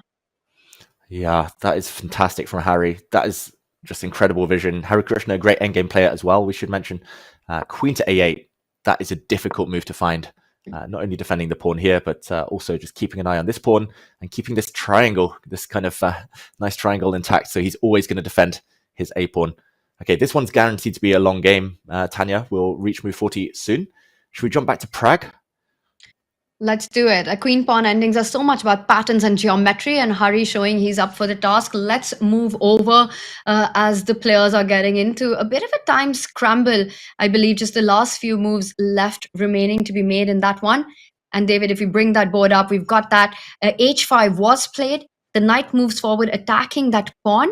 I wonder how much does Vincent care about that h5 pawn? Is he going to just completely disregard it, go forward with the knight, knight h4, knight f5, bring that knight towards the enemy king, and just go all out for Pragg's king side? And it's on the board. This is getting spicy. It's getting spicy. It's getting scary for Pragg, I've got to say. And just to point out one safety hazard, if knight takes pawn, I think white was just winning after the move knight to f5. This bishop is attacked no matter where you go with the black queen. You can actually simply just take this bishop, and after queen to e8 check. I just wanted to point out this variation. This is a check. The black queen cannot defend because now bishop takes f7. Again, you're pinned, and you lose the queen next move after the king moves. And if you run away with the king, bishop takes f7 is just lights out. You're attacking the knight, threatening checkmate. If the black knight drops back, checkmate this direction instead. So this would be over. The pawn is untouchable, Tanya. It's poisoned in the current position due to this variation. So what is his intention? How's he going to meet this terrifying knight to f5 jump? Well, it's coming regardless of what you play, right? There's really no way to stop it. Without having the option to go g6 to defend that square, you have to try to look for activity. You have to try to improve your queen. I was going to think of going queen c7 or queen a7, get it over to the white king, give some checks. But here we've got Pragg really wanting the endgame, and it makes a lot of sense as a defensive move. Now, the queen trades would be an immediate draw offer. It would mean handing over the championship to Pragg if Vincent was to take that queen on d7. I'm expecting him to keep his chances alive, find a good square, go queen a6 or go queen b6 and follow it up with that knight coming to f5. Yeah, I like that too. I don't think Vincent's risking anything, even if Vincent, if everything goes wrong, you lose the h5 pawn, you run out of your attack, probably you can just trade queens later and go into an opposite color bishop endgame. So Vincent, there's no reason at all for him to play it safe. Especially the fact that he was one of Gukesh's seconds, good friends with Gukesh. I think he will want to do his friend a favor if possible. Of course, he wants some rating points. He's had a tough tournament, Vincent, hasn't won for a while. So yeah, keeping the queens on is almost a guarantee here. You have four safe squares to keep her on. I'm not sure the best. I quite like your queen a6. One of these two, Tanya. I like that also because it stays connected to the black bishop, right? So you're kind of stopping the black queen from getting active on the g4 or the h3 square. I also like your idea of going queen c4, lining up with the bishop, eyeing that f7 tender spot. As long as you can make sure that the black queen doesn't come over to the white side, I'd be happy with any square. But queen b6, maybe there's queen c7, David. Yeah, I agree. I don't like putting my queen on dark squares in general if there's a dark squared bishop for the opponent. But queen c7 is a bit annoying, and trying to trade queens or trying to come in. Maybe your queen a6 move, and it's played. I just want to mention one key variation, Tanya. I was trying to work it out, but now knight takes pawn. If the white knight jumps into f5, attacking this bishop, at first I thought, oh, the bishop just drops back. But can white play this really cool move now? Swing it across, queen to g6. Oof. You pin, you attack, and if the knight moves, now you grab this pawn. Check is all the pins, essentially. And I don't know where the smothered mate is, but I mean, this is clearly winning for white. This is just over. Cool tactic. I love how this time you didn't look for a checkmate, but you're going for the queen in this one. Yeah. You taught me well. And I completely agree with our featured chat there. Man is saying that this is a dramatic finish. What a day it's been already. Well, Gukesh suffering his first loss, putting his championship in a big doubt, a big question mark. Praggnanandhaa needing only a draw, but under pressure. Nodirbek pushing for a win in his game against Harikrishna. Queen a6 is the move of choice, the square of choice by Vincent. I really like the lines that you showed there. The threats with the knight, bishop, and queen combined against the black king would be absolutely deadly. David, the bar doesn't give a massive advantage to white. But again, we often talk about human evaluation and human perspective in a position. This has got to look far more scary than what the bar implies right now for black. Definitely. Especially considering the fact he's only got 3 minutes, Pragg. We saw him standing up. Now we see Vincent leave the table. But Pragg, he's got 3 minutes to make 2 moves. But these next 2 moves are going to be so crucial, Tanya. If he survives to move 40 intact, gets the extra 50 minutes, no big harm done to his position, then I think he's going to win the title. But the kind of scope for blunder, the possibility of blundering now is so high. I mean, we saw one variation that loses on the spot for black, like knight takes pawn, poison pawn. I don't even know how to begin defending, like bishop back to e7 or f8 maybe. Oh, it's terrifying. Gukesh must be watching this, right, Tanya, from his hotel room or somewhere, just being like, come on, Vincent, come on, Vincent. He's not out of it, Gukesh. Yeah. I think for a month, last part of November and half of December, we had Vincent rooting for Gukesh, go Guki, every single round. And I think right now, despite the fact that Pragg's a very good friend, it's the other way around where Gukesh is really hoping that Vincent can pull this off. And that would mean we'd get a playoff, at least a 2-player playoff. Pragg, he does move the king away from dangers along that diagonal, but it leaves the f7 spot a bit tender. Now, if white immediately jumped in to grab that pawn, David, that's the first move that comes to mind because you get the feeling that you might have an extra pawn, but the tactics, bishop takes pawn, queen takes bishop, white picks up the black bishop, the h5 pawn is hanging at the end of that line, and then threats of the queen coming over to d1 with a check. This would be dream counterplay for Pragg. Yeah, just counterplay is such a kind of non-possibility in the current position that this is a dream, as you say. Also very objectively strong. Just to show that one more time, bishop takes f7 is a deflection tactic.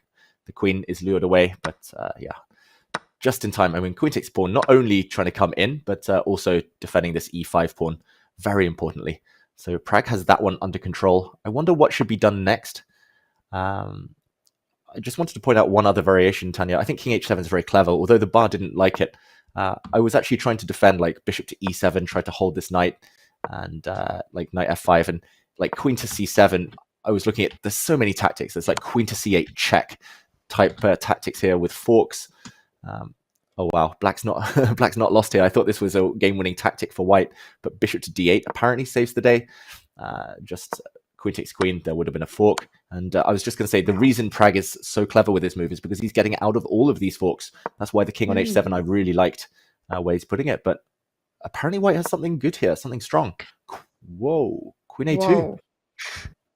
That was not on my radar. You know, we're looking at moves like knight f5, bishop takes pawn, coming in with some threats like that, but a retreating move by the queen lining up with the bishop. And now the blue arrow says that Pragg must go on the defense. He has to step back with the king to keep a fighting chance alive. He's got about 2 minutes to figure this out. David, it's not an easy move to make because you've just placed the king on h7. It's through process of elimination, through realizing that there's no other way of defending that f7 pawn, that perhaps Pragg will find this and play king to g8. Yeah, I think it's just it's the type of thing you just never allow. Bishop takes f7 here. You don't want to drop a pawn. There's all sorts of mating nets around the black king if that pawn ever falls. So he will find king to g8. He's just double checking. This is move 40 for everyone at home. So this is the last moment he can use up this 1 minute 45. He will get 50 extra minutes after this turn. So yeah, no rush yet for Pragg. King g8. Tanya, I get the impression Vincent might have played queen a2 because he knows he can, at the very minimum, repeat the position. And he just wanted a break, freshen up, go to the bathroom. And this one, it's going to continue past the time control when nerves are going to be jangling even more. Still no guarantees. What do you predict? I'm gonna stop and give up on predicting anything. With the way Tata Steel Chess has played out so far, I think predicting is absolutely the most useless hobby currently in this tournament because nothing goes as one might expect in this one. David King G8, he's reaching out for it. He does make time control, and I think you're absolutely right for Vincent as well. Now he's gonna take these extra minutes that are going to be added. He knows he's got the pressure on, and he might even repeat it once by bringing the queen to the more active square and then finding his way forward. We might see the knight jumping and arriving on f5. I don't believe that we're going to see a repetition. I don't believe we're going to see queen a6, king a7, queen a2, king g8 going into a draw. This will be played out. Pragg, he keeps sitting on the board, but we will definitely see these two players go into freshen themselves up, kind of take a breather, get back into the zone, calm themselves down out of this time control excitement that players feel reaching the 40 move mark. And this is going to be a long fight. No repetition coming up. Fully agree, Tanya. We're going to be here, on the edges of our seats, I've got to say, just anticipating what's about to happen next. It feels like there's still a twist or turn ahead. And Pragg, the one thing we can say is he's definitely worse. He's fighting for his life, fighting for the draw, fighting for the title. But if he defends this, then he deserves to win the tournament. It's not going to be easy. Vincent's going to put some serious pressure on him in the next few moves. Yeah, and he's feeling it. Last year as well, it was a tournament that went so well in the first half for Pragg. And then things collapse in the second half of the tournament. He checks, he double checks, he triple checks. He's made the 40 move. And now he's going to go just freshen up, take a break, walk around. He knows he's on the defense. He has to have that mind shift to hold this position.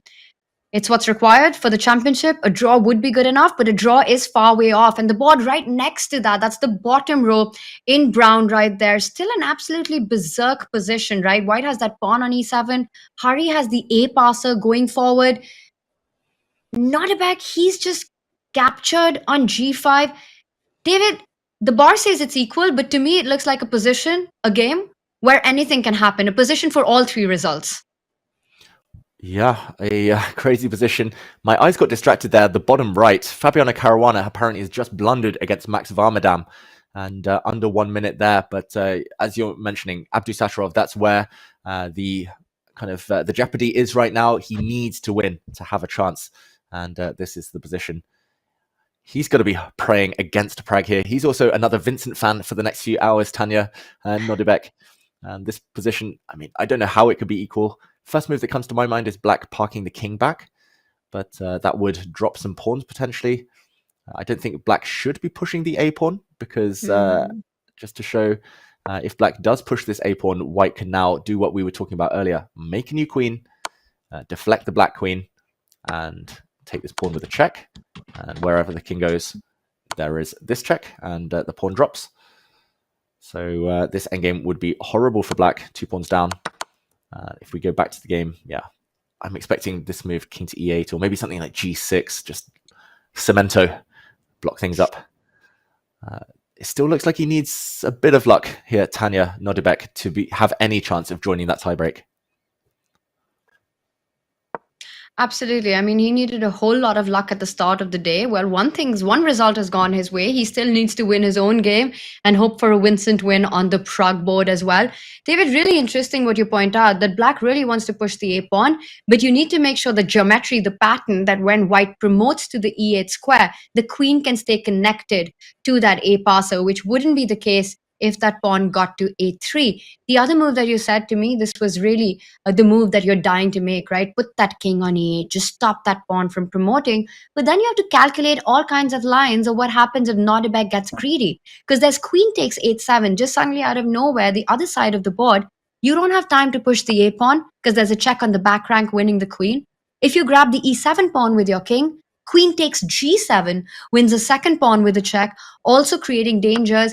And I'd love to see how the bar reacts to this position, because after queen takes g7, this looks like big advantage. The g and the h pawn will assist each other to go on and promote, and the black king also out in the open. I think this one's too dangerous to hold. Yeah, I fully agree. I kind of said king e8 before I realized queen takes h7 was available, and it's the move you want, right? But maybe just don't have time for it now. That makes me think that g6, just to put this one last move on the board, G6 might be the way. Okay, the eval bar doesn't move. I was going to say it's a very Harikrishna type of move as well. He loves a solid foundation to his positions. And yeah, king e8 next is probably the move if white does nothing, just to blockade the pawn. And in the meantime, yeah, Alfie, the a-pawn, is running down. Abdusattorov, the a-pawn here, is sprinting down the board. What about Hari the h-pawn for Nodirbek here? If you go h4 in this position, just passing the ball, because king e8 is queen e6 a dangerous move for black to handle in that position. Oh, good spot, Tanya. King to e8, block queen to e6, maybe. I mean, there is a threat, just to point out for everyone. Maybe black's just in time with queen to a6 here. Yeah. Queen exchanges don't work due to black's pawn running. Enough to save the day. Oof. Pragg was focusing on Gukesh's board before it's over. Now he's turned his attention apart from his own board to check out what's happening on Nodirbek's. He still is on the defensive task. Anything can happen. You know, like you said, 3 possible scenarios. We started the day with 4. Pragg could win outright. We could have a 2-way tie between Pragg and Gukesh, or we could have a 3-way tie between Nodirbek, Pragg, and Gukesh. Chat, what do you think? Which scenario is going to occur today? What do you think is going to happen? Does Pragg win outright? All he needs is a draw. Or will we have a playoff for the championship? Let's have a poll running on our chat. Yeah, these are the 2 key games. We see Vincent now thinking he's got a luxury of time. He's got over 50 minutes to think. Those minutes will be added. So ignore the clocks on that left board for now. Those minutes will be added once one of the sides ticks down to 0. And yeah, the queen endgame, I'm going to say for now, Tanya, that a draw is the most likely result. I trust Harikrishna's defensive skills. Hari actually instantly brings his queen back. It looks like Nodirbek needs some magic to win his game. But Pragg, it's all about Pragg. What is it about that guy? He's just... yeah, he just needs a draw. It sounds easy on paper, but this position is anything but easy on that left side of our screens. Nodirbek, in the meantime, has made move 40 and leaves the table. Pragg, you're right, has been on beast mode this entire tournament. And that's the left side of our screen. Vincent versus Praggnanandhaa. Right now, Pragg feeling some pressure. And David, we were being told that in an earlier poll, when the day started, our audience, 78% thought that Pragg is going to win Tata Steel. And I wonder now, with how the day and the events have unfolded, how our chat feels about the action that's coming up and that's about to happen. We know that chat can be quite prophetic. They know what's happening in the future. 3-way tie, let's go. Would love to see it. I think as commentators, we are always rooting for more chess. We always want chess to win. Would love to see this come down to a wire for a playoff. We all remember last year's Tata Steel. It was a 4-way tie, David, including players Nodirbek Abdusattorov and Gukesh, both in the mix of that 4-way tie. Eventually, it was Wei who went on to win the championship in dramatic style. What's going to be the story today?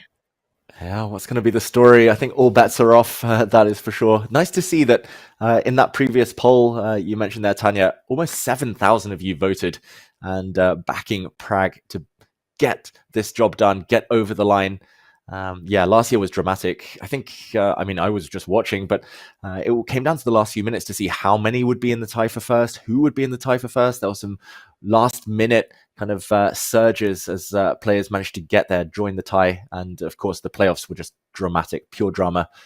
Even until the very last seconds, it wasn't clear who would win, Wei or Gukesh.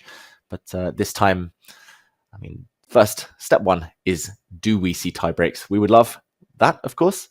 We'll be here all day, Sunday fun day. But Tanya, Pragg wants nothing to do with the tie break. That is for sure. And all he needs to avoid that is a draw. But Vincent has got something to say about that before letting it become a reality, as he's in a think right now. So king g8 was played by Pragg. It was the only move to defend that f7 pawn. And right now, with time control having been crossed, with 40 moves being made and all the extra time on the clock, Vincent, he's trying to find a way forward. David, looking at that left side of our screen, the blue board, ideas of the knight jumping forward to f5, bringing that queen back to a6. How dangerous really is this position? Because you look at the two players, and if we weren't to look at the board, it would almost feel as if Pragg was the one putting pressure on Vincent. Yeah, Pragg, I think he's just trying to keep that cool exterior, not even to say anything to the opponent, not even just to act strong, act tough. I think Pragg is feeling the internal nerves and he's trying to will himself to just stay focused for the next hour. Pragg not at the desk. Vincent, the eval bar on that left board there, Vincent Keymer, it says a small advantage for white. That shows there's no knockout blow. He's not winning. And if there's no immediate kind of clincher for white, long-term Pragg should be fine. He doesn't have too many weaknesses, just the one on the f7 square. And often when it's just full focus on one half of the board, as it is in the Keymer Praggnanandhaa game, you need more than one weakness. It's as simple as that. You need two weaknesses to attack in order to overwhelm the opponent's army. So Pragg, he's gone into full defensive mode. Black's never going to win this game, but a draw is enough. I'm going to say, Tanya, he's the favorite to win this tournament right now as it stands, but he still needs to prove it, Pragg, and he will still have one or two nervy moments getting that needed result. Well, David, move 40 has been played in each of our game. The players have made a time control, and it's time for our chat to check out the subscribe button, to also check out our poll as we go into a short break. The fight is still on. The fight for championship is very much on as the games do continue. For Pragg, can he get the draw? Can he get the clear win of Tata Steel, or will we have playoffs? We find out on the other side of this break.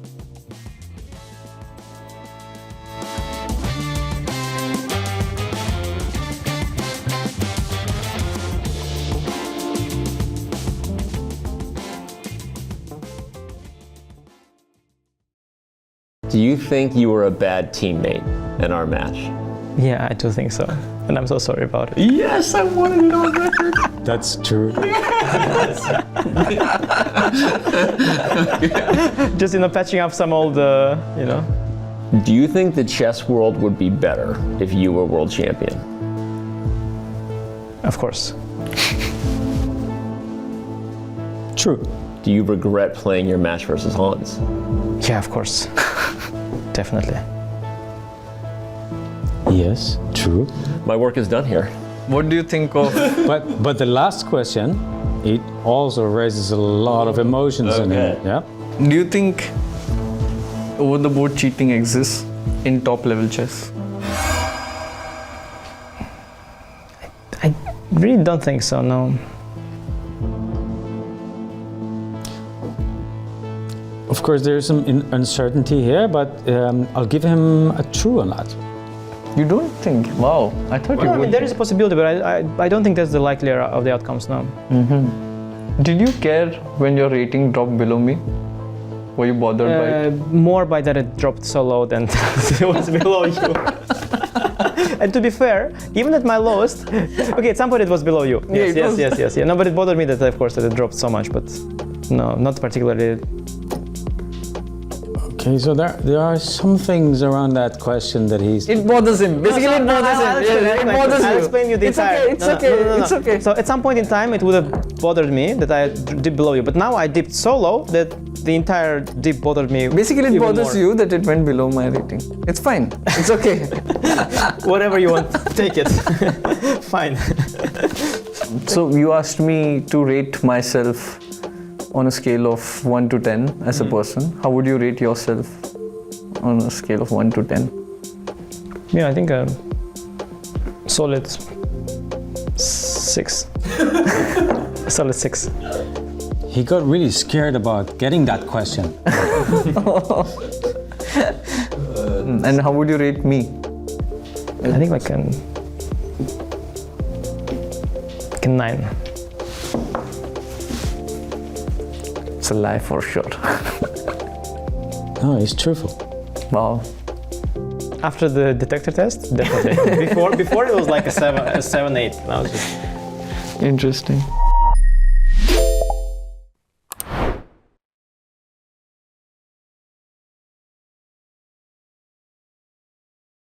Next, we have the big four of chess tactics.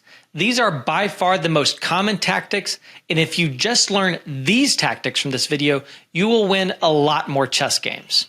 First, a double attack is exactly what it sounds like. You create two threats with one move. For example, attacking two pieces, or maybe attacking a piece and threatening checkmate. Next, a fork is the most common form of double attack. One piece moves and attacks two different pieces. In this classic example, white sacrifices the queen to make way for this gorgeous knight check. The knight attacks both the king and queen, a special case known as a royal fork. White bags the queen on the next turn. A pin is when an attacked piece cannot move, because doing so would allow the capture of a more valuable piece hiding behind it.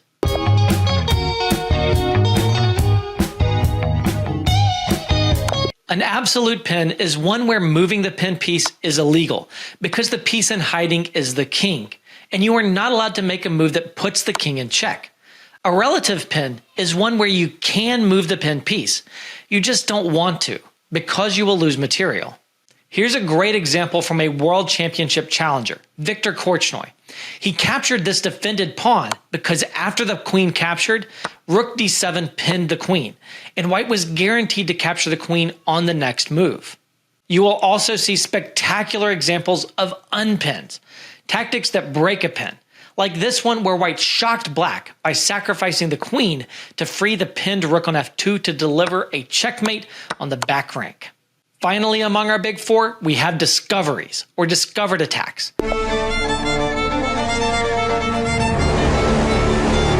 These are when a piece moves out of the path of another piece, unveiling a threat in hiding.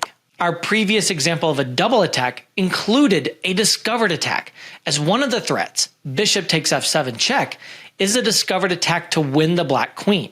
Discovered checks are special types of discoveries, where the revealed attack is a check, and double checks are the most powerful form of discovery. Both the piece moving to reveal the attack and the attacker give check. Double checks force the opponent's king to move out of the check, allowing you to follow up by executing any threat that the opponent wishes they could have stopped last move instead of moving their king. I used a double check recently to finish a spectacular forced checkmate. After sacking my queen, I gave this double check, which forced my opponent's king to the h-file, where I was able to checkmate it.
Do you think you were a bad teammate?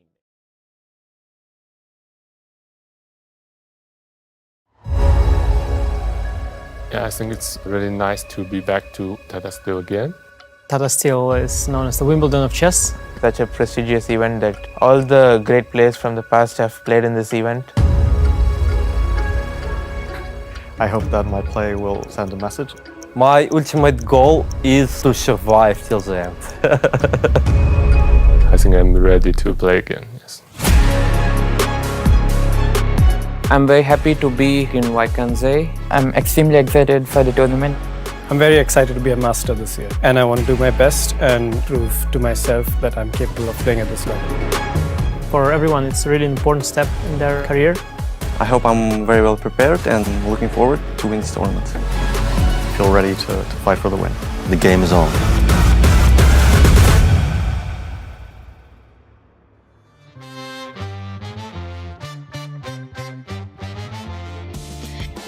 We are back with all the action from the final day of the Tata Steel Chess. All the action happening at D Morian as we see the crowd close to the Masters and the Challengers. The fans are up there. They know this is the crucial, critical moment with the championships being decided.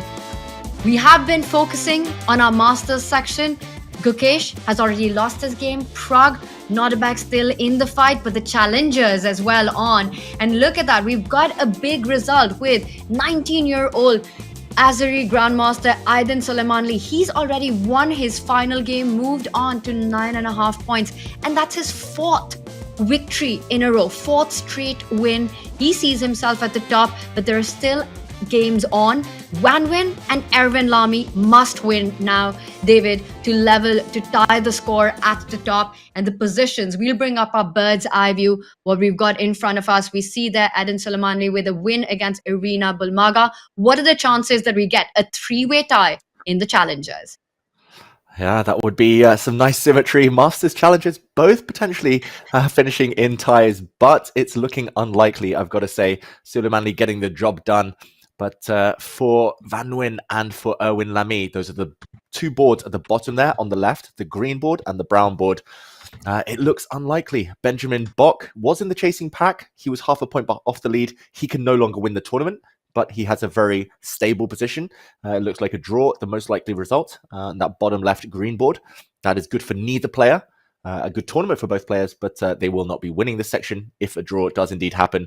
But more dramatic for Erwin Lamy against Vaishali, who we talked about earlier. She's been in a rough patch of form lately, not on a great streak there, but she is doing the business. Erwin in big trouble. It looked like he was taking big risks earlier on in his desperation to win with black, but they haven't paid off. They have backfired. And Tanya, it looks like Soleimanli odds-on favorite to be promoted, elevated into the master section next year.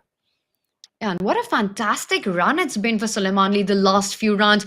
They were 3 back-to-back victories and doesn't stop there. Today, when it mattered the most, he delivers one more time with the black pieces. And now he's just hanging back, looking at his rivals in their games. Like you said, Vaishali in driver's seat, complete control of the position.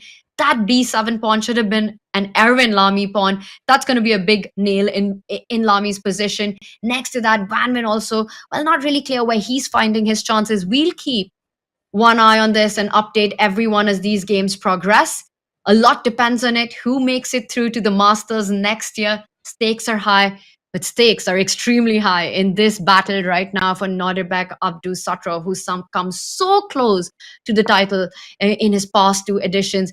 But David, the action that we've got right now, a lot of trades have happened. The pawns have disappeared off the board for white and for black. This is about to end in a draw. Yeah, not much to play for actually for either side. The one thing not to do for Nodirbek would be to trade queens, because the black king after a queen trade would be in the center and the black king would be running towards this pawn. Clearly you don't want a king and pawn endgame where you have the more passive king. So I'm expecting a flurry of checks, maybe from this angle. And as long as Nodirbek keeps the queens on, it's guaranteed to be a draw. And just maybe a quick backtrack, Tanya, to see how we got here, because Nodirbek looked like he had some pressure when we last left it. Just around the time control, but okay, there's a check. I was waiting for the handshake there. It hasn't happened yet, so let's jump in. We left it around move 38-39. White played this move, queen to e5. Harikrishna blocked now the white pawn. Now there's no pressure on the b7 pawn. And after the white queen dropped back, there was a check. Very clever check here. And after king to g2, now the black king drops back finally. And this is how the pawns got traded. And yeah, queen takes a4, check, king takes pawn. White's got 2 weaknesses, unfortunately, so you can't keep the pawn advantage. And here we go, racing towards the finish. We're seeing a repetition. David, these are the final moments. For Nodirbek, his dream of the title for the 3rd time is about to come to an end. And I think he's coming to terms with that. Look at that. The 2 differing expressions, right, Tanya? Harikrishna, he knew it's a draw. He looked quite pensive.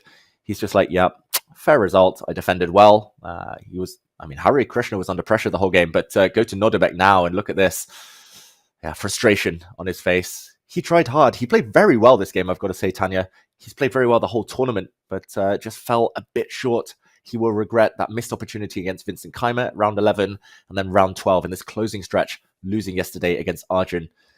A draw might have been enough if he had been able to win today, but ultimately, he couldn't get the job done. A draw any second now. Handshake. We're expecting it, Tanya.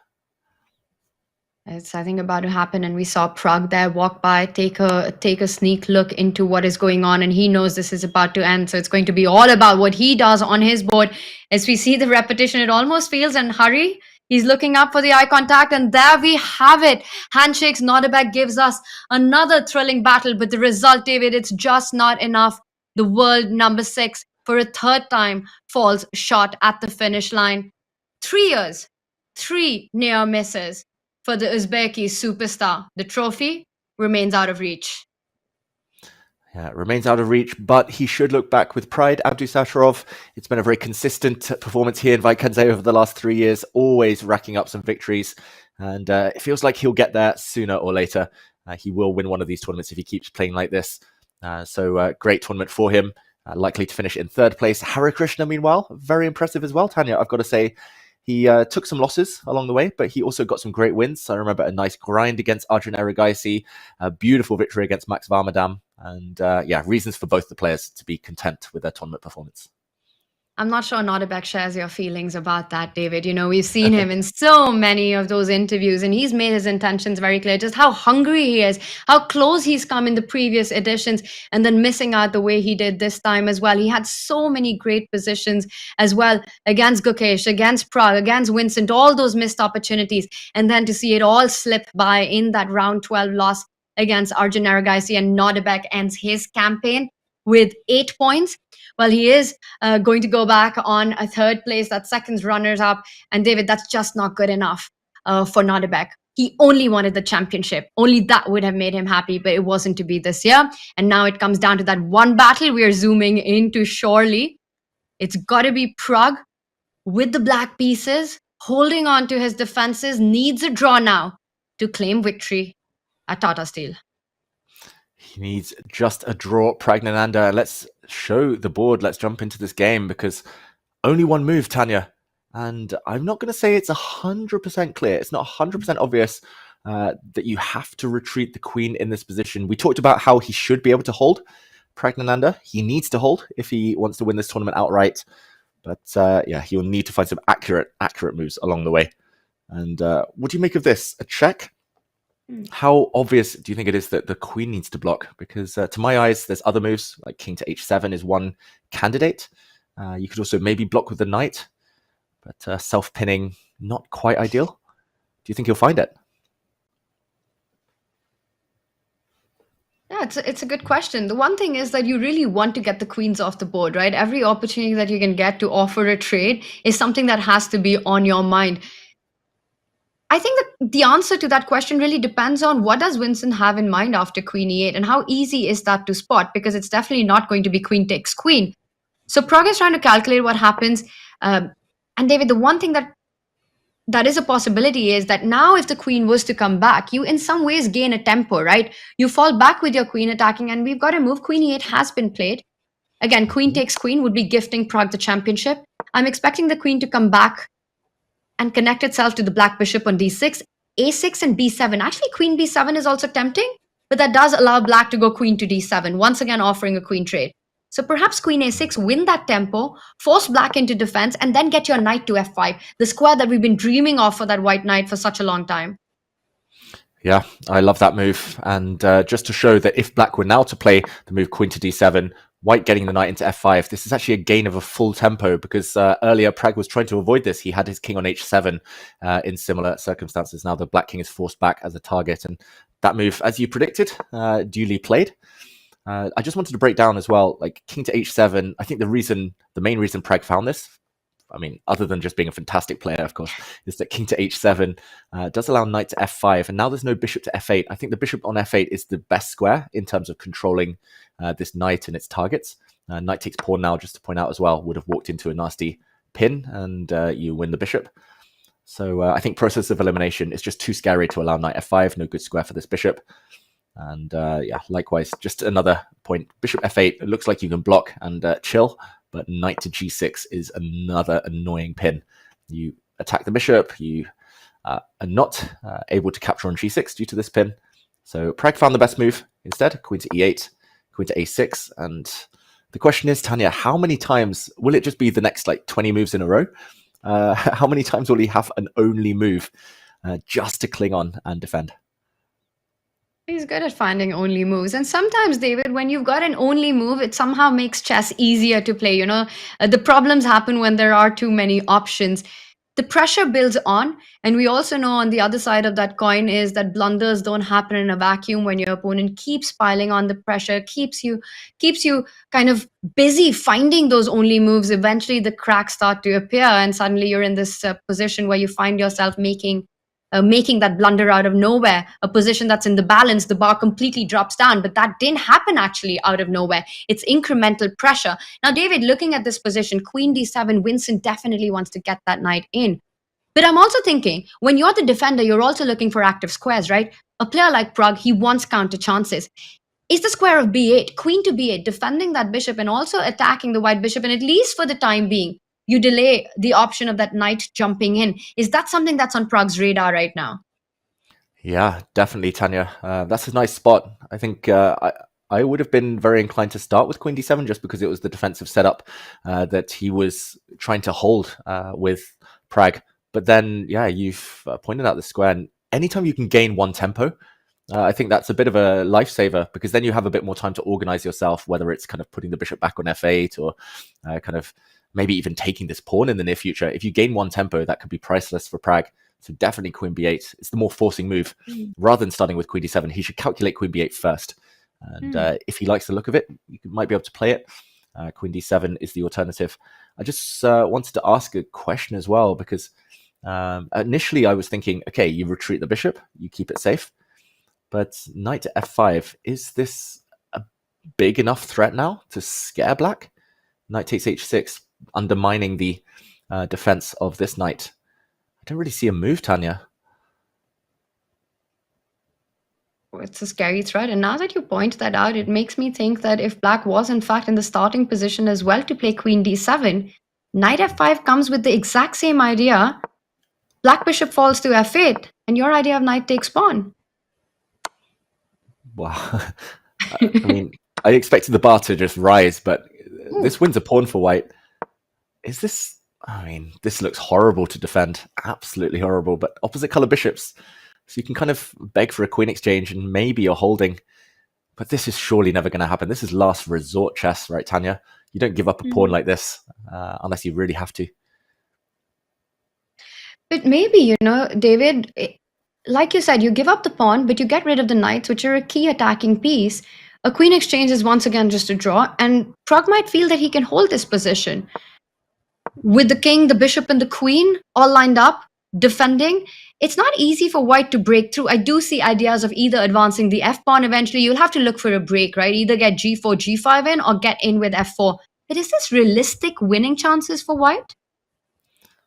Oh, good question. I mean, it's the type of position I think Vincent would, if you offered it, he would snap your hand off. He'd be like, yes, please, I can sit here for the next 3 hours and torture you.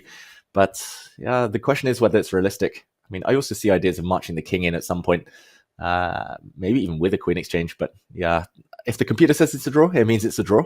And for Pragg, that's good news. That shows that even if he kind of, everything goes wrong, Tanya, even if he blunders and gets to this kind of situation, it's still within the realms of holdable. And you just need something that you can be confident in defending. I think Pragg will try and avoid this unless he can't find anything better, to be honest. But yeah, that's interesting. Queen d7 then looks like it walks in that direction, and that's not appealing at all. And then it comes down to how much of a winning prospect does Vincent think this idea is of giving up the knight, recapturing black's knight with interest of an extra pawn, but going into this opposite color complex of the bishop. Because very often, David, these kind of positions you can also play on forever as white, right? Just keep improving your pieces, keep putting the pressure. That bishop from b3, place it on c4, a more beautiful square. Shuffle around with your queen. Black really can't do much, but stay as you are, because you have to keep every point defended. The king, the bishop, the queen, and the knight can't really move to any active squares. So maybe just maximize your own position in these slow improvements, bishop c4, king g2, before striking in with knight f5, knight h6, if Keymer thinks that endgame is not going to be enough to play for a win. Mm-hmm. Yeah, and maybe at some point Vincent can force that endgame. Again, maybe it's kind of Pragg doesn't want to allow it unless he really has to, even though it might be a draw. Vincent doesn't really want to go into it unless he has to, because it might be a draw. But then again, you are pawn up, applying pressure. So yeah, there's a lot of mind games at stake. This is guaranteed to be a long, long battle. And yeah, for Pragg, it's going to be a lot of suffering. But that's like life, right? Sometimes you have to suffer in order to get to achieve your dreams. You need to put in the work, put in the grind. And it looks like he's feeling the heat, Tanya, on the camera, but still should be holding this one. No pain, no gain. And right now it's pain max, right? For Pragg, he knows that, well, Gukesh has lost, and it's been a surprising result, because at the start of the day, everyone would have put Gukesh as a favorite in that matchup, simply given the form that the two players have got in their pure objective chess strength. There's very little that differentiates Arjun from Gukesh, but they've had far different tournament, this Tata Steel. And then that was a complete shocker turnaround from the very start with the white pieces. Gukesh falling prey to Arjun's attack. And then Nodirbek as well losing. Like you said, the pressure that Pragg feels right now, he's on the defense. For Vincent, so much depends on his mindset. You know, he's not fighting for the title. How much of a motivation is he feeling right now? He wants to finish on a high note, but is that good enough to go all out, to be completely focused at this moment, which is required to sort of squeeze out the tiniest of advantages in this position? David, this is an absolute thriller of a final round that we're being treated to, with so much at stake, and it all depends on this game in front of us. It is a real thriller. We're 4.5 hours in, but we still don't know what happens next, whether we'll get a playoff, whether we'll get a champion in the next couple of hours. You mentioned that about Vincent, Tanya, about the motivation. First of all, I think all these top chess players are so motivated. That's the only reason they can stay at the top. They put the hours of work in day to day. They study openings. But I do have some personal experience as well against Vincent in a final round in the Grand Swiss a few years ago. It was a few years back now, 2021. But I played him in the last round, a lot at stake. A win would have potentially given us both chances to qualify for the candidates. Ultimately, it turned out that it wouldn't have been enough, but we sat there for nearly 7 hours fighting it out. And even though it was the last round, even though a draw might have been a decent tournament for both of us, ultimately it was a draw. But yeah, I can attest to the fact that he had the stamina, the motivation, the drive, even when he was a few years younger. And of course, yeah, these top players, they're so universal. They know that this type of position, Vincent knows there's no risk at all for him. So he might as well play on. He might as well try his chances. And yeah, whether he breaks through, that's the only question, as he's making Pragg think, at least. That's step one. You've got to burn the opponent's clock, I think, Tanya. You've got to burn Pragg's clock and then hope for maybe a mistake under time pressure. Exactly, right. And if you're able to create those circumstances, one big factor to that would be to keep as many pieces on the board as possible, to kind of keep the pressure on. Yes, you can cash in, win an extra pawn. It almost feels by force in the next few moves for white, that 8-6 tactics that we're looking at. Very possible that we'll get that. But how much of that pressure will ease out for Pragg once the knights are off the board? Or will Vincent really try to have the boa constrictor approach here and, strangulate Black's position to a big degree before really moving in with any cashing in options? And to your point, David, absolutely. Vincent, he's such a fighter. He's a long game player. He knows that just in the back room, in the analysis room, he's got Peter Leko waiting there, who's with him in Wijk Aan Zee, who's looking at this game. It's exactly a Leko kind of positions where, you're trying to grind and squeeze things out, the smallest of advantages. So we're in for a long grind and a long fight. And with what's at stake, the championship, that's exactly what we should be getting. Exactly. And the players know what's at stake, and it means that much to them. They will be sitting here as long as it takes to get to a logical conclusion in this game. Yeah, Tanya, I wonder whether we jump in and just show some moves, because we showed one variation where Pragg loses a pawn, but maybe builds this fortress with opposite color bishops. If he's trying to avoid that due to the pressure on the 6th rank, I was just trying to find a way, like, do you put the queen on d7? Do you put it on c7? Do you put it on b8? All these questions. One thing not to do, I think we mentioned this before the time control, but just for everyone again at home, one thing is not to get greedy and grab this pawn on h5. There's pressure against the black knight. I think you just have to allow that to exist. We mentioned this knight takes h6 tactic, which looks nice, but doesn't immediately win the game. But one thing not to do, knight takes h5. We see the bar shoot up because of this beautiful queen g6 move. Again, profiting from the pin and also this pin. When the black knight moves, knight takes h6 is simply lights out. So you cannot get ambitious. You just have to curl up and defend. And I was wondering about your move, queen attacking the bishop. I don't think a bishop exchange really helps. It helps white here. White's bishop is clearly superior to the black counterpart. So you mentioned this move, bishop c4. And now I was just trying to figure out how to stop white's idea. Knight f5 is landing next. It's like a pre-move. It's a bit ugly, Tanya. I was going to say, can black play a move like bishop e7? And after knight f5, go like... Bishop d8, you want to fit it? Oh, you want to go king f8. Oh, I was going to get king f8, but I'm scared it's better than the one. It's better than the one I was suggesting. Bishop to d8, king f8. Well, it might be, yeah, but the bar. I wonder what's... Yes, knight d6. You just can't allow that knight on the square. What's wrong with this? I thought I'd covered all the holes. So we need to find a way for the white queen to make inroads. But all the squares are defended. How are we improving this position as white? Queen a2? Yeah, you come back, attacking this pawn. Good start. The black queen has to defend this pawn now. Really boxing up the black pieces there. But you're still not finding that knockout move here. Yeah. I mean, I was just curious, like, what if black goes super passive? And according to the eval bar, this doesn't work. Maybe it's queen a5 doesn't do much.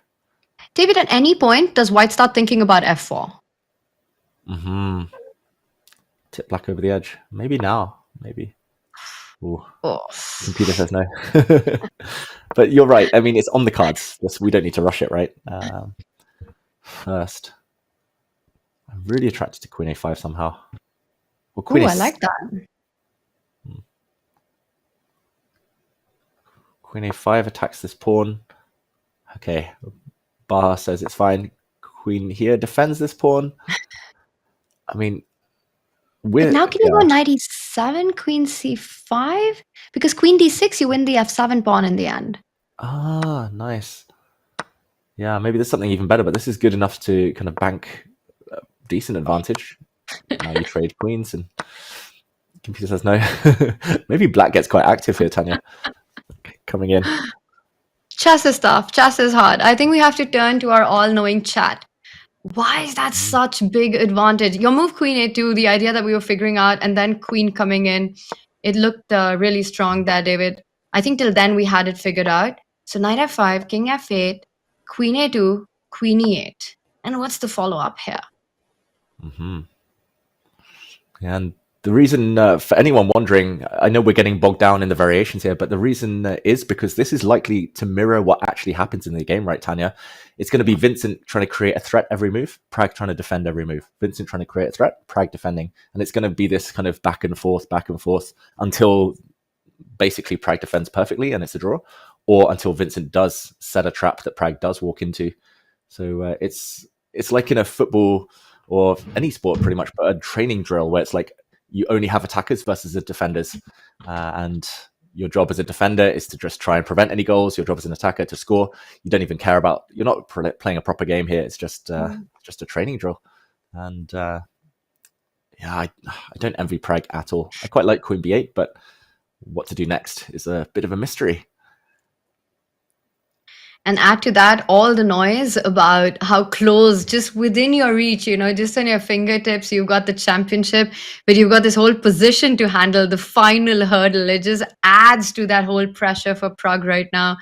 And they would completely agree. I think breaking down these ideas just shows that even though the material is in balance, as his sister has a little peek into what's going on, she's in complete control in her game against Erwin Lamy, enjoying advantage there. And she knows just what's at stake for her brother right now. I like how she's watching from behind, David, just avoiding any more noise, any more added pressure on Pragg. Yes, the ideas that you were breaking down, I think we might be seeing some version of those. And this is exactly what's going on in Pragg's mind as well as he navigates through this labyrinth of, well, they're not tactical complications, but just the pressure in the position and trying to understand how to handle and keep it together, keep the position balanced. Where's the fortress? Where I can keep everything defended as black. Mm-hmm. Yeah, exactly. It is a bit of a mind twister here. I don't know what the phrase is, but yeah, you just need to figure out where best to put like these 4 pieces. If you put them on the right squares, you might draw.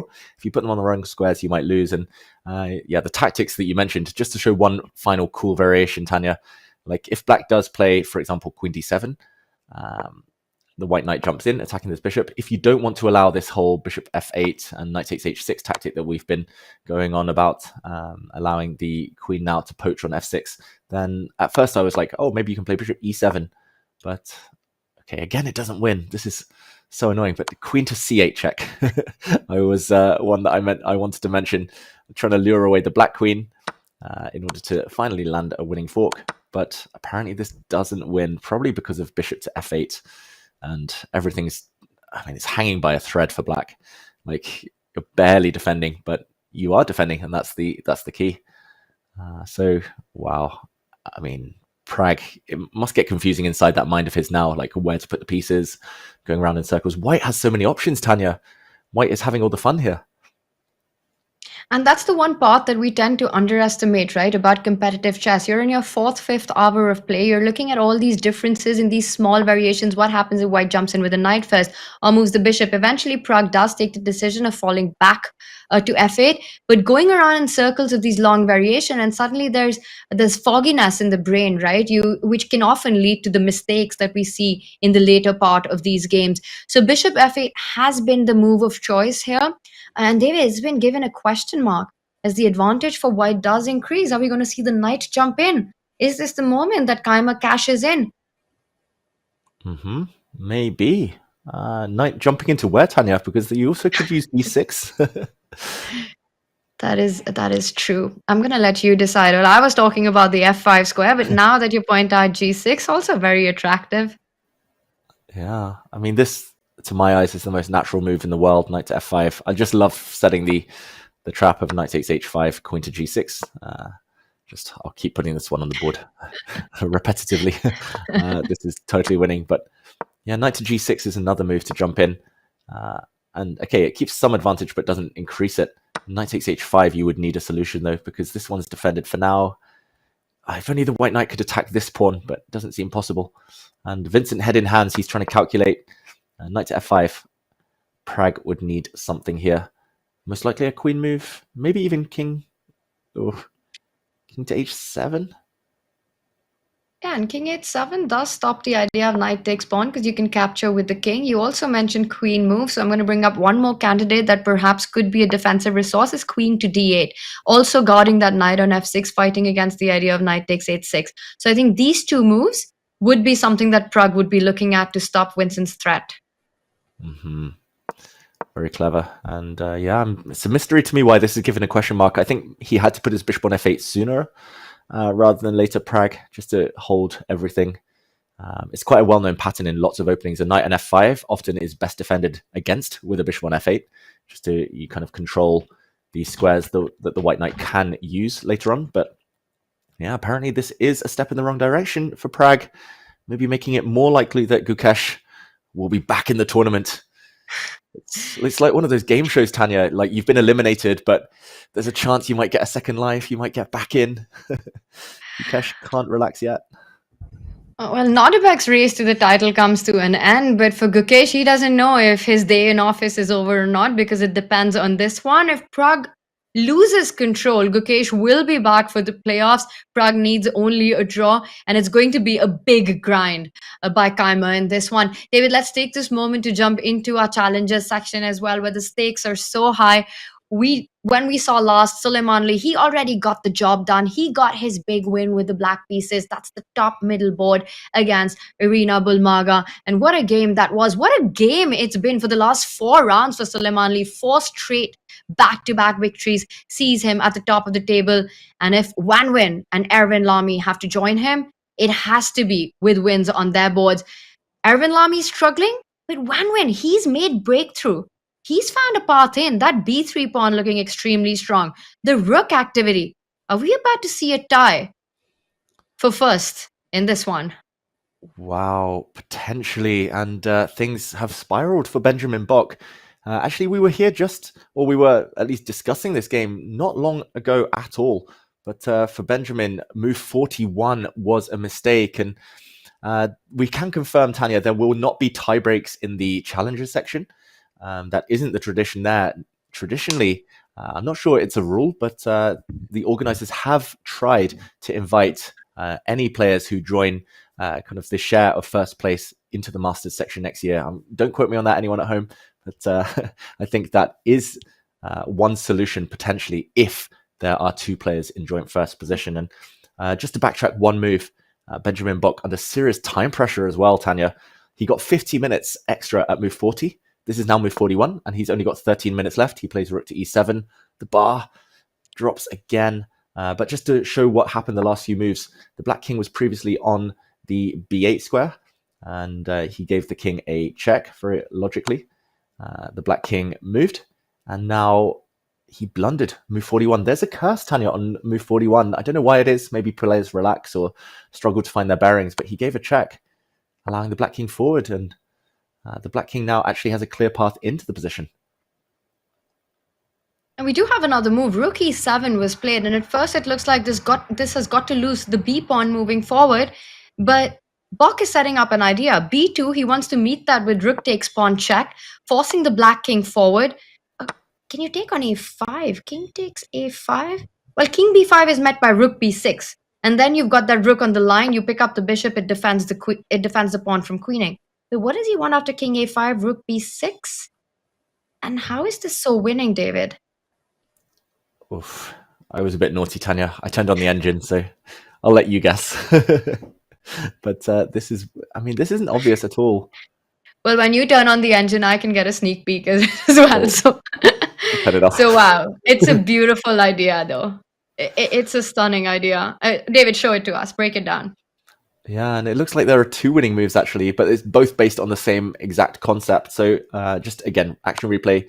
This is the current position, rook to e7, just played. And the first move anyone calculates, I think, just very logical move, b2. Why not? Try to make a new queen. Rook takes pawn, check. Forces the black king to take this pawn, rather than allow rook b6 to land with a check, as you said, Tanya. And now the rook is the only piece that is preventing a new queen from being born. And essentially you try to cut the rook off. So I'm not sure which one's better. I've turned the engine off now, but bishop to c6, trying to threaten this move. Bishop to b5, blocking the rook. If the rook drops back, then again, you continue to harass the rook. Oh, and now the bar slides. Maybe again, there's something even stronger.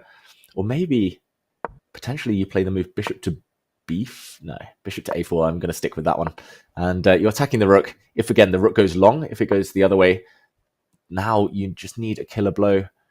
I need help finding this one, Tanya. I was going to say bishop to b5. Now that you've blocked the b file, it is this move. But what happens after a check? Bishop a6 only move. Rook b8 only move. Oh wait, and David, don't say it. David, don't say it. Oh, you are gonna. Oh, that is beautiful. So you give a check on e2, king to f3. Wait, g4 is it? G4. Maybe we save that one up our sleeves. Bishop to d3, maybe. Aha! You deflect the king from that defending square, and b1 is unstoppable. Yeah, g4 is the threat. Like bishop to a3, you cannot promote Oh, wait, you can promote as long as you flick in g4 next. Rook takes queen. Now you play g4 so the white king doesn't take this rook. And then you win the white rook. Wow. And that's the problem with going g4 first. If you give away that resource instead of putting the bishop on d3, white can simply snap up the pawn and then come back to f3. Yes, if we just have that on the board, g4, king takes pawn, and bishop d3, you come back, king f3, and then it's not as easy or straightforward for black to convert this. b1, rook takes queen, and the rook is hanging. Wow, this is very complex, I've got to say. So Van Nguyen here with the black pieces is winning, but needs to find... Okay, he probably will find b2. Just one last time, b2, he needs to find this idea. Bishop a6 or bishop c6 to try and block the white rook on the b file. And yeah, from there, the rest kind of plays itself out. But this is the first step. And this could be huge for the challenger section, huge for his career as well. The Czech Grandmaster, very talented player, won a gold medal on his board at the Olympiad. And this would be the next step, leveling up in his career. Yeah, all the greatest players in chess, right? They've played in the Masters. They've either found their way through winning the challenges and fighting on the big stage, the big boys club, the Tata Steel Masters the next year, or finding their path throughout the year by making it and getting invited to play directly. And it's really such a big platform for all these players. I think there's this quote which is on the walls of the playing arena, David. It's by Bent Larsen, and I did have it pulled up, and I'm going to see if I can actually find it. Just how much this tournament means to top grandmasters. And this is what Larsen said, and it's somewhere on the walls motivating and inspiring these players that normal people should see Naples before they die. But the great chess masters have to win the Wijk Aan Zee tournament first of all. That's how much it means. So before you die, you got to win Wijk Aan Zee to get your name into history books. That is the Wimbledon of chess. Yeah, that is true. A lot of the top players have featured there throughout the years. I remember watching Kasparov play there year after year, Anand, Magnus in later times. I remember Aronian winning it. It's a who's who of chess. If you go back through the winners' books. And Bent Larsen, of course, a very strong Danish grandmaster, one of the best players of his era. And yeah, that's a great quote. I mean, there's so much said about this tournament. Tanya, Linares, the Wimbledon even of chess. And yeah, of course, this is the pinnacle. But to get there, to join the big boys, you need to prove yourself in the challenger section. That's what these players are trying to do right now. And the big enchilada for the challengers section is winning it and finding and getting that qualifying spot, right? And as we spoke about it, I think, David, you mentioned it earlier that in the challengers, we don't have a playoff. We don't have a tiebreak if two players or more are tied for that top spot. But we are getting a confirmation that the winner of Challengers 2025 will receive an invitation for the Masters. But in case of a tie, in case of an equal score, the invitee for the next year's Masters is dependent and determined on certain rules. The first of them is a direct encounter. And get this, to make this even more fun for us, Soleimanli and Van Nguyen, their direct encounter finished in a draw. So it goes on to the second factor, which is the Sonneberger score, which will be calculated. And if that's still undecided, then the player with more games with black, but eventually it will be only one player who makes it through to Tata Steel Masters next year. Not clear who that's going to be, but Van Nguyen keeps the fight alive. Yeah, and the fact that they drew their head-to-head, the fact that it'll likely be decided if he wins, Van Nguyen, on the Sonnenborn-Berger. I mean, I can guarantee one thing, Tanya. No chess player knows how to calculate that one. It's just a mathematical equation. It's just a bit random, I've got to admit, especially in the round-robin tournament where you've played all the same opponents, you end on the same score. It's like, how can there be a way to separate the players? But all Van Nguyen knows is that he needs this point. He needs to win this game to have any chance of being up there next year. And yeah, if he does get the win, then whoever takes the tiebreak, fair play to them. But David, the kind of chess we've seen in the challengers, and if this does go down to that situation where there's a tie with Van Nguyen and Soleimanli, their direct encounter ending in a draw, I'd sign a petition to get both of them into the Masters. Just the kind of chess that we've been seeing, they both deserve a spot, and we'll find out who makes it through, as it looks like for Benjamin Bok right now, it's big trouble if Van Nguyen calculates and finds this sequence of just simply pushing the pawn, but it doesn't stop there. You need to find the right square for your king, and that final tactics that involves the deflection of that white king with the G pawn playing a star role there. David, should we zoom out and check in now with the masters and see how Pragg is doing in his defensive task, on which rests the championship hopes? Yeah, and just as we get to Pragg, we should mention his sister's playing a starring role in the Challengers section, where it looks like she is likely to stop Erwin Lamy from having any chances of being promoted up to the Masters. Erwin Lamy, the final player who can come joint first in the Challenger section, but still struggling. No longer dead lost against Vaishali, but Erwin Lamy struggling in his game. So Pragg and his sister still in action, deep now into the fifth, almost into the 6th hour of this round 13, and queen to b6 played, Tanya. That's a very sophisticated move, I would say.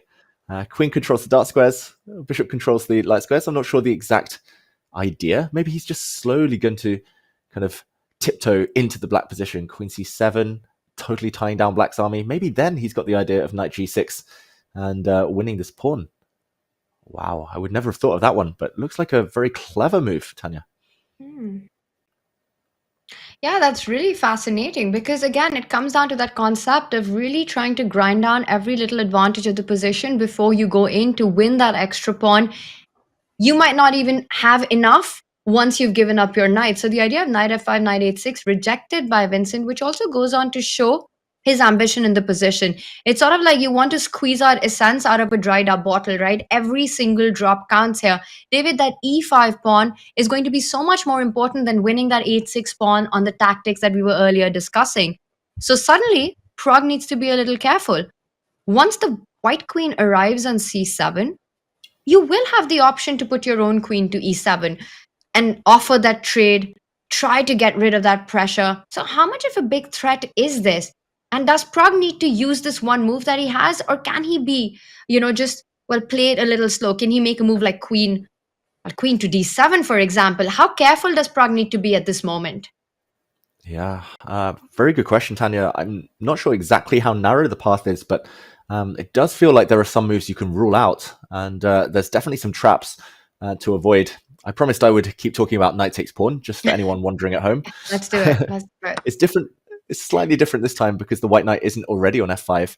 But I think it's still the same idea, Tanya. Like, still queen g6, attacking the knight, and if the knight drops back, now knight into f5. And black does have a move. So earlier we had this position with white to play, now it's black to play. But this threat is so strong that black probably just has to run, like king h8, and then you give up the f7 pawn, and I don't know if you survive this. It just looks like all the mating ideas against the black king, the light squares, have collapsed. To go back, if not knight takes h5, you mentioned how scary it is, like how big the threat is. The problem is it's hard for black to do nothing. There's not that many pass moves. And now it is two weaknesses. We mentioned that earlier. It's something very important in this type of almost symmetrical pawn structure. It's like you've got one weakness on f7, that is the glaring one, but e5 now a target. Queen d7, maybe we make some moves, like you mentioned this one. Can I try... jumping in here? The bar drops. Now you just defend, right? Just hold.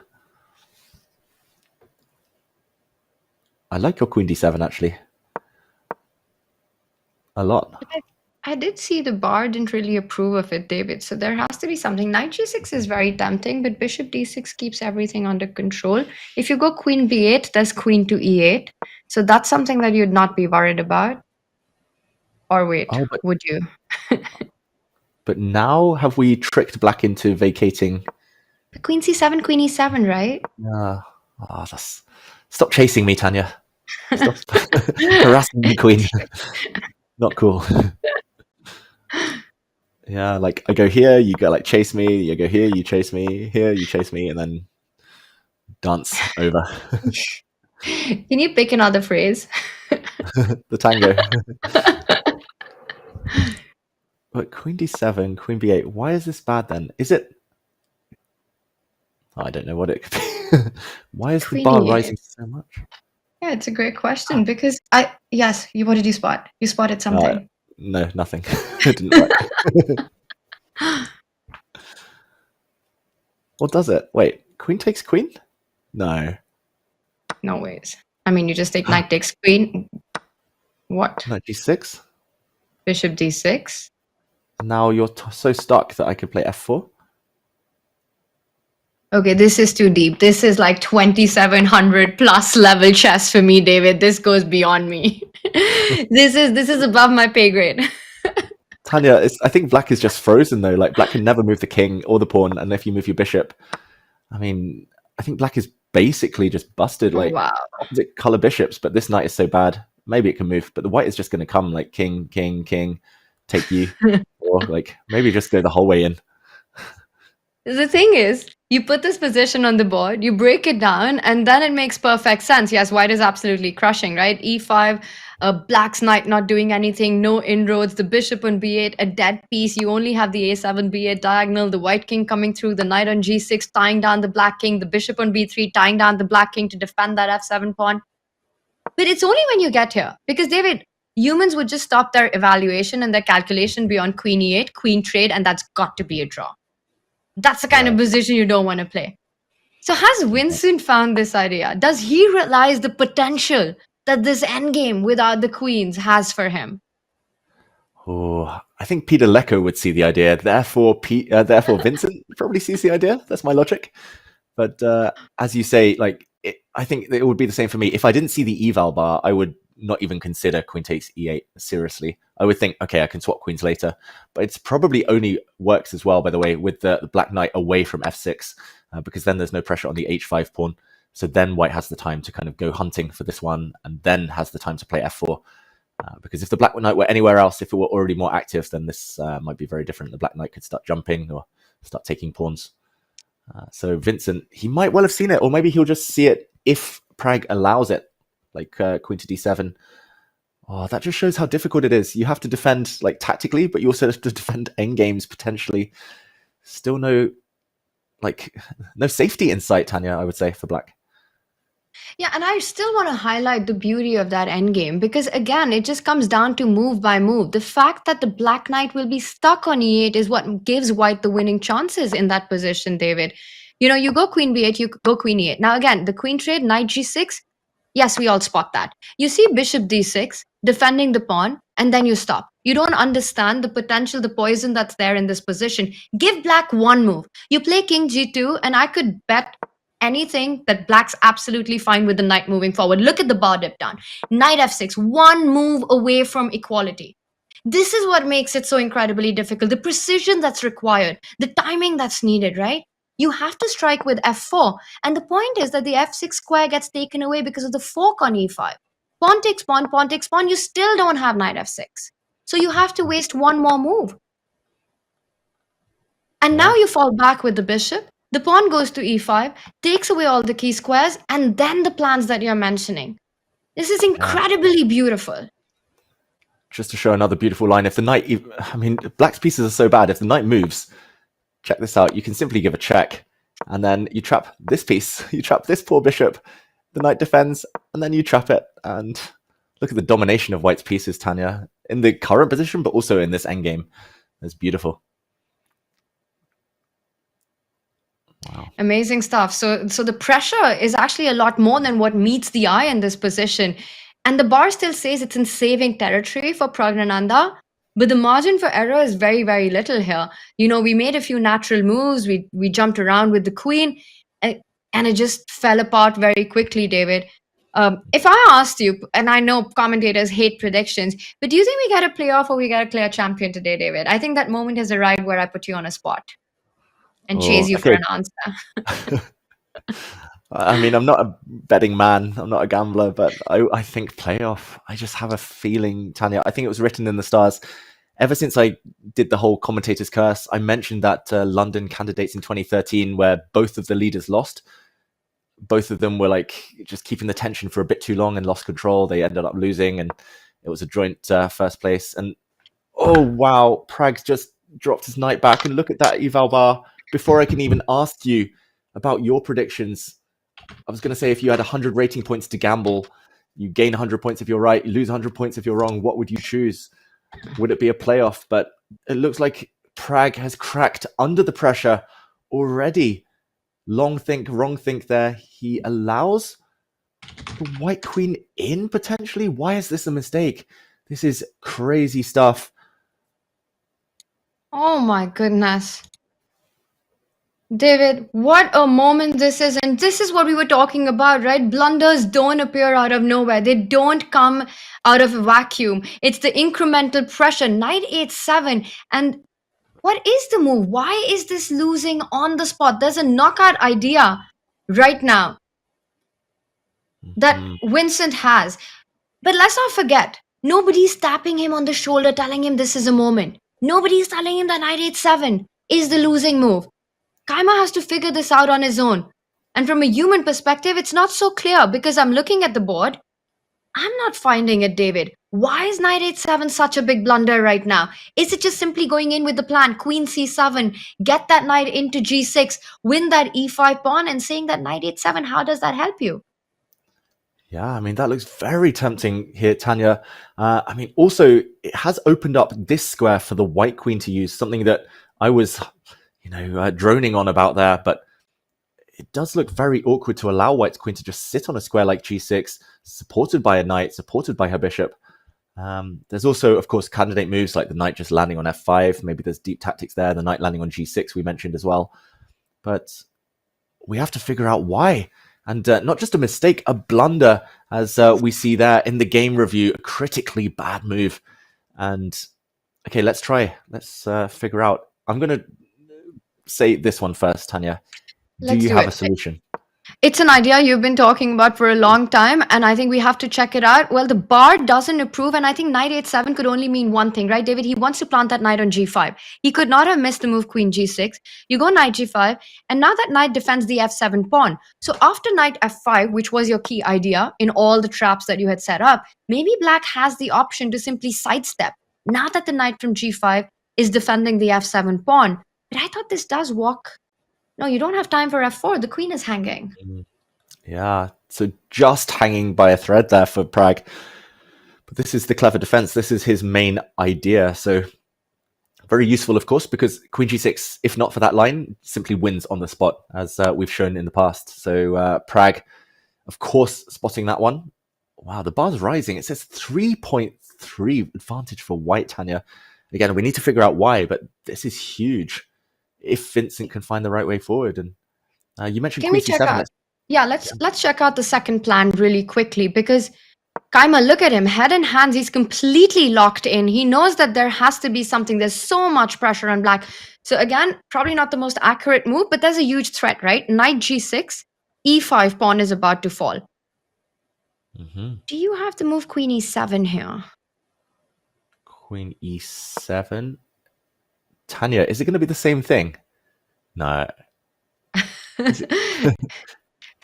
Queen exchange? No. No, don't do it, David. Just don't do it. No? You sure? You sure? Queen two. The bar's going to drop. Oh, there we go. Moment of truth. Okay. Here I'm just relieved it's not. But what's the difference here? So after Knight G6, I think the Black Knight's just better placed. Or maybe the other way. Bishop to F6. And the Black Knight, yeah, it's so much better actually on H7 than E8 because you can actually challenge the White Knight. And just to put this on the board, maybe it's Knight. Is it Knight F8 immediately? Maybe. Yeah. And yeah, you can even afford to go into an endgame of pawn down, like opposite color bishops, or with the knights. Now the knight is so dominant in the center, Black is more than fine. Or you take the knight and you can even allow a pass pawn on F7 just to show everyone how drawn opposite color bishop positions are.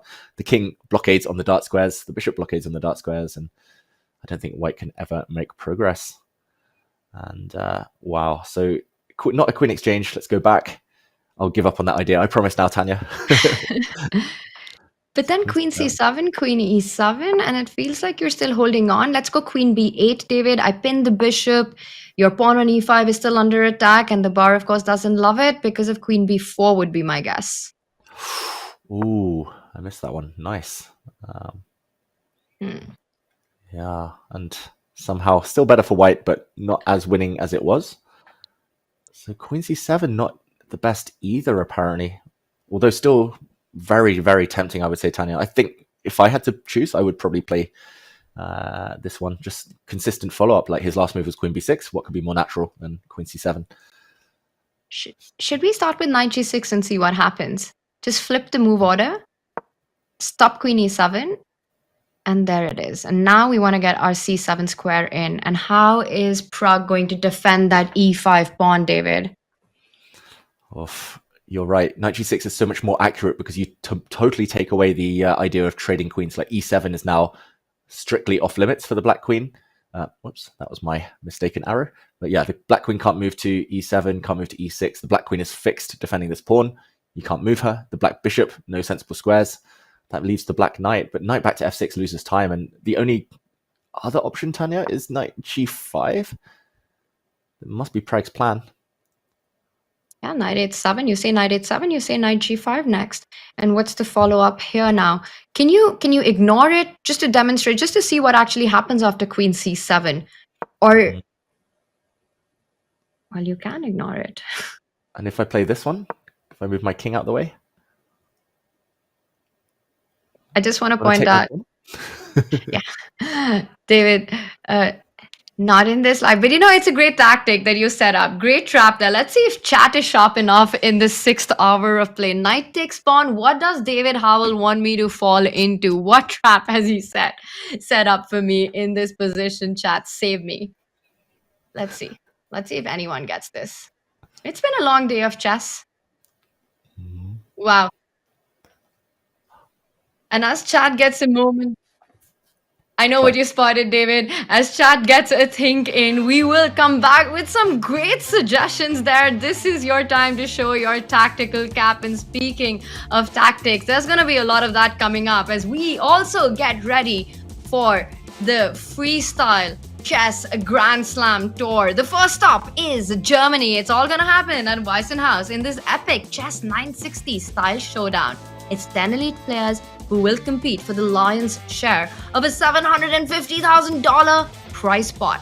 Watch Magnus, Gukesh, Hikaru, Vishy, and more go head-to-head. It all starts on February 7th. Use the command freestyle in chat or visit go.chess.com/freestyle in chat for more info. And we're about to take a short break as Vincent Keymer tries to freestyle his way into victory against Praggnanandhaa. What a game, a strategic one it's been so far, but can he put the finishing touches? We find out after this break.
Will Praggnanandhaa be able to clinch the championship, the title, with the draw that he needs? But it is still a far way off, as it is Vincent Keymer who is in driver's seat, putting the pressure on. Will Vincent deliver? And that means, David, we might be heading into a very long night of chess with the playoffs between Pragg and Gukesh. It all hinges on this position right in front of our eyes. That last move played by Pragg was given a double question mark. Big red on our screen, that's a blunder, a wonder blunder right there. David, what does this mean and how easy the lines that we're looking at? One more time, I'm going to ask you to break down that action for us. Why is this a blunder and how can Vincent take advantage of it? Yeah, I've got to say, it's difficult and it's deep. Vincent about to make a move. The winning idea is knight to g6. We can confirm that's something we showed just before the break. Okay, Vincent retracting his hand. Maybe we jump in just while he has some indecision here and show how he should be winning. It looked like he was reaching for his queen, Tanya. Yeah, I was just about to ask. That didn't feel like he was going to the edge of the board, about to pick up the knight, right? Knight g6, which is the move that takes advantage of the blunder. Keymer, has he spotted it? Oof. Other moves might let Pragg back into it. Other moves would let Pragg off the hook. Let's just quickly show it. Knight to g6. We mentioned this one. Black is almost paralyzed. The pawn on e5 is the big target. Knight to g5. We were talking about this move. We asked chat here after queen c7, what should white play and what should white not play? The idea king h7 is to finally attack this knight. Now there's no longer a pin on the diagonal. We see the purpose of Pragg's idea, knight to g5, defending this pawn. Knight takes e5 is the big blunder. I think chat correctly identified this because queen takes e5 and there's a fork for black this time, picking up the queen and winning. But it's actually a fork that does the business for white as well. Tanya also mentioned by chat, queen to d7 would win here. It's not any of these moves. Just to finish it off, queen d7, deflecting the black queen would have won the game due to this fork. So both sides with these forking possibilities. But instead, going back, queen g6 is the move, not knight g6. Right square, wrong piece, Tanya. Unbelievable. And David, this is the idea that we were making work in so many lines. Combine that queen on g6 with the bishop pinning the pawn on f7 and bring that knight to f5 with devastating effect. But this is exactly what Pragg had in mind, what he was perhaps hoping for, because that knight from h7 is now going to move forward to g5, sort of giving lees, a little bit of a lease to Pragg's life in this position. And often when you're on the defense, right, it's just about keeping the game going one move at a time, because opportunities for defense, that's when they start appearing. Queen g6 and inaccuracy still keeps a chunk of advantage for Vincent in this one. David, let's break down the action. And a huge shout out to our chat for being so tactically aware, finding the fork, and also the winning move of queen d7. Well done there. Yeah, I think I saw multiple people in chat there. A nice spot, including Linkin Park fan, one of them, who saw that queen d7 move. And now I think... Oh, sorry, go on, Tanya. No, I was just about to say that, you know, if Vincent doesn't win, then in the end, it doesn't even matter. Wait, have I got the band wrong? I mean, either way, that was a good, a nice lyric drop Knight g5 played by Pragg. Only move, we should also mention. The only move to survive. Of course, Pragg found it. That was the purpose of his last move. Knight to h7. So he defends this f7 pawn. He's ready to just park his king in the corner, walk out of the deadly diagonal here. And okay, queen f5 is the idea, Tanya. He drops his queen back. e5 is the big target. Knight g6 still on the agenda. f4 on the agenda. I can see why Vincent was tempted and attracted to this one. And the speed with which he played queen f5, he of course had preempted knight g5. So David, a completely new sort of an approach to the position. We had been looking at lines with the knight landing on that square, or perhaps the queen going to c7, the other variation. So this does change the dynamics, but it also allows the black bishop, the d6 square, right, to come into defense. So how dangerous is this really for Pragg? Good question. You're right. Actually, the big difference, f5 looks to me a very kind of a very nice square, multi-purpose square for the white queen. You also kind of protect any squares here for the black knight to jump into, so no checks later. But you do take away, downside is you do take away one square from your knight. You do take away, you've kind of allowed the black bishop to use d6 as a protecting square. As you mentioned, I think the big target was actually e5 in the end. Multiple variations there, including that knight g6. We won't go into all the details, but there were ideas of the knight kind of attacking the pawn from g6, attacking the pawn maybe even back from f3 later on, and picking up this weakness. But now with the bishop on d6, it's hard to get at it. And maybe your move now, Tanya, maybe better to get it in while you can before it disappears. Bishop to d6 for Pragg. It's not the absolute worst. It's not the worst. And now we have to check. We've got to dive in. And I like that you're holding the f pawn. That really helps me a lot. So f4, it's got to be the tempting option here. But the thing about f4 is, right, you have to time it really well because you get rid of one of black's weaknesses. And look at that. And there's tactics again here in the position, David, with the knight on g5, the bishop lined up, bishop takes pawn, queen takes bishop. And I know exactly how sharp our chat is. So I'm not even going to put this up as a question for them. Knight h3 would turn the tables completely around. So f4, that would be the worst time to throw that move in. Yeah, so bishop d6. I mean, I just wanted to play it because I saw that trick, Tanya, and you suggested it as a good defensive move. Probably white starts by playing king g2. Just, again, a good tip for everyone at home. Maybe even queen g4 just to prevent any, just to kind of vacate f5 as well, prevent any tricks. But king g2, when in doubt, just park your king on a nice safe square. No checks, no forks. And f4 still available for later. But yeah, Pragg, he's still not out of the woods, Tanya. He dodged one bullet there, but there's going to be several more bullets headed his direction soon. And I wonder if in that line, exactly that final move, right? Queen to d7. And as the players think, maybe you could just show it one more time, David, because it was an absolute stunner, right? If that's the move, that's the resource, the winning resource that both these players perhaps missed. Yeah, let's show it one more time. Knight g6 was the winning move. That would have got us one big step closer to a tiebreak, would have opened the door for Gukesh to re-enter the tournament and to fight for the title again. But Knight g6, we mentioned Knight g5. We'll just show that variation one last time. And I also want to show a quick variation with Knight f6, the only other logical move here. But Knight g5, here white would have stepped in, attacking the e5 pawn, or so we think. But there's no threat to immediately take it. The threat is actually just to play king g2, avoid any checks, and then take the e5 pawn. Black needs to be quick. So king h7, walking out of this pin, and queen to d7, winning move. We mentioned the knight fork. You're trying to lure the black queen away to take this bishop with a nice fork there. But if the black queen moves away, the game continues, but not for very long, because now suddenly the f7 pawn drops. And once that falls, it's just the beginning of the end. That is the foundation of black's position. It's like a series of dominoes. That one falling marks the end. Queen f5 coming, and black is toast.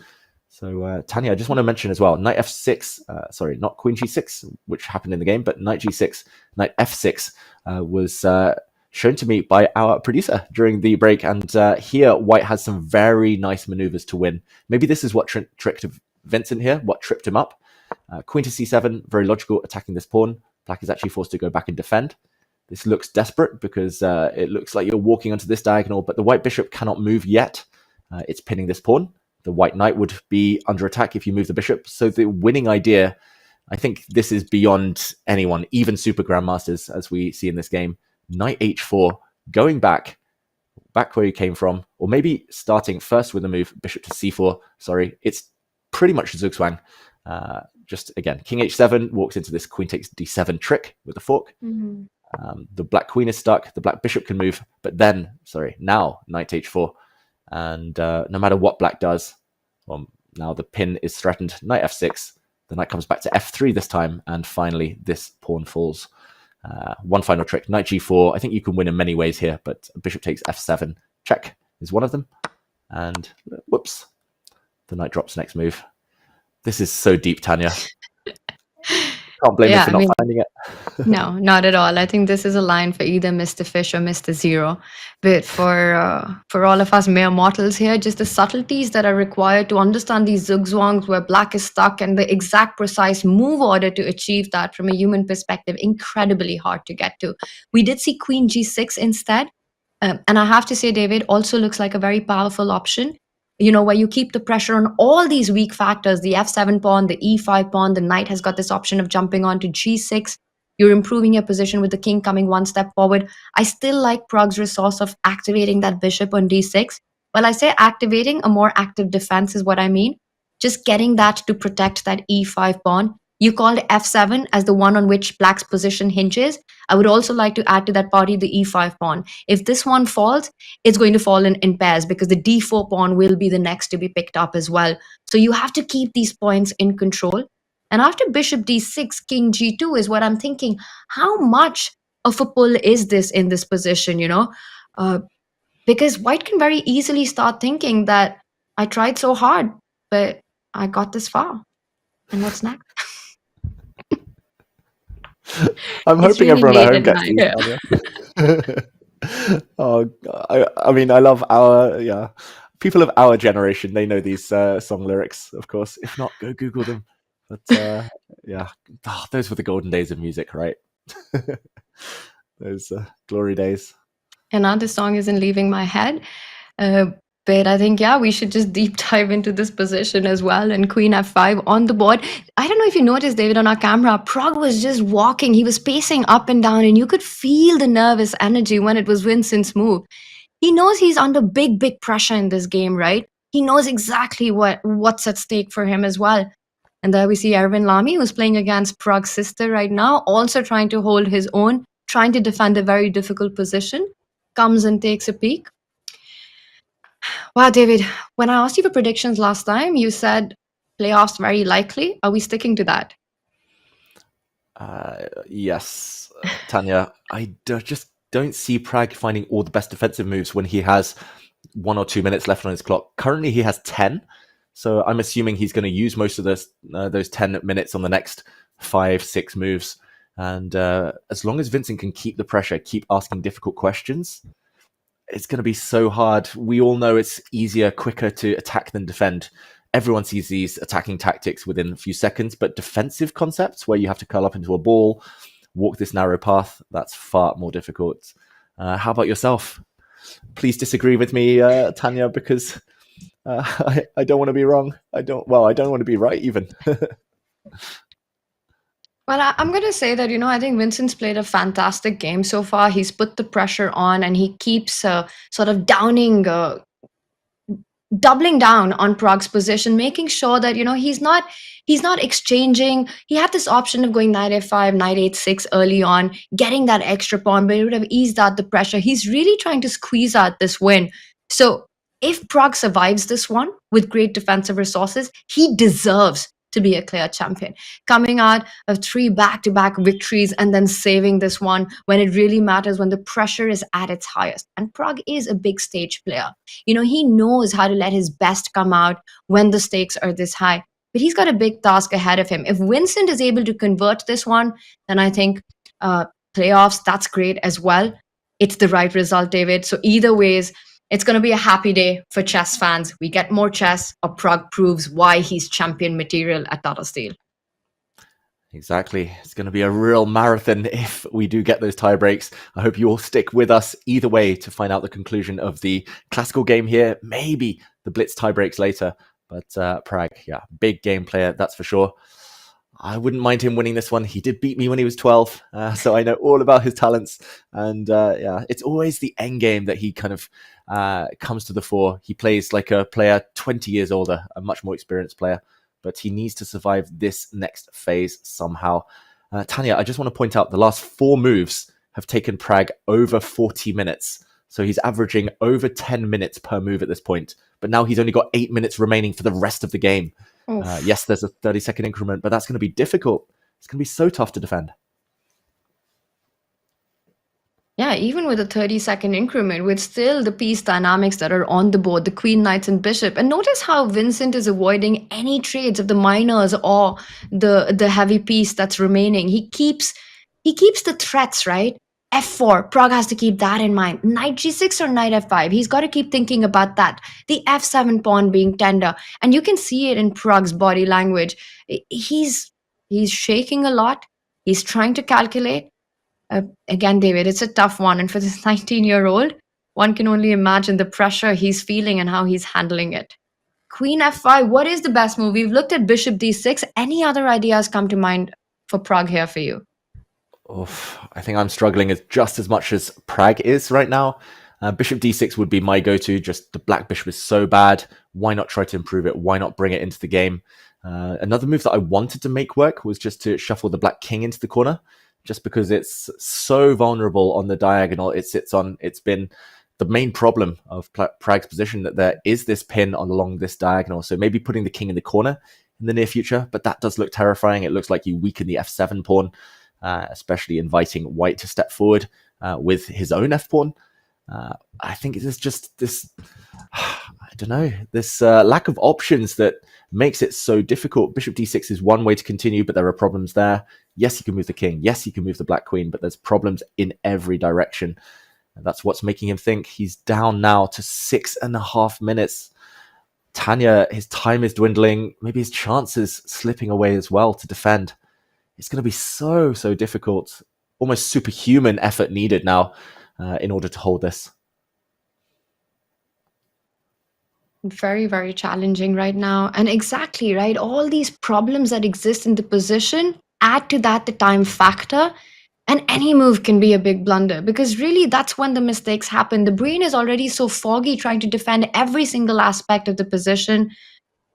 For Praggnanandhaa, a lot rides on this one, but things are really not going his way. And David, it was a great start from him with the black pieces. He got a position where we thought that he might be the one who'll be pushing for an advantage. Then seeing Gukesh's downfall in his game, he takes certain decisions, and then Keymer getting his possibility. Well, he took all of that, and look at that. We've got Queen B8. It's not a move that we were expecting.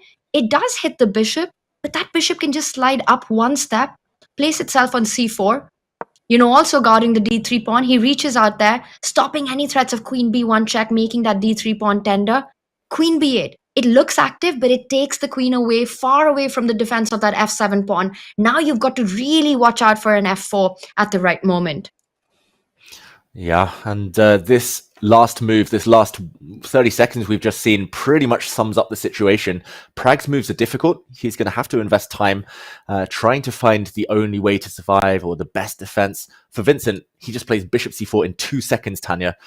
His moves are simple. He can improve. He's got easy moves. Like Vincent can play king g2 next, improve the king.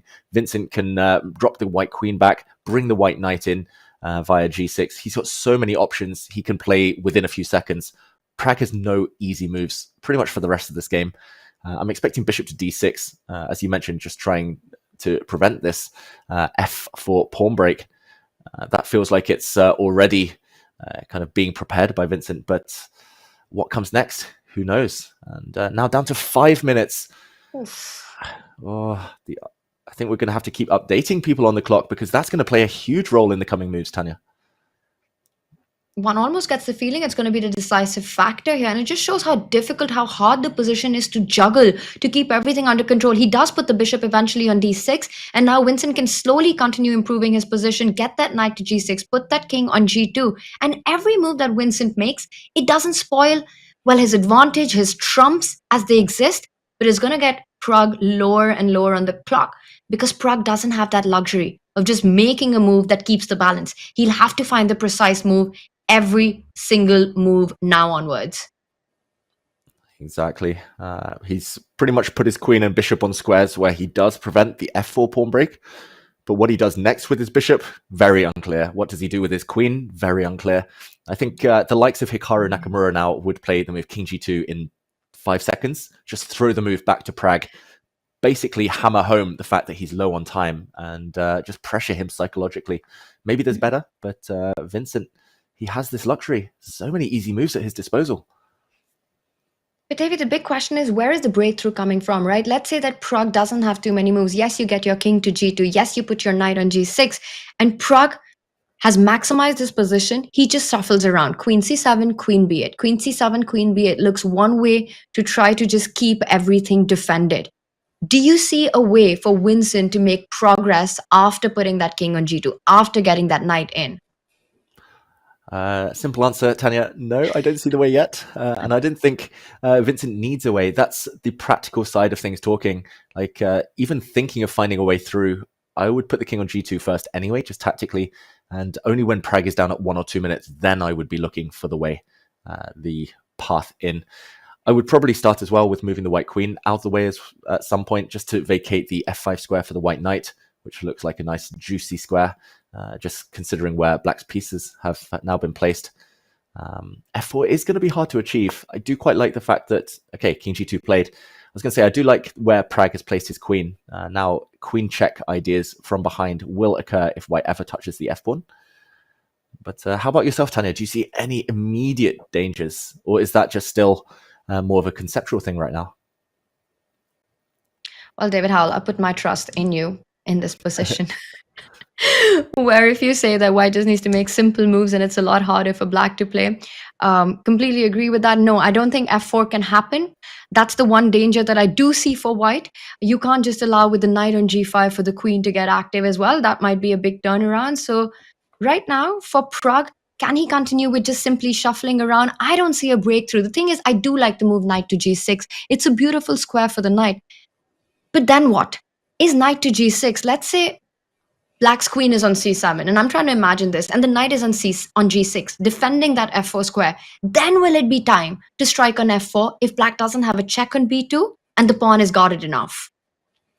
Yeah, that's the one downside behind Pragg's move. If he does play queen to c7, there's no more checks, so f4 becomes more of a reality in the near future.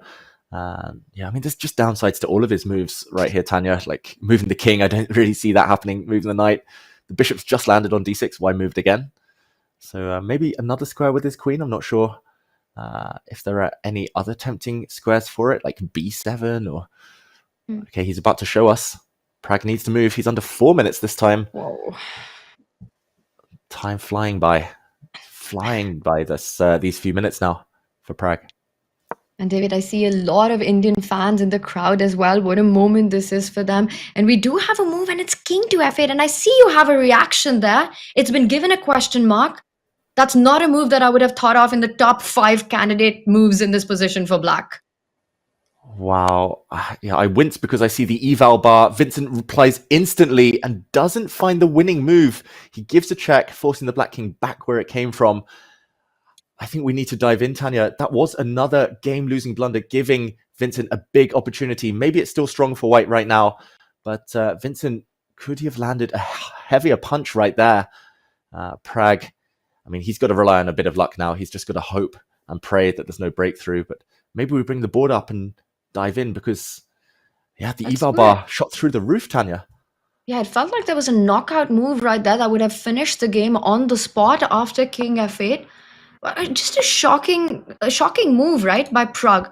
Putting this king on the spot, you're seeing queen takes pawn ideas. f7 would be a checkmate. It feels so dangerous. You're inviting the knight in with check. David, should we bring up our analysis board and take a look at this opportunity that was missed? It just feels like Vincent has a plan. He has a tunnel vision of putting that knight on g6, and he goes through with it.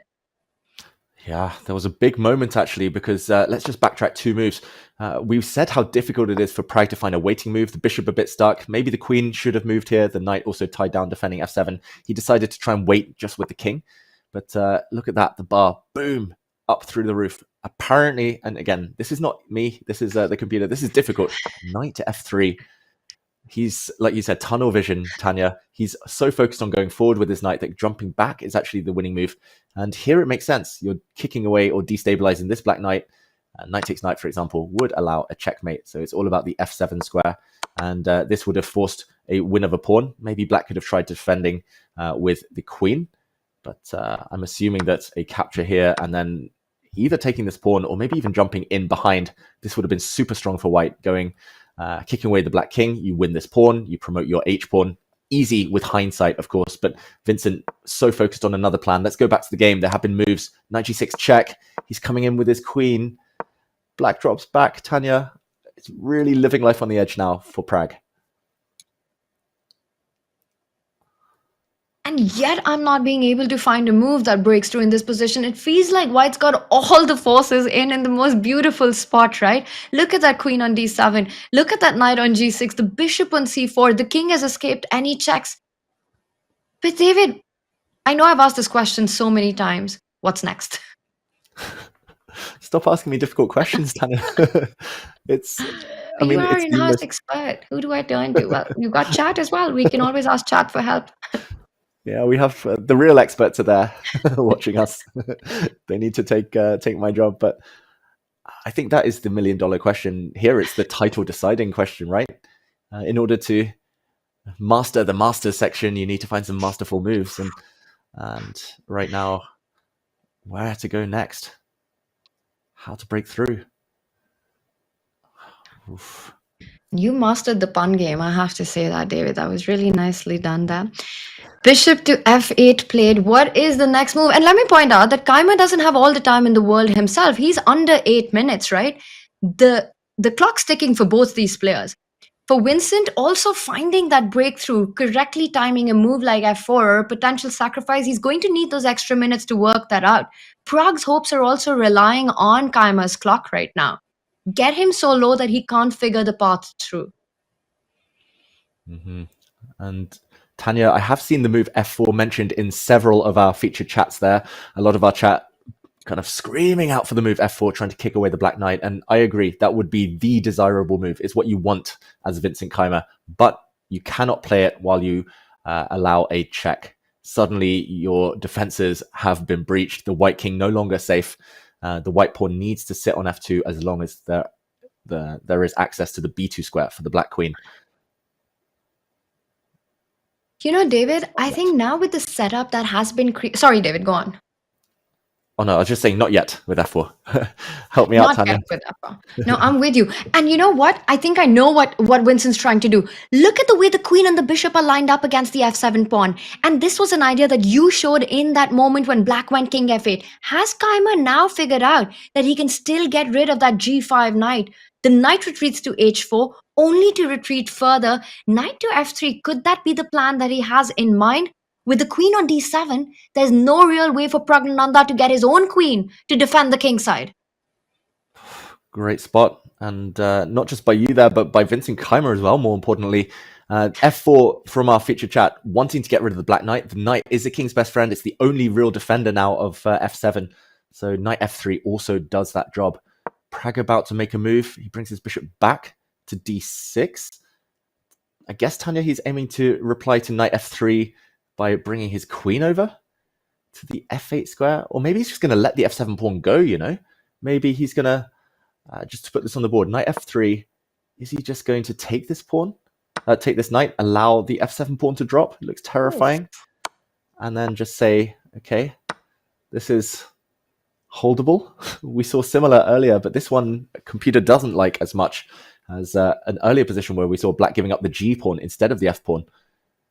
And I think the reason for that is the light square bishop just becomes a complete monster, right? White will start playing for attack against the king. Imagine a battery set up with the bishop on f5, the white queen on g6, the bishop on g6, back rank checkmating ideas as well that you're pointing out.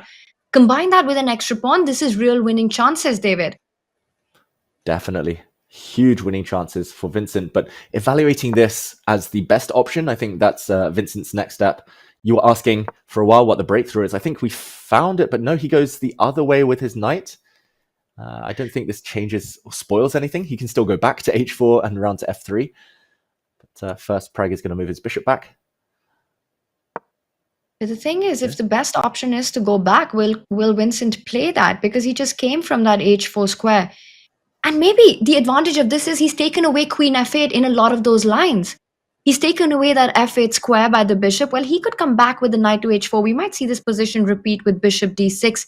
At some point, it feels to make progress, Vincent will have to find the idea of trading off that knight on g5 with knight h4, knight f3. Mm-hmm. Yeah, he's maximized. That's the problem. He's not Max Varmadam, but he's maximized his position. And yeah, what to do next? The only thing I see, Tanya, maybe I'm just too tunnel visioned myself here, but the only thing I see is getting rid of that black knight. The black knight is the glue. You need to unglue black's position. And Vincent, looking at his score sheet, he's wondering whether he can go back to h4 safely without allowing a repetition of the position. That would only be the second time he can play it. He's got a double check, triple check, quadruple check, whatever it takes, because so much hinges on this game, right? David, there are two issues that your mind has to fight with this maneuver of knight h4, knight f3. One is that knight is such a beautiful piece. Whether it's on f5 or g6, you never want to trade that white knight. So you have to understand that it might be time to give away, to transform your advantage into material advantage by trading off, well, the gem and glory in your position. The second aspect that you have to fight in your brain is that leads to a pure opposite color bishop complex position. And how much of a chance does that give you? So evaluating these two factors is what makes it difficult from a human perspective to play knight h4 and knight f3. Mm-hmm. Fully agree. It's so drilled into us from a young age. Okay, he goes back, knight h4, he's going to find it. But I was going to say, it's so drilled into us that opposite color bishop endgames, you avoid them like the plague if you're trying to win. They have such a big drawish tendency. But with queens on, with rooks on, major pieces, opposite color bishops, they do favor the attacking side, the side with a safer king. Hence, exchanging knights doesn't save Praggnanandhaa here. It still gives Vincent a big initiative. Big chances to win, especially if you get a pawn in the process. And it looks like f7, you can't defend it anymore. Pragg looking at the score sheet as well, thinking, oh, can I claim threefold repetition? It's not going to be the third time. It'll be the second time they've reached that position. So he's just got to move. Why is he not moving here, Tanya? No time. Because David, he needs to make sure. I mean, so much rides on this, and if there is a threefold repetition, you can't miss that opportunity. Just fully understand that emotion, but he does realize that it would be a wrong claim. He puts the bishop back, and Vincent Keymer, he finds the move. He plays knight f3, getting rid of Pragg's key defender on g5, and you can see it with the pause. Praggnanandhaa, he's ready with a response. Is he about to bring the queen closer to the black king and defend that f7 pawn? How are we evaluating, David? Knight takes knight, pawn takes knight, bishop takes pawn, and the ending that's going to come from it, I think the bar answers the question. Yeah, the bar answers the question. Maybe the better version was to trade off knights willingly as black, and we would have gone into that type of position we showed a bit earlier, opposite color bishops, but with queens, white a pawn up. Still some drawing chances, though, there would have been for Pragg. Now the eval bar says +4 for Vincent after trading knights, and that's because the black queen is overloaded here, Tanya. There are tactics, again, that Vincent can choose to employ right now. Wow, Keymer really playing spoiler right now. Knight takes knight, pawn takes knight. He could give up that bishop for the f7 pawn. If that bishop's captured, you win the piece back with an extra pawn in the position. David, I don't believe that queen-pawn ending can be held by black. With this horrible pawn formation, the white queen so incredibly active, that looks absolutely busted. That means Pragg wants to sidestep with the king, but the attack that's going to follow... What do you think? What's Gukesh thinking? Is he already getting ready for the tie breaks right now? I think Gukesh is deep in preparation mode. Maybe looking at some openings now, realizing that, okay, he's had a few hours rest. That's the good thing about finishing early, even if it wasn't the result Gukesh wanted. But you have a couple of hours of rest now. You get another chance, potentially. Wow, we might be in for a very long day, Tanya. And yeah, Gukesh, he'll be getting excited. That is for sure. I think we're at that point where it's pretty much a guarantee that Vincent's going to get close to a win. Whether he puts the ball in the back of the net, gets over the finishing line, that's the only remaining question. But he has a winning position objectively. Starting with knight takes knight and that endgame you mentioned, he's just got to evaluate correctly. this queen ending. He's actually low on time, Tanya. That's the one thing that I'm struggling to come to terms with. Pragg, he's actually been playing pretty quickly, but Vincent's been the one investing the time in his desperation to find an immediate, very clean win. Pragg is so exceptionally practical like that, right? And he's able to sort of find precise moves, calculate, keep the game going. He knows that he can't burn the clock too much. He has to force Vincent to take his own time to try to bring his clock down to keep practical chances alive. And Keymer here, he's hesitating. I saw a featured chat there that sooner or later, Vincent had to find this idea of knight f3. And that also makes a lot of sense. In chess, when we're playing, we try different maneuvers, we try different concepts. Your opponent up to the task of holding everything, finding the correct response. And eventually you realize that, you know what, there is this one idea. You might have even thought of it as a last resort to trade off the knights, but you got to go for it. And that moment for Keymer has arrived. For Praggnanandhaa, he's relying on Vincent's clock as well right now. He's relying on a mistake by Vincent for that championship. Otherwise, he'd have to do it all over again. We get a fight. If this ends with a Pragg loss, we get an all-Indian showdown for the championship, with Gukesh taking on Praggnanandhaa in Blitz games. Oh, and how fun that would be here on this weekend to be leaning back with some popcorn, enjoying some premium Blitz games with two of the strongest players in the world. But okay, Vincent, will he find it? I think he has seen it, so I disagree with the feature chat there. I think he sees it. He's just trying to evaluate it and trying to figure out if he can keep the tension any longer. Tanya, this might be a one-time offer. If Black gets the chance to play queen to e7 and offer the trade of queens, the white queen is kicked out, evicted. Black actually gets the dream setup. If Black can get the knights off without losing a pawn, then he might well just survive. So Vincent has to trade knights here. Is that simple. He has to go for that move you mentioned. Knight takes knight, then bishop takes pawn, check, deflect the queen, and try to... Okay, he plays the first move. Will he play the second? Bishop And takes Prague's pawn. fans are all rooting for not to see bishop takes pawn on the board. Give Pragg one move, the bishop will fall back, the queen will come on e7, but bishop takes f7. It's played. Vincent Keymer, is he about to take this victory, David? How do you keep the game going? Queen takes bishop or king h8? Which offers maximum resistance here? Oh, this is so tough. Queen takes bishop. You only play if you can find some counterplay. The problem is your pawn structure is so bad for Pragg. Not only a pawn down, but as you mentioned earlier, Tanya, weaknesses on e5, the backward pawn, the weak g5 pawn, vulnerable to checks and to be picked off. But then again, king to h8, you're pretty much just curling up into a ball and saying, okay, I'm going to do nothing for the rest of this game. You try and break through. It's an attempt at a fortress. Do you believe in fortresses, Tanya? Is that something that could become a reality for Pragg? Well, I love to see them happen on the board, and of course for Pragg that would be a dream. But how do you even create that in this position with the light square weaknesses, the g5 pawn weak as well? You know, you put that light square bishop on f5. Let's say Pragg was to put the king on h8. The white king can march up to g4. Every single piece can play a role in putting pressure. And how long can you keep things together? The queen lands on g6. If white wins another pawn, even a queen trade in a lot of cases, that endgame would be winning as well. David, as you're showing the ideas that we're talking about, the g5 pawn hanging, queen e6, queen g6, 8-6 at the right time, 8-7 weak. And in Pragg's mind, you know, right now, it's also coming to terms with the fact that, well, he's realizing, yes, he's trying to fight this out, but a playoff is coming up. He has to now fight the world champion for the title.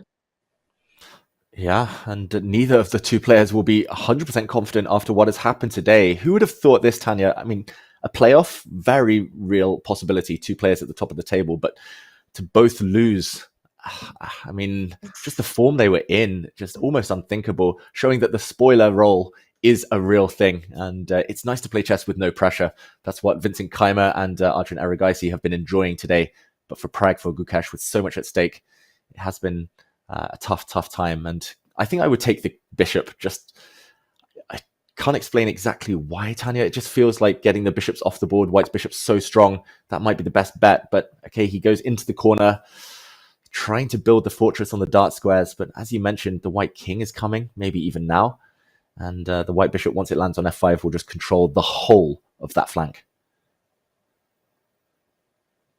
And David, I want to make a point that, if this was to go into a playoff, just the way it's played out, for Prague having a 6-hour match, right? Or even maybe more. I've lost count of the number of hours we've been on it, and we've been commentating. These two players have been fighting out, navigating, calculating their way through. Gukesh, yes, he had a disastrous loss, but he's managed to get some rest in.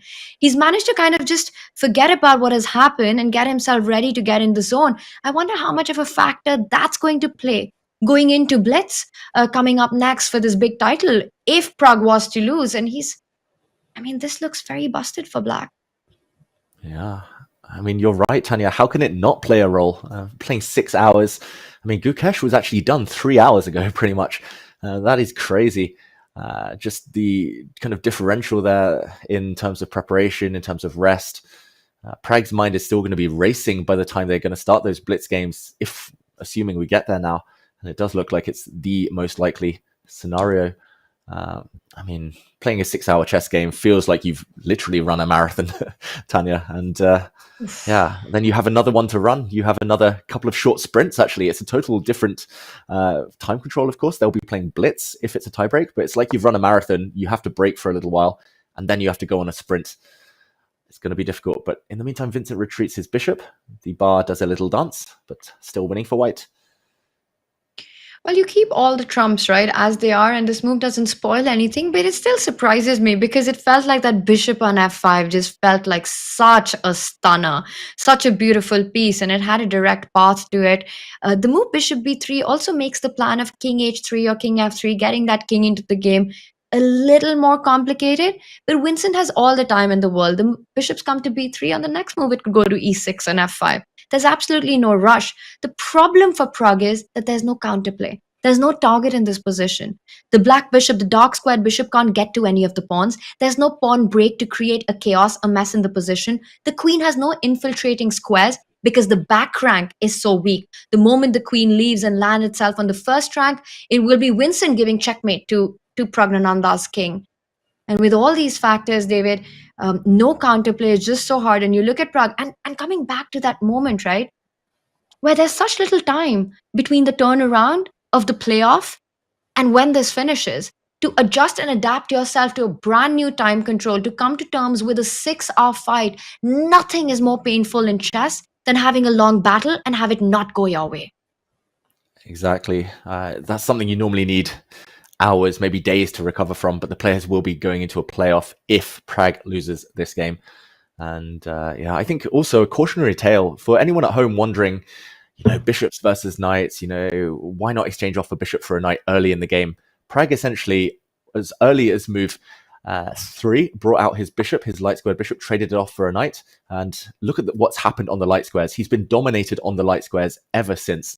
Or at least since we jumped in just before the move 40 mark. This white light square bishop unrivaled since, as early as move 3-4.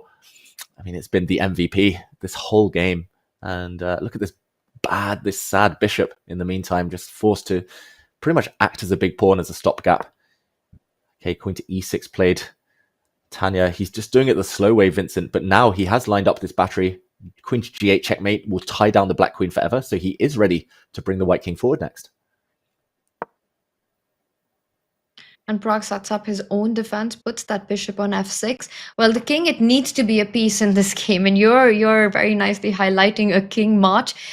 Notice how the play is all on the light squares, the square of your own bishop color complex, right? Put the king, go up the board, no checkmating ideas. Again, you get your king to g8, to g6 as white. And the dreaded question, what's next? Are you going to break with 8-6 at the right moment and then put a lot of pressure on that bishop on f6 and slowly the position crumbles? Vincent, he's channeling his inner Peter Leko, everything defended. Every piece defending another. Just full cemento in the position, no counterplay given. Cemento. That is such a Peter Leko move. You're right, Tanya. Bishop to c4. I mean, the bishop is just as good on b3 as c4, but it's just aesthetically nice to have these pieces protect each other. King h7. Prague's just going to wait with his king now. And okay, a check for us from Vincent, forcing the king back. If the king had come forward, that would have been checkmate. That would have been an anticlimactic way to end this game. But maybe now it is time for the white king to play a role.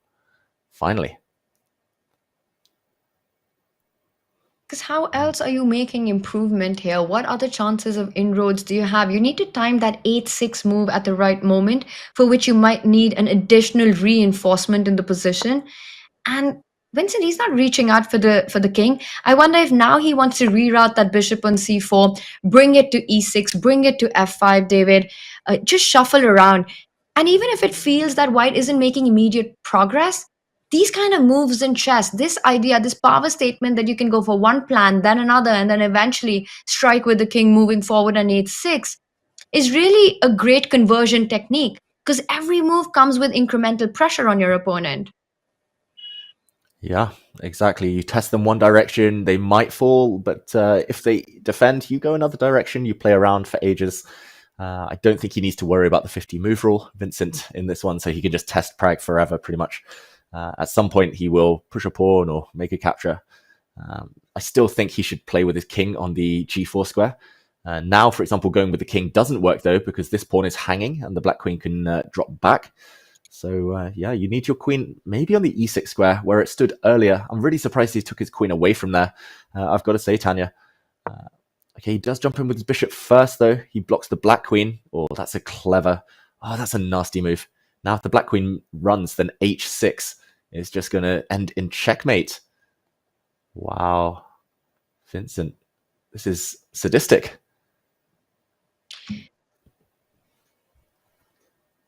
And David, I'm just trying to think about that. Does that really finish the game on the spot if the queen was to move to kind of provoke 8-6 and then come back with your queen to f8? Is that something, a way to try to look for a way to neutralize some pressure in the position? He's not going to play it. I'm sure there was a big downfall over there. Maybe you'll show us the way, David, but he does go bishop to b4. If you can just check out that line, the dangers that exist. Yeah, let's check it out, because Pragg would have loved to move his queen if he could have done. Let's go back one move and queen to d8, for example. I'm not sure what the best square is, and I thought this was checkmate, Tanya, but h6, you're right. This would not have actually done the job, because black's queen can slide back. If pawn takes pawn, of course, this is checkmate, and likewise, if you defend with the bishop, this is checkmate. After queen to h5 check, and next move it's over. But queen to f8 in this position, and actually black holds the dark squared blockade, and it's definitely a good thing for black if pawns ever get exchanged. Just to mention as well, h7, I thought that this might be the winning idea, drop the bishop back, bring the queen round to g8, but actually black is okay, blockading on the dark squares. This is the most passive position I've seen, Tanya, but it might be okay. Well, it didn't happen. Pragg keeps the queen on f8. It still holds a huge advantage. Your idea of 8-7, the winning position continues in that as well. But bishop b4 was the move of choice here. You can't yet pick up the g5 pawn as the bishop on f7 is hanging. He goes back queen to f5, lining up against both e5 and g5.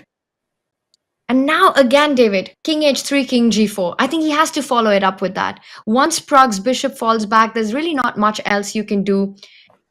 Queen e7, back rank checks. I'm not sure if that's a happy option. Look at Lamy. He's looking at the position from back behind there. As his game comes to an end, we'll get an update on what happened on that. Mm-hmm. Yeah. A result has just ticked in. Vaishali, so Pragg's sister, has just won and broken Erwin Lamy's chances, ended his chances of getting into the Masters section. There we see Erwin Lamy on the right and Pragg's sister, Vaishali, supporting him just in the background there, just blocked by Pragg himself. And yeah, they will be leaving the playing hall. Very important results. Oh, such a good tournament for Erwin Lamy in the end, Tanya, but not quite good enough, falling at the final hurdle. And yeah, his chance to get into the Masters ended eventually. Bishop d6. Yeah, fantastic by Vaishali. And she had this position which we checked in. It looked like it was a job of conversion. She did that flawlessly. So a great finish by her. But can her brother save this one is the big question. Can he get a great finish as well? And the king does arrive to the party. King h3, king g4. Putting more pressure on g5. Pragg will still try to hold the position together. But David, how do you even do that? Once the king lands on g4, again, so many of the endgames will be winning for white, picking up that second extra pawn on g5. Yeah, that's a very relevant point, Tanya. Like, even a queen exchange will not save black if a second pawn falls. Black's king is so bad in the corner, it might even be stuck in the corner forever while the white king just runs around, causing havoc, picking up pawns, ushering its own pawns forward. Bishop e7 is Pragg's attempt to defend. Maybe he'll park the bishop on f6 just to defend all of the weaknesses, but there are simply too many weaknesses. And I'm sure here Vincent's going to continue his king's journey. Both sides are around the 1.5 minute mark, but that should be more than enough, Tanya, with the increment. The clock, maybe not as much of an issue as we thought. Vincent has done most of the hard work, just needs that finishing touch. And even though we're in the 6th hour of play, look at the fans who are all crowded in. Usually at this point, you see the crowd thinning out. You see only the players there, but it just feels like we've got more fans and more people in De Montréal right now than perhaps the day how it started with, because it looks like the action's not about to end. We're going to have an intense playoff for the championship as Vincent Keymer marches up with his king.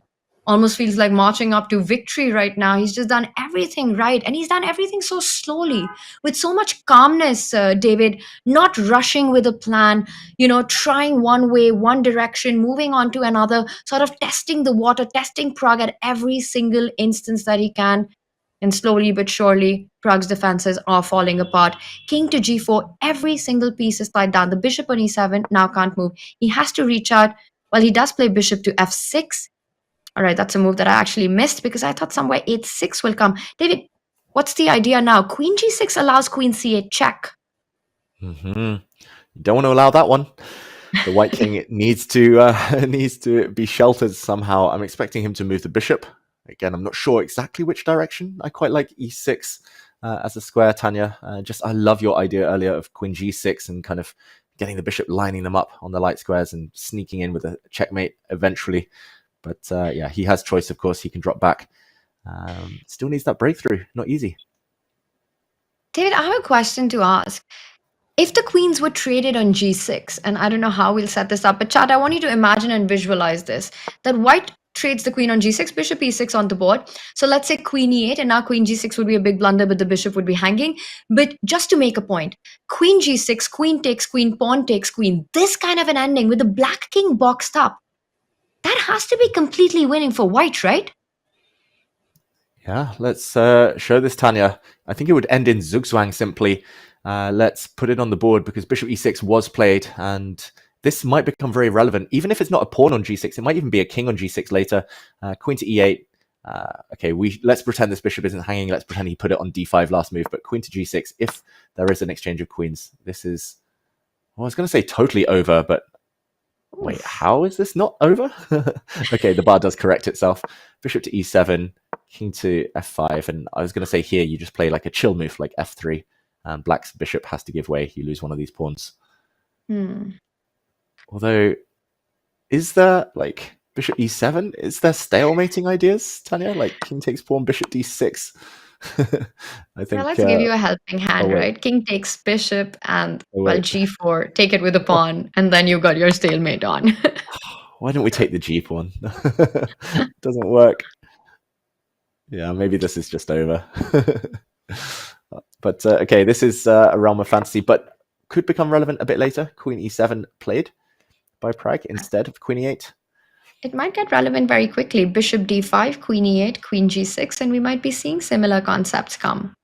Yeah, the one thing white needs... Sorry, David, go on. No, I was just going to say, I guess black keeps the queens on, maybe with some checks, but continue, Tanya, because queen g6 definitely on tap for later.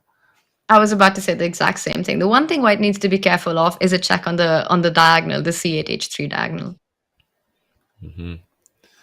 Yeah, and Vincent doing it very long way around, I must say. But then again, I mean, as someone who likes playing long games, I just really love it when people come up to me and say, you're not paid by the move. Why do you go on for 7 hours?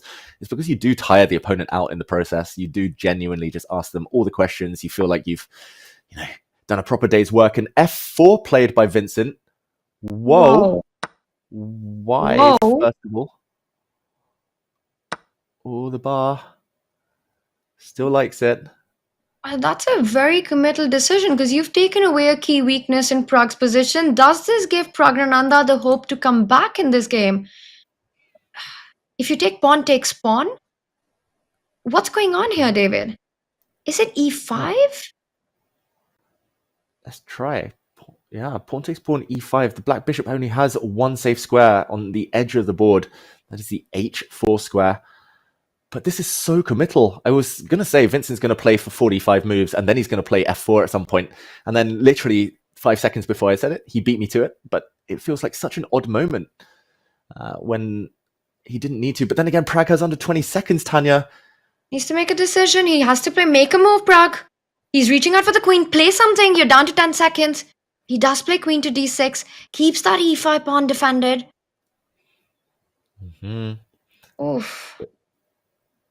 Now the question is, can he trade queens, Vincent Keymer? Can he take the pawn on e5? Because that would allow a queen exchange, Tanya, and something very similar to what you mentioned earlier. David, I want to say one thing though, compared to the position we had 2 moves earlier, Pragg has got to be feeling slightly relieved seeing f4 on the board because it does open up. It gives him some chances, as a player on the board, you're feeling, okay, you've got more chances to get a check in. You've traded off one of the pawns. Somewhere instead of just defending and sitting still, does this give a practical opportunity to Praggnanandhaa? Vincent, has he rushed in with f4? He keeps a chunk of his advantage, but he needs to be precise with the follow-up. Yeah, you're 100% right. It's no longer a long-term win. It's a very concrete path to victory. He retreats his bishop. Maybe he should have traded pawns there, Vincent Keymer. Not finding the right path. Can Praggnanandhaa pull this one out of the fire, save this game? Wow. Okay, he's got a huge threat on the board, Vincent. He wants to check from behind and catch the black king. Embarrassed here. Maybe the black queen needs to retreat. I don't know whether you can take this pawn. Scary times. Pragg is reaching the 10-second mark now. Tanya, can he hold it? He's got to be feeling some relief. He stopped shaking as much, but make a move, Pragg. You're down to 3 seconds. He does reach out. The queen comes back to the back rank to defend any checks. David, yes, I see the bar, but again, anything can happen. I don't think a result is given anymore, simply because the position's opened up. One of the key weaknesses in Pragg's camp is gone, that g5 pawn. It's not as easy for Vincent anymore. And look at that. He's feeling the hesitation himself. What is the clear path here? Is there a clear path here? I don't know if there is any more. Vincent, as you said, not only has he traded off a weakness, and actually both weaknesses, the e5 pawn was a huge weakness as well, maybe about to get traded, but he's also opened up his own king. The white king no longer entirely safe from checks. So moving the white queen now, like forward somewhere, might allow some counter checks from black. He brings his bishop forward. The advantage is disappearing every move, it feels like, Tanya. Pragg has never been closer to a draw since he dropped that pawn. This is the closest he's been. He's never been closer to the championship, David. This is a big moment for him. The one threat that black needs to watch out for, Pragg has to watch out for, is 8-6. But 8-6 isn't that strong as long as you can hold the position to get more to get together. Pawns get traded off. It's better for white. And now Vincent Keymer has to find this move. The blue arrow makes an appearance. Queen e6 or Pragg is back in the game, David. Oh, did you see that on the camera? He did a little stretch, Pragg, and Vincent doesn't play it. He blows the win, double question mark. The computer says it's back to level. It's back to a draw. He's giving up a pawn. He's trying to line up his bishop and queen on this diagonal, but it's a bluff. It shouldn't work. Pragg just takes it. Of course he just takes it. Where do you line up? The queen on b8 is doing a fantastic job of keeping everything defended. There are no checks in the position. The bar is level. And checkmate threatened, but Pragg can just walk his king away from this checkmate threat. Do you just run now? Do you move your king? The only other move I can see here, Tanya, is to block with a pawn. That's an option as well, but I think I would run with the king. I don't see any checkmating. Run, Pragg, run. g6 just looks incredibly dangerous. He's reaching out for the king. King g8 appears. The queen on the back rank is defended. So no check on the 8th rank will be a killer move. There will be no ideas of winning the queen with a check. Pragg is back in the game, and how? He's the one with an extra pawn. David, if there's no checkmate, white has nothing to play for here. There's no strategic advantage anymore. Everything's lost. Wow, Vincent not playing practical chess. He gives a check. He's still got some chances if Pragg goes wrong, but Pragg hides his king in the corner again, still surviving the checkmate. But Vincent, what he should have done is just make 20 quick moves with his pawn, with his, I don't know, queen, bishop earlier, built up some time to think, and then go for the breakthrough. He went for the breakthrough with a minute left on his own clock, Vincent, and he just has no time to work out the way forward. Now he's blown the win. He went from a pawn up to a pawn down, Tanya, as you're saying. And this is all based on checkmating the black king, but it was an illusion, an optical illusion. There is no checkmate. The black king will run anytime checkmate is threatened. And the dark squared blockade, we were joking about fortresses, but it proved to be the case. Black holding everything on the dark squares. And look at Pragg. He knows he's so close now to the tournament victory.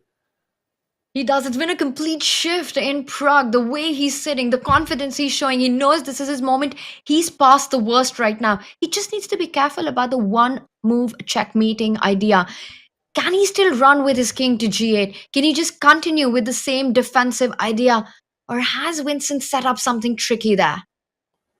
Wow, Tanya, I've just checked the computer. h6 would win. If black moves the king now, the king move worked previously, but it would lose now on the spot. If Pragg moves his king, he's losing. He has to try something else. He has to, for example, give a check with the black queen, or maybe bring the black queen over to defend. He cannot touch his king, Pragg. Otherwise, we might be going to a playoff. And he's got 40 seconds to figure that out. And he realizes the dangers because he hasn't played it instantly. King g8, h6. Once again, the tables would turn and Vincent Keymer would be in a winning position. Pragg needs to use the queen to guard the king right now. He has to put the queen on that square and not the king. This is a move that will decide the championship. David, he's got to find it. 15 seconds for Pragg. He cannot touch his king. He has to move his queen. He has to give a check. There's only two moves to survive. A check or first, just landing the queen on a defensive square. He's reaching for the queen. Oh. He changes his mind at the last moment, gives a check, and he says, you know, bishop f5, then I'll put my queen to g8, gets another 30 seconds on that. But one thing's clear, he's seen the idea that it's the queen that needs to defend the checkmate. Wow, changing his mind there with just a couple of seconds left on his clock. That was daredevil chess from Pragg, but he does find the key defensive idea. He's curled up into a ball. The black king can't move, the black queen can't move, but they don't need to move, Tanya. And his bishop will just pass if the move is given back to him. Vincent retreats his king. And now, Pragg has another only move. Vincent not out of it yet, testing Pragg. Bishop back to f6. The blue arrow shows it. Everything else loses. The only safe square for that bishop. Tanya, will he find it? And it's a tough one, right? Because you're always looking at this move h6. And you're placing a bishop on a square where it's actually coming in the way, where it's actually provoking white to play h6. David, there are ideas of coming with your queen to d5, forcing the white bishop to e4. I'm not really understanding why is bishop f6 the only move. Why is that the only way to keep the balance here? That is so difficult. I think just the fact that the other bishop moves along the other diagonal, they just lead nowhere. You need your bishop near your king. So when white eventually does try to reroute the bishop to attack the black queen, that you can use the bishop as a bit of a blockader. He finds it, Pragg, again. Only move found. Wow. He has a second career as a tightrope walker, Tanya, if he ever wants one. He's living life in the fast lane, on the edge, and surviving just about by the skin of his teeth. He finds the only move with just 4 seconds on the clock. Pragg is back to being on beast mode. David, given that opportunity, it all comes down to that move f4. You know, he felt it. Practically, he's back in the game. You could see it. You could sense it in him, looking at him on the screen. Vincent, he's not going to give up. He's going to play this out. Despite being a pawn down, there are no dangers to white because Vincent's bishop and queen have stopped all activity of Pragg's queen. He's going to play this out. But as long as Pragg just keeps shuffling around with the bishop, it's hard to see a breakthrough in this position right now. How dangerous is the idea of h6 is the big question. Whoa, and the bar shoots up. Whoa. Oh my goodness, what happened? Tanya, nearly every other bishop move was a draw. He could have moved his bishop to any other safe square and he might have held, but now his bishop is going to be lost. h6 on the board. And did you see that Pragg played bishop e5? He looked up like he just had a realization that it was the wrong square. Loose pieces dropped off. That bishop on e5 can come under checks and be won. But is it that clear to you? Yes, 8-6 is on the board. But what's next? Why is this still so dangerous? Let's say you move the bishop away. You go bishop to f6. Why is this winning? Oof, we still need to find that knockout blow. Is there a checkmate? He moves the other way. Wow, bishop f6 was one question, Tanya, there. I do think that maybe white was actually threatening to knock black out on the spot there. So he moves his bishop to a safe square for now, but how long can he stay safe? David, you're completely right. And the more you look at it, the more you realize bishop f6 would have lost on the spot with checks. Grab on g7, queen check, and it would be mate, or you'd lose big material. So Pragg, he does move back with the bishop to b8. Players are playing on seconds. For Praggnanandhaa, does he feel that he can hold this position? I'm still not seeing a direct checkmate. If pawn takes pawn, the queen picks it up, the king starts running towards the other side of the board. Oof. Yeah, it's not over quite yet. Vincent still needs to find the little finesse. I would be just moving my king, gaining a bit of time on the clock. The white bishop, if it ever moves, would allow the black queen to jump out with a check. So you have to be a bit careful about moving your bishop out the way right now. I don't think taking this pawn does the business yet. Vincent retreats his queen. Very classy move. He doesn't need to rush. Pragg is totally paralyzed in the corner there. Can never take the white pawn due to an immediate checkmate on the h7 square. Oh, Pragg's bishop, though. I think he's just zugzwanged here, Tanya. The black bishop has no safe squares to go to. It's always going to end up on a square. It can get attacked. Wow, and he's again down to under 10 seconds. And in these kind of positions, it's just impossible to make the right move if it even exists, right? Because you're looking at all these checks. Pawn takes pawn. Your bishop hanging. Pragg moves the queen away. David, one more time. We're so close to playoffs in this one. Pragg almost survived it. Tanya, it's a forced checkmate. Vincent spots it. He can do it with a series of checks. We see a trade. The white queen is going to slide back now on the diagonal. There we go. And as soon as the black king moves, it will get checked by the white bishop. Checkmate's coming. Pragg's about to resign. We're going to tie breaks. Gukesh is back in the tournament. And Pragg knows it. It's over in 2 moves. The bishop check followed by checkmate. And as the realization dawns on Pragg, and he was so close to saving this one. David, this is heartbreaking to watch. A 6-7 hour battle here. And it's about to end right now. And there we go. It is a handshake. Praggnanandhaa resigns. Vincent Keymer, congratulations to him. He takes the win. He ends the tournament on a high. Very impressive from the German Grandmaster there.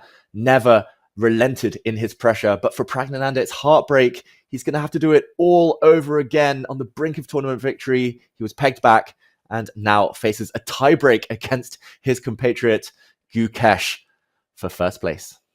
And you can, for the first time in the tournament, see the nerves on Pragg, just what he's feeling right now as he sets the pieces back.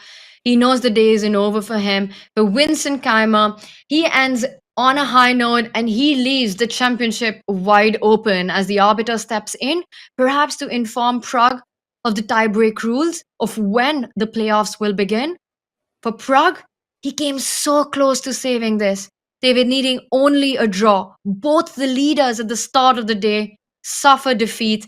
8.5 points is where they're at. It's going to be an all-Indian showdown for the 2 young superstars. Only one can claim the trophy. It's between Gukesh Dommaraju and Praggnanandhaa. The day isn't over. The championship is not decided. What a crazy turnaround this was. Wow.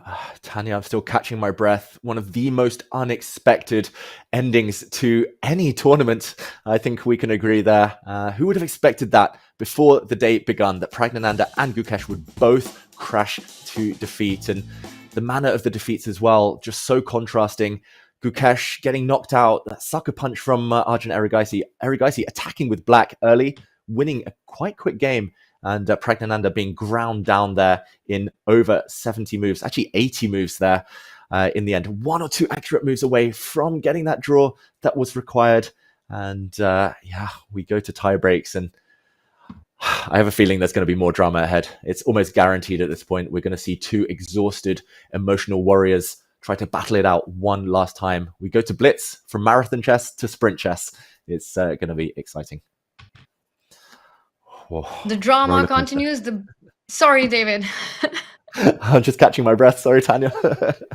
Recovering. Yeah, I mean, what a day we've had, right? Just unbelievable stuff. Gukesh and Pragg having this fantastic tournament right at the top, coming as these leaders, two players who feel almost unbeatable. And then when it matters the most, Gukesh suffering a big defeat at the hands of Arjun, where it really was an Arjun Erigaisi show. What a performance, a power performance it was by Arjun. Never gave Gukesh a chance in that one. And then Pragg needing only a draw, goes into a 7-hour marathon, gets a worse position. Keymer, just incredible technique there by him, but then giving Pragg the opportunity to come back. But David, in the end, one inaccuracy. The clock was the 17th piece, and it favored Vincent in this one. We had the last position. We saw the handshakes. We saw the heartbreak and the pain on Pragg's face. But take us through these final moments and the checkmate that you spotted. Yeah, let's just rewind a few moves to that decisive critical blunder by Pragg. Fair play to Vincent Keymer. We were slightly harsher on maybe some of his decisions to go for it, to be so direct, to simplify the equation. But ultimately, he kept asking difficult questions of Pragg, forced Pragg to find only moves time after time after time. We see the white queen and bishop battery tying down black's queen, black's king in the corner. If the black queen ever moves, it's simply checkmate on h7. So Pragg was forced to move his bishop here, no other options. And actually, any other bishop move onto a safe square would have drawn this game. Bishop to e7. Maybe my choice would have been bishop to h4, just to try and leave the bishop on a protected square on g3. h6 now would maybe scaring Pragg, but you can just wait. You just keep your bishop on this diagonal, and there's no knockout for white here. We see, however, that his bishop was forced away from these defensive posts. He moved his bishop to e5. We saw an immediate realization on Pragg's face, because now after h6, he is simply lost. His intention was to drop his bishop back to f6, but suddenly he realized that pawn takes pawn is now met by queen takes. There's a check in this direction, forcing the black queen to block. Another check, the king has to move, and another check, and the bishop drops next turn. Instead, he was forced to put his bishop on a really bad square. He had to go the other direction, away from the defense, and that's where we saw Vincent Keymer launch the killer attack. As you mentioned, Tanya, it ended in checkmate after queen g5. Black had nothing else to do. The queen moved, but after a capture, now a check. And here, Pragg resigned due to king to g8 being met by the bishop, delivering the killing blow and a final checkmate. All because Pragg couldn't find the best home for his bishop. But ultimately, we can't argue with the fact that Vincent deserved it, Tanya. He put the pressure on for 80 moves and was rewarded. He really did. And a fantastic, fantastic technique there by Vincent, finishing it off with tactics for Praggnanandhaa. It is heartbreak, but it's not over. He still has a fight ahead of him, and it's going to be against the world champion, against Gukesh. Gukesh will be back in the arena. And what a day it's been as we set ourselves up for playoffs. For the two-player tiebreak, there can only be one winner. There can only be one champion. And you can only delay the inevitable, because in 20 minutes from now, it will be the All-Indian clash. It will be the epic showdown. We will have two games, a two-game playoff. There will be a drawing of lots to decide who starts with the white pieces first. It's going to be a two-game blitz playoff, I believe, David, with 3 minutes and a 2-second increment for each of the players. If that remains in a tie, if it ends in a 1-1, then we have a sudden death where white gets 2.5 minutes. Black will start with 3 minutes and a 2-second increment per move. And that format will be played on till we have a winner. These are the tiebreak rules. This is the playoff that's coming up between Gukesh and Praggnanandhaa, two players who've had a fantastic run until the very last day, and for Pragg until the very last moment of the last day here at Tata Steel Masters. The action continues. This is chess drama at its finest. Don't go anywhere, chat. We will be back with the championship playoffs in just a few.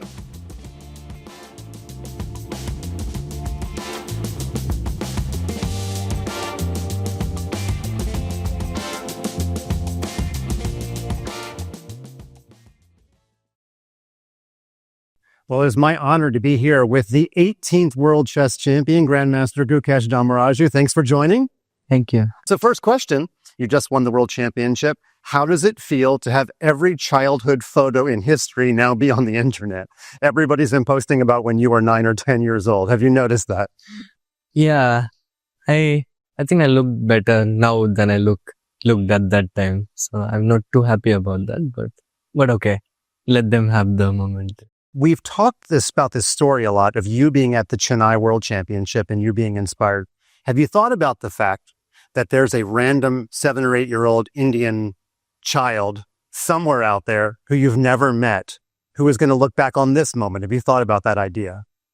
Yeah, it's a huge honor for me. When I was 7, looking at Vish sir and Magnus play, I thought, how cool would it be to be there, and to know that I'm actually the person that kids are looking up at and getting inspired by to take up this beautiful sport. It means a lot to me, and as I've said a lot before, chess has given me a lot of things, and giving chess back these little things is the least I can do. And if someone, some kid looks at me, gets inspired, gets into the top in the future, or even becomes a future world champion, it would be a huge honor for me.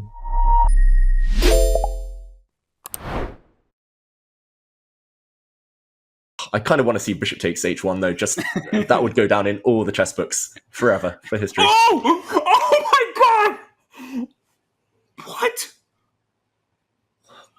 He didn't see it. Oh my god, it's on the board.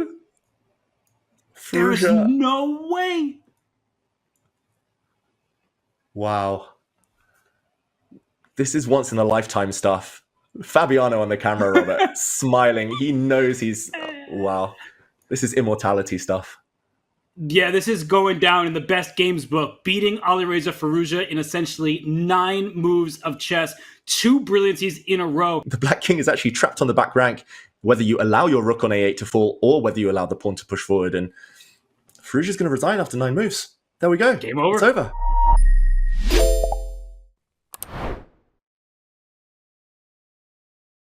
What if I told you I became a grandmaster by solving the same exact chess exercises over and over again? Yes, it sounds a little crazy. After all, if each chess game is different, why repeat something you've seen before? Shouldn't you practice calculating in unique positions every time? Well, that's true, but there's also a way to train your brain to streamline its calculations, and that's the woodpecker method. My friend Hans Tikkanen invented the woodpecker method in 2010 when he was training to become a grandmaster. 7 weeks after he finished using his method, he earned all 3 of his GM noms to earn his title. Seeing his success, I had to try it for myself. And a couple of years later, I became a grandmaster too. As word spread, others tried it too, with excellent results. Okay, so what is the woodpecker method? The first step is to take any large amount of chess puzzles and solve as many as you can in 4 weeks. In my books and chessable courses on the woodpecker method, there are about 1,000. You don't need to do that many, especially if you are a beginner, but I recommend solving at least a few hundred. At the end of the 4 weeks, take a break, a few days at least. Then solve the same exact problems again, this time aiming to finish them in 2 weeks. You might remember the solutions from before, that's okay, but try to solve them like you're seeing them for the first time. After you finish the second cycle, try solving them in 1 week, and then a few days, and then try solving all of them in a single day. It's not easy work, trust me. I didn't think I was going to make it the first time I tried it, but the results were remarkable. It's because much of chess is pattern recognition. Rather than calculating every single move in a position, your brain looks for ideas and patterns it has seen before first, and they help you calculate faster and more accurately. So by doing the woodpecker method, you're building intuition, helping your brain become more efficient in calculation. And that's the woodpecker method in a nutshell.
We are back, and this is it. A champion will be crowned as we get a set for the tie breaks for the playoffs between world champion Gukesh Dommaraju and Praggnanandhaa. So many twists and turns it's been, and the moment is now, chat. What a day of chess it's been, David. And while we wait to crown to see who takes it all in the Masters, we already do have a winner in the Challengers, and a huge congratulations to Wan Win, who takes it on tie breaks at 9.5. He shared first with Suleiman Lee, but with better tie breaks, it will be Wan Win who we will see in the 2026 Tata Steel Masters. What a performance by the youngster, David. Yeah, what a fantastic performance by the Czech Grandmaster there. We will be seeing a lot of him next year. A big breakthrough event. It's been a great 24 months. It felt like 24 months today, but it's been a great 12 months for Tie-Dye, who also won a gold medal at last year's Olympiad individual board performance. And he deserves that big chance. But also shout out to Suleiman Lee, who came so close, just pipped there in the tie breaks. And yeah, Tanya, the Challengers threw up so much entertainment. That was a fun one to watch as well. But ultimately, the Masters, this is where everyone's eyes, the whole chess world is focusing on right now. It's the centerpiece, it's the center court of the Tata Steel Chess, famously called the Wimbledon of chess, as players aim and why to get their names etched in history. And it's the tie breaks that will decide the title. And here's the format. It will be a best of two, starting with Blitz. Each player gets 3 minutes. Every time they make a move and press the clock, a bonus, an increment of 2 seconds is added. If after a two-game Blitz playoff, the score is tied at 1-1, it goes into sudden death to decide the colors. We will have drawing of lots. Will Gukesh play white first, or will it be Praggnanandhaa? If it goes to sudden death with a 1-1, then David, a very exciting new format that we haven't seen before, with white getting 2.5 minutes. That's an extra 30 seconds for black, who starts with 3 minutes on the clock, but 2 seconds increment per move. And this sudden death continues till we have a winner. David, one thing's for sure. There are not going to be any co-champions this year at Tata Steel Masters. I don't know if scores are still tied after 7 games. Maybe we'll... I'm joking, Tanya. We'll never see a shared title here between these two youngsters. They both want it that much. They both want it so badly. And it's nice to see new things being tried. Tata Steel, it's got this reputation of being very innovative. They always try to invite hot young prospects, a really varied field. And I mean, we're so used to Armageddon at this point, Tanya, across the board in most tournaments. They're trying something new, and no Armageddon. That means we might get perpetual chess forever, but that means more entertainment for us, more drama, more nerves. You name it, we've got it all here. It really is the final battle for the crown between the two Indian superstars, the two prodigies destined for greatness. Gukesh versus Pragg. They started the day as leaders. What a tournament they've had so far. And then a final round heartbreak for both of them. It feels like shared destiny by them today. But there has to be only one winner. And David, the one thing that separates the narrative, we did touch upon this earlier, is that Gukesh gets a bit of rest. For Praggnanandhaa, the heartbreak and the pain of a 6-hour marathon and then getting checkmated in the end. How do you deal with that? I've got to ask you one question. If right now you could speak to Pragg, you were on his camp, what would you be telling him? I'll be telling him that he came close. He deserves to be here. He's still got a great chance. It feels like a 50-50. I would also be telling him Gukesh doesn't have the best track record when it comes to blitz rapid. Of course, he lost here in Tata Steel last year in the final tie breaks. He lost to Wei Yi, Gukesh. So yeah, Pragg also on the plus side, although you haven't been resting the last few hours like Gukesh has, your mind is in the chess. You're used to the quick pace now. The end of that game we just saw from Pragg, he was blitzing. He was trying to calculate quickly. He's still got that mindset of the need for speed. For Gukesh, he's had a bit of time to rest, but there he might feel rusty. He hasn't been blitzing. He hasn't been feeling that adrenaline for the last few hours. So for Pragg, he just needs to carry that momentum on. He needs to dig deep into those reserves of energy and fight. And we've seen what an incredible fighter Pragg is in these tie breaks, in these faster formats after classical, as we saw his brilliant performance in the 23 World Cup, where he went all the way into the finals and booked a spot into the candidates. He lost out on that finals to Magnus Carlsen, but so many matches were won in the Blitz playoff, and the players have arrived. Gukesh with that lucky hoodie. I believe the toss for colors did happen. Gukesh Domaraju will start with the white pieces in the Blitz playoff. Praggnanandhaa also has to set aside what has just happened. Not such a big turnaround time for the 19-year-old, but with the black pieces, he starts a best of 2 in this Blitz. David, I'm getting goosebumps just looking at the scene in front of us. In just a few moments from now, a few minutes ahead of us, lie who will be the champion of Tata Steel Masters. It's going to be one of these two players. Yeah, one of these two. It's going to be an Indian champion no matter what. But will it be Gukesh, the world champion, or will it be Praggnanandhaa?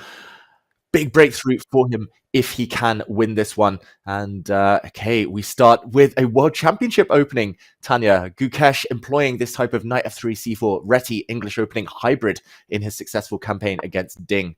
And for Pragg, I was going to say, does he take up the challenge and advance in the center? Very ambitious play by both sides in this early stages. Wow, and for Gukesh, perhaps he got that enough time in to set up his opening ideas to really decide what he wants to get into. Will that be an advantage that he'll be able to capitalize on? Pragg, that last move, getting the bishop out to c5. David, you mentioned Reti. It's a childhood favorite of Gukesh. It's the opening that he's grown up on, so he relies on that. He did at the World Championship. He relies on that for the Tata Steel Masters title as well. Both players blitzing moves out right now. Pragg stopping the advance on the queen side, forcing now Gukesh to give up the bishop pair. That knight is headed to e4. Yeah, the white knight wanted to jump forward, attack the black queen, which has moved now for a second time. Really interesting, Tanya, to see that our poll here from our chat on Twitch and YouTube thinking that Gukesh a very slight favorite, but almost 50-50, 53% chance that Gukesh wins. I would say that makes a lot of sense. He is the world champion after all, but Pragg has a great track record when it comes to blitz and rapid, maybe balancing things out. In terms of the opening, who do you think is the happier of the two? Gukesh here playing a black opening, but with the white pieces, therefore with an extra tempo. He's allowed Pragg space, but yeah, it looks like a real fight ahead, guaranteed. It really does, and especially with that last move. Pragg takes more space on the queen's side, stopping any pawn advances there. The bishop pair advantage is gone. Pragg still has to develop that light squared bishop. David, I think so much of it depends on the clock situation. Pragg, with his speed, he's showing that he's feeling confident about the opening outcome. Yeah, already a 30-second time advantage for Pragg. It might not sound like too much, but this is Blitz. They only gain 2-second increment after every move. So it's just this change of pace, Tanya. It's going to be about who adapts fastest, who can kind of stay quick, stay confident, stay instinctive when the clock ticks down. No time to calculate. So taking away one of Gukesh's biggest weapons, I would say. Pragg, of course, a great calculator too. But they're playing a type of opening where it's just about feel, just about improving the pieces. White's pawn about to advance now to b4, allowing en passant, which does indeed occur. And White's rook is coming. This looks a bit like what Gukesh did to defeat Ding in one of their World Championship games. Opening up the b file, it does come at the cost of weakening that a3 pawn. David, it's bringing back memories of that World Championship game that you're talking about, and it's definitely something that Pragg has also looked at, finding ideas against the Reti, finding ideas to fight the structure. He falls back with that queen to e7 right now. The aim for black would be to try and double up on the A line to put more pressure on that a3 pawn, but will Pragg get enough time to bring the bishop out and double down on the weakness? That is the big question. Now or never, it might be for Praggnanandhaa to develop his light squared bishop before it gets tied down to the defense of this backward b7 pawn. This pawn cannot move at the moment. It needs to protect its knight, but you do need to get the rook into the game somehow. A good moment to pause for Pragg, but he's lost his time advantage. He's actually behind on the clock. Gukesh stretching there, flexing. Tanya, he looks pretty sharp, I've got to say. I doubt he's been just chilling totally for the last 3-4 hours in his hotel room. He was probably gearing up just in case he got to this moment. It's like a second shot, right? A second life has just been handed over to you. Gukesh, after losing earlier in the morning in that game against Arjun Erigaisi, he probably thought all his chances are gone, especially looking at Pragg's board there. And then slowly you see you're coming to life and you get ready for this moment. You said he's looking sharp. He's got his drip on. He's got his lucky hoodie on. Pragg, he does accept the bait. He's taken a side pawn. He's about to give up a central pawn there. David, is that the idea? After grabbing on a3, trading on a3, is Gukesh really going to give up that light square bishop to take the e5 pawn? Yeah, just imagine everyone a rook exchange and bishop takes c6 possible in order to capture in the center. But the reason you sound hesitant there, sorry, Tanya, is because the black bishop can come out. It's been a long day. It's been a very long day. The black bishop can come out though, and white's king is not entirely safe on the back rank. Ooh, what do you make of that? Is it a risk worth taking? We're going to find out. Well, he simply moves away. David, was that a pawn blunder? What just happened there? This makes no sense at all. And Pragg, he leans forward. He smells blood here. Yeah, that was definitely not intentional from Gukesh. I think he might have just forgotten a3 was hanging. I must admit, I forgot that pawn was hanging as well. But the b7 pawn is a target, so it's not one-way traffic. The rook retreats. But essentially, Gukesh is just a pawn down now. Yes, there's some pressure. Yes, he's got nice pieces, the white bishop especially, and the pressure on the b7 pawn. But Tanya, I think you're right. I think you called it. That might have just been a bit of a slip of the mind, forgetting that pawn was vulnerable. Well, he's got an extra pawn, but it's Gukesh with the extra time on the clock. I just want to say one thing. This is only a best of two, right? This first tiebreaker. So a loss in this one for Gukesh, who's down a pawn right now, would be absolutely disastrous. Pragg, he reroutes his knight to kick that white rook away into passivity, but he still has to complete his development. As the white rook falls back, is this going to be enough compensation? I do see I see Pragg's pieces on the back rank not feeling very comfortable there. Yeah, not feeling comfortable, but sometimes a pawn is worth suffering for, and the black knight now jumping out, apparently losing some of the advantage. Maybe that's because white's rook, there we go. Gukesh pins that black knight on the edge of the board now. Full compensation, but Tanya, the clock is playing a huge role. Gukesh is the quicker of the two. Pragg down around the 20-second mark. That is not great news for him, especially considering what happened last time he was down at 20 seconds in the Vincent Keymer game not too long ago. Oh, when the queen steps in, attacking the black rook, it has only one square to fall back to. It starts looking very tricky. The makings of certain tactics and combinations in the air. I'm spotting back rank ideas, the d4 pawn being weak as well. David Gukesh, he's paused. He's calculating all these lines that exist. And I have to say, Praggnanandhaa, I've known him for such a long time. He's a speedster. He's a speedy Gonzalez. So I'm as surprised as you to see him behind on the clock right now against Gukesh. Yeah, Gukesh slowing down. He's gone into calculation mode, but there's not much time to calculate. The time is leveling out now. Both sides around 20 seconds. He goes for a tactic. Knight takes pawn. That was based on a counter check there if black had taken that knight. And look at this. The blue arrow appears. White has a strong move here, Tanya. Knight into b5. All sorts of pins. All sorts of chaos on the board. He doesn't find it. He instead trades. Knight b5 would have given huge advantage to Gukesh. This is so much about nerves, about speed right now, David. It's beyond just the chess we're seeing for these two players. Can you even imagine the pressure they're feeling right now? Oh, so much pressure. That is guaranteed. It's a level looking position, but look at the clock. Both sides at 10 seconds. It might just be decided by a blunder, especially while the queens are on the board like this. The white knight has been hanging for ages. Eventually it's captured. There's an exchange. Black's grabbed a pawn, but white is in. Look at those pieces, Tanya. The white's pieces have infiltrated. And Gukesh gets the bishop to defend the pawn, but he does leave another pawn hanging on b7. c4 is weak. Is the queen side going to be completely liquidated off the board? Pragg says no. He first goes c5. He can't pick up the c4 pawn just yet. Has he made a blunder? Rook e8 check. Deflection. Pragg blunders. He loses his rook. Unbelievable. And we see the moves coming in. The camera, it can't keep up with it. But Gukesh has just won an entire rook. He's about to win the first tiebreaker. Wow. There we go. It is a handshake eventually, but it's a one-move blunder by Pragg in a position where he could have pretty much forced a draw. Ambition from Pragg backfiring. Gukesh takes the first win. We will break that down in slow motion, that one-move slip. But a high-quality game, Tanya, to start this off. And Gukesh now back in the tournament, back from the brink. He has a chance to crown victory in the event. His first tournament as world champion, and all he needs is a draw in that second and final tiebreaker of the Blitz for Pragg to keep his chances alive as he stays on in the hall, trying to calm those nerves. David, just the way the day has panned out, it is so incredibly challenging for Praggnanandhaa right now. After that marathon game to come out, and he did everything right with the black pieces in the first game. He could have simplified the position into a draw, but keeping the hopes going, and one blunder, and Gukesh won the rook, won the game. Praggnanandhaa in a must-win final Blitz game. Where does he find that final bit of energy? Where does he find that final bit of hope inside him?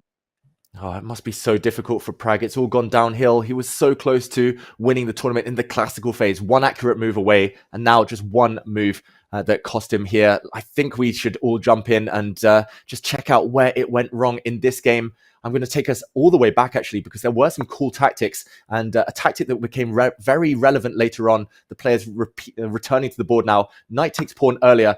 This was a double exclamation point move because now this would have been a deflecting check, winning the black queen. This happened later. Pragg blundered with queen to d6, allowing the exact same tactic a few moves later. Rook to e8, check was the clincher, deflecting away the black rook. The black queen would have fallen, but that game is now done. Let's go back to the David, action it's over. where the players are about Yes. to begin. It's about to begin. We've got both players in front of us right now. It is a must-win for Praggnanandhaa. Whatever he's got to go all in and give it his all. This could be the final game for the championship, or will Pragg keep hopes alive? It's the queen's pawn opening. We see knight f6 and a Trumpovsky there. Bishop g5, the first semi-surprise in. That's right, Pragg deciding that his best bet is to surprise Gukesh early in the opening. The Trumpovsky attack, well known in English chess circles. Magnus Carlsen's dabbled in it as well, but it's known to keep a lot of tension in the game. And now transposing more into Torre attack type of waters. White's bishop landing on this g5 square signals that you just want to keep the pressure, want to keep it closed. Pragg most likely is about to just push a pawn forward and slow, steady start to this game. But Tanya, you asked about Pragg's chances. He just needs to hope for a return of the favor, essentially. He gifted that game to Gukesh. Actually, the moment he blundered, he could have forced a draw, just taking the pawns off the board. And instead, he finds himself behind. That's heartbreaking. It's all unraveled so quickly. David, I'm absolutely at the edge of my seat right now. I can't even imagine what's going on in the minds and the heads and the hearts of these two players right now. You know, all that hard work over the last 2 weeks, and it comes down to this battle. Will Gukesh be crowned the winner, or will Pragg take it into sudden death? And look at that. That last move by Gukesh, it hints at a central break. E5 coming in next. And bishop falls back, preempting that move. Gukesh continues with development. E5 always in the air. Yeah, I think a great start to this game, a great opening by Gukesh. Here, rolling up his sleeves. He means business. Pragg has already moved his bishop, maybe one too many times. He's retreated it. It looks like a London system gone a bit wrong. Retreating this bishop as well, just getting ready for the strike in the center, which is very likely to occur. Black gaining space now. There we go. 3-pawn center. One is traded off, but it just looks beautiful for Gukesh. No problems at all. Pragg likely to trade a set of pawns. I was going to say, at some point you need to try and create some counterplay of your own. He's trying to create some weaknesses on the queen side, but Tanya, it doesn't look like the best start to a must-win situation for Pragg. It really doesn't, right? Especially with Gukesh gaining that central control. Pragg, he's playing it slow. He's keeping the game going. He's eyeing that a5 break. He's eyeing the rook coming to the center, the D line lining up against the black queen. David, it's blitz. Anything can happen. Even if the opening doesn't go your way, this is what we saw in game one as well. Pragg just has to keep moving. Blunders happen, mistakes happen. It's anyone's championship still. But for Pragg, only one result will suffice. Queen e7 played. Odds are against him right now. But if there's one fighter who does fight those odds, it's him. Can he make a comeback? The queen comes back to b1. Where is it headed? Ooh, mysterious move, as you say there, Tanya. I think it's just stepping out of the eye line of the black rook. So the black rook on the c-file was staring down that queen. The black knight going back, double question mark given by the computer because white can now strike with pawn to e4. That is not obvious. That is a sacrifice to open lines against the black queen, and Pragg misses it. That was hidden. Tanya, that was difficult. You need an hour on your clock to be able to play a move like that, to give up a pawn and to understand. But he does prepare for it and it does arrive on the board, but a move too late as Gukesh does gain more space. And I see it is an inaccuracy. The blue arrow appears one more time, but Pragg misses it. No e5. Oh, very surprising. e5 is a very thematic move there, bringing the white knight into the center. He just wants to stay flexible, Pragg, so I totally understand his choice. He's still got a great position. Gukesh looks like he's done everything right, but how to improve the black pieces? Not so clear suddenly. White's pieces maybe with a bit more potential. White's knight jumping in as well to c4 into d6. A great hold there, a landing spot for one of the white pieces. And Gukesh slowing down. The last few moves have gone in Pragg's favor. He's back, Tanya. He still has to put the finishing touches to it, and it's far from that, right? He has this advantage, but David, from a human perspective, it looks like an absolutely complicated position. It looks like a mess on the board right now. White needs to find this idea that you mentioned, push that e-pawn ahead, get your knight to the center of the board. Right now, Gukesh stops it with getting more control on the center. Will Pragg go e5? Is it the moment that he can still get it in? He can still push forward, go for glory. At some point you have to advance, have to try and attack. First, he dodges a knight exchange, so retreating, but a very clever move. Now he's going to push his f-pawn forward, kick away this black knight in the near future. Gukesh struggling to find a plan, and the clock situation, this time in Pragg's favor. It decided things last time, Tanya, the clock. It could well do so again. Well, Pragg's a fast learner, if anything, right? He keeps the pressure on the clock. He's up on the clock, but he's got to push that pawn forward to make inroads into the position. And it feels like he's fighting that. He has only limited time to work out the calculation. Will Pragg go for the dynamic e5? Is this the moment that we see it on the board? David, you can't delay it. Inevitably, it has to be the e-pawn or the f-pawn, and e5 is played. Fantastic move there by Pragg. This pawn is poisoned. You cannot take it due to white pushing the f-pawn forward with some forks, some pins. The black queen is really uncomfortable on this e-file. And Gukesh, he's been here before. Remember, Tanya, last year he was in the final tiebreak. He wasn't quite close enough, losing to Wei Yi. Again, it feels like this curse. It feels like as soon as the players get close, things start to get complicated, messy, and you need those nerves of steel. It's not so easy. e5, great move by Pragg. And Gukesh down to 30 seconds almost. Now the pressure is on. The queen sidesteps from that file. Another big question for Pragg. He doesn't have so much time to work it out. How does he continue keeping the pressure? Is he going to push out black's knight on g5? Will the f-pawn join the party? What does Pragg have in mind? The queen lined up against the bishop also invites e6. Yeah, very tempting move. Pragg brings his knight forward. Also tempting, but given a miss, so not the best choice there from Pragg. I think he had too many tempting moves. He just wants to keep his time advantage. Gukesh moves his king out the way. Maybe it was possible to actually capture white's central pawn, but now look at this. The white knights are pouring forward, Tanya. They're both jumping in to Gukesh's position. This has been an absolute masterpiece by Pragg so far for a blitz game. Just the way he's played it, the way he's kept the pressure going on. That knight can go even forward to d6, hit that rook. It does arrive there. And we see Gukesh places it on f8, defending the f7 pawn. It's all about the clock now with Gukesh down to 15 seconds. David, we might be heading into the sudden death. Oh, it looks so likely that this marathon day will continue. Pragg has done everything right, but winning a one position is so hard in chess. He drops his queen back. This queen now eyeing up the h6 pawn. And, okay, watch out. Checkmate threatened by Gukesh this time. Don't take your eye off the ball. Pragg needs to defend that one. Oh, he takes the bishop. And he wins a pawn. Gets rid of the sniper. He picks up the pawn on the other side of the board. That's an extra pawn. Pragg did have that in the first game as well. Didn't work out for him. Gukesh trying to get his pieces into the game. The queen comes into the defense. This looks absolutely winning, David. But with seconds on the clock, how easy, how trivial is this? It's not easy at all. Yes, black is a pawn down, but you can act as if you aren't. And a pawn only becomes relevant in the endgame. First, okay, there is a queen trade. So very surprising Gukesh allows this endgame to transpire. But look at the bar. It's going up. It's going down. It just might be the clock. 1 pawn advantage. Bishop pair. Pragg's got all the ingredients to win this, Tanya. He's getting closer. David, just seconds on the clock for both players. He's got everything going, but we know what can happen with this time format. You can have a blunder at the very last moment. Gukesh needs only an inaccuracy. He needs only a draw. The bishop on h4 skewers the two knights, and we head over to sudden death as Gukesh resigns. It was a skewer to end the second game. A blunder from Gukesh in the end, but it was already a difficult, almost hopeless position. And wow, Pragg, nerves of steel in the end. He kept the time advantage. It was noticeable. He always had a 5-10 second buffer to Gukesh. And Pragg strikes back, Tanya. It looks like we're going to be here forever. Perpetual chess, infinite chess. I'm all for it. With these two playing and the kind of moves and the and all the ideas that we are seeing, I'm up for being here forever if that's how long this tiebreak takes. What a blockbuster day of action this is turning out to be, as the score after the first playoff is level. Gukesh takes the lead.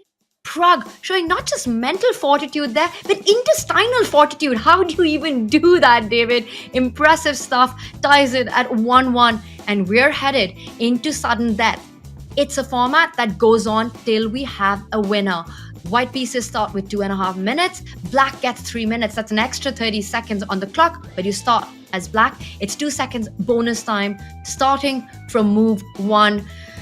David, I don't know how long this is going to go for, but I think you, me, chat, we're in this.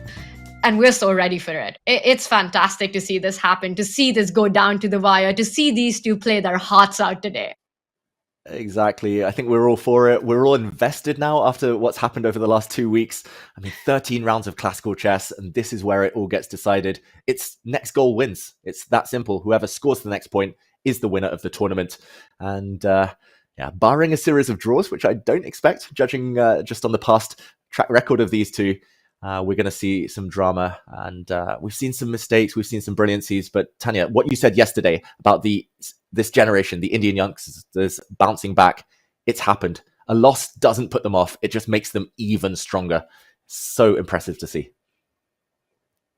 And that's what's been just awesome to watch right now, right? Just the pain and the heartbreak of this final day, the final round after a fantastic tournament. And yet here they are, the two of them, as we see the toss for colors happen right now as Gukesh takes his pick, and he will start with, I believe, the black pieces. We see him sitting down there. So he's going to start with 3 minutes on the clock. For Praggnanandhaa, it will be 2.5 minutes, but they get an extra 2 seconds. David, that's a 30-second bonus for playing black. How do you see that as the odds?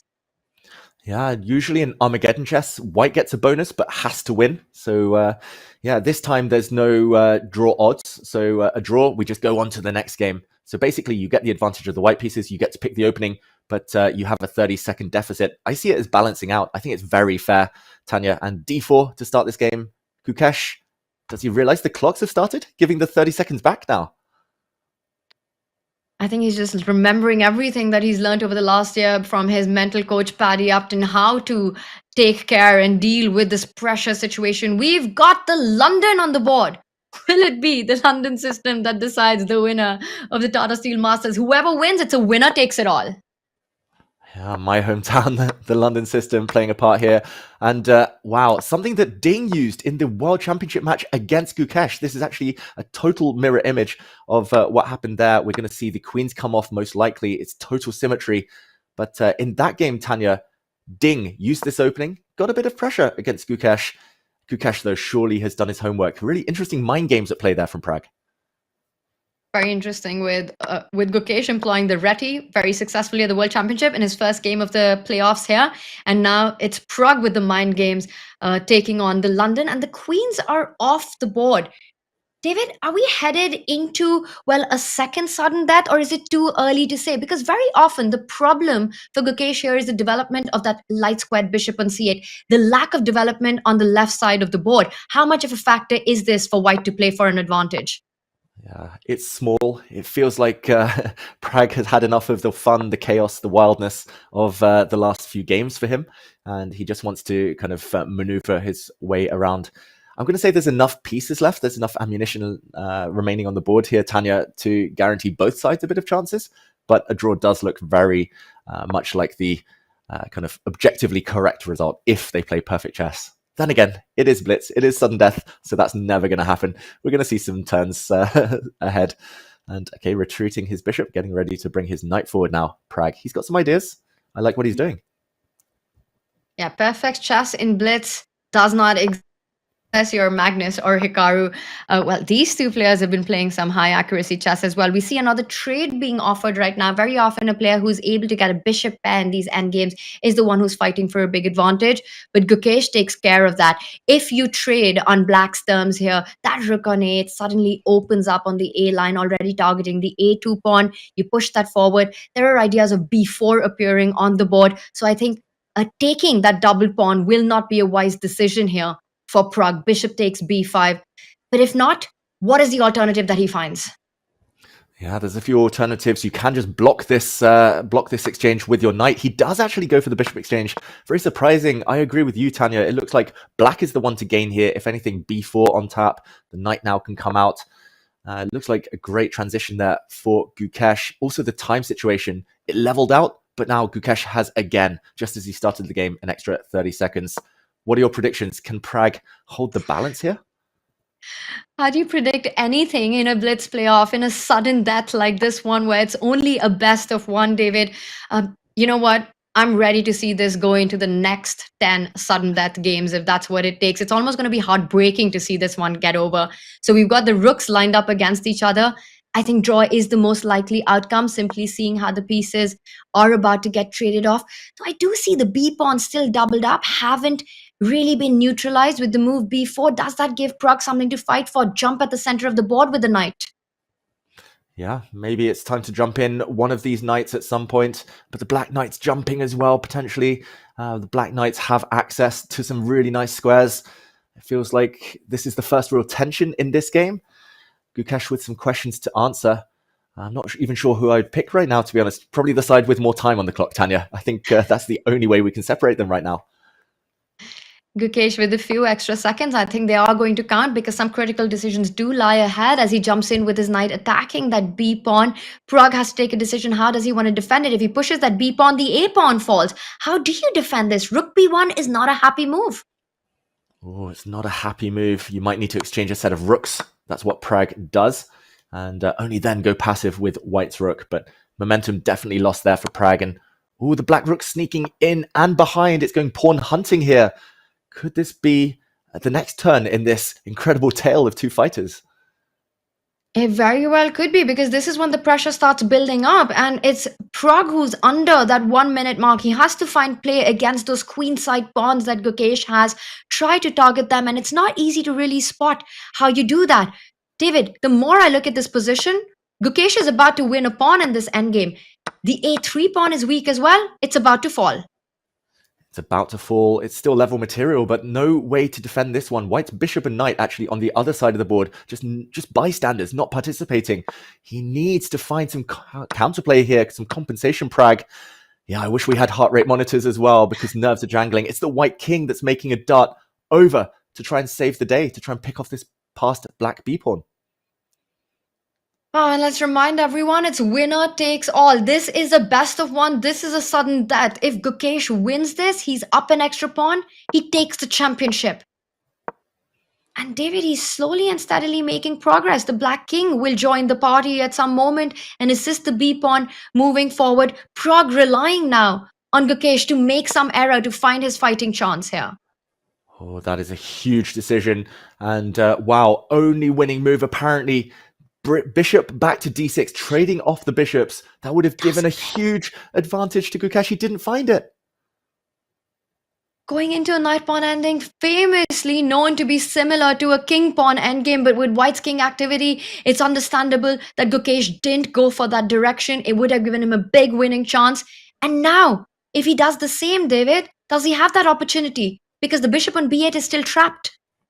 Yeah, he should exchange bishops. The difference now is that the black knight would have been jumping in and winning some of white's kingside pawns. That would have been inevitable if he had traded bishops last move. He should still trade bishops here, Gukesh. Before the white knight jumps in, now it might be too late. The white knight will go pawn hunting in the near future.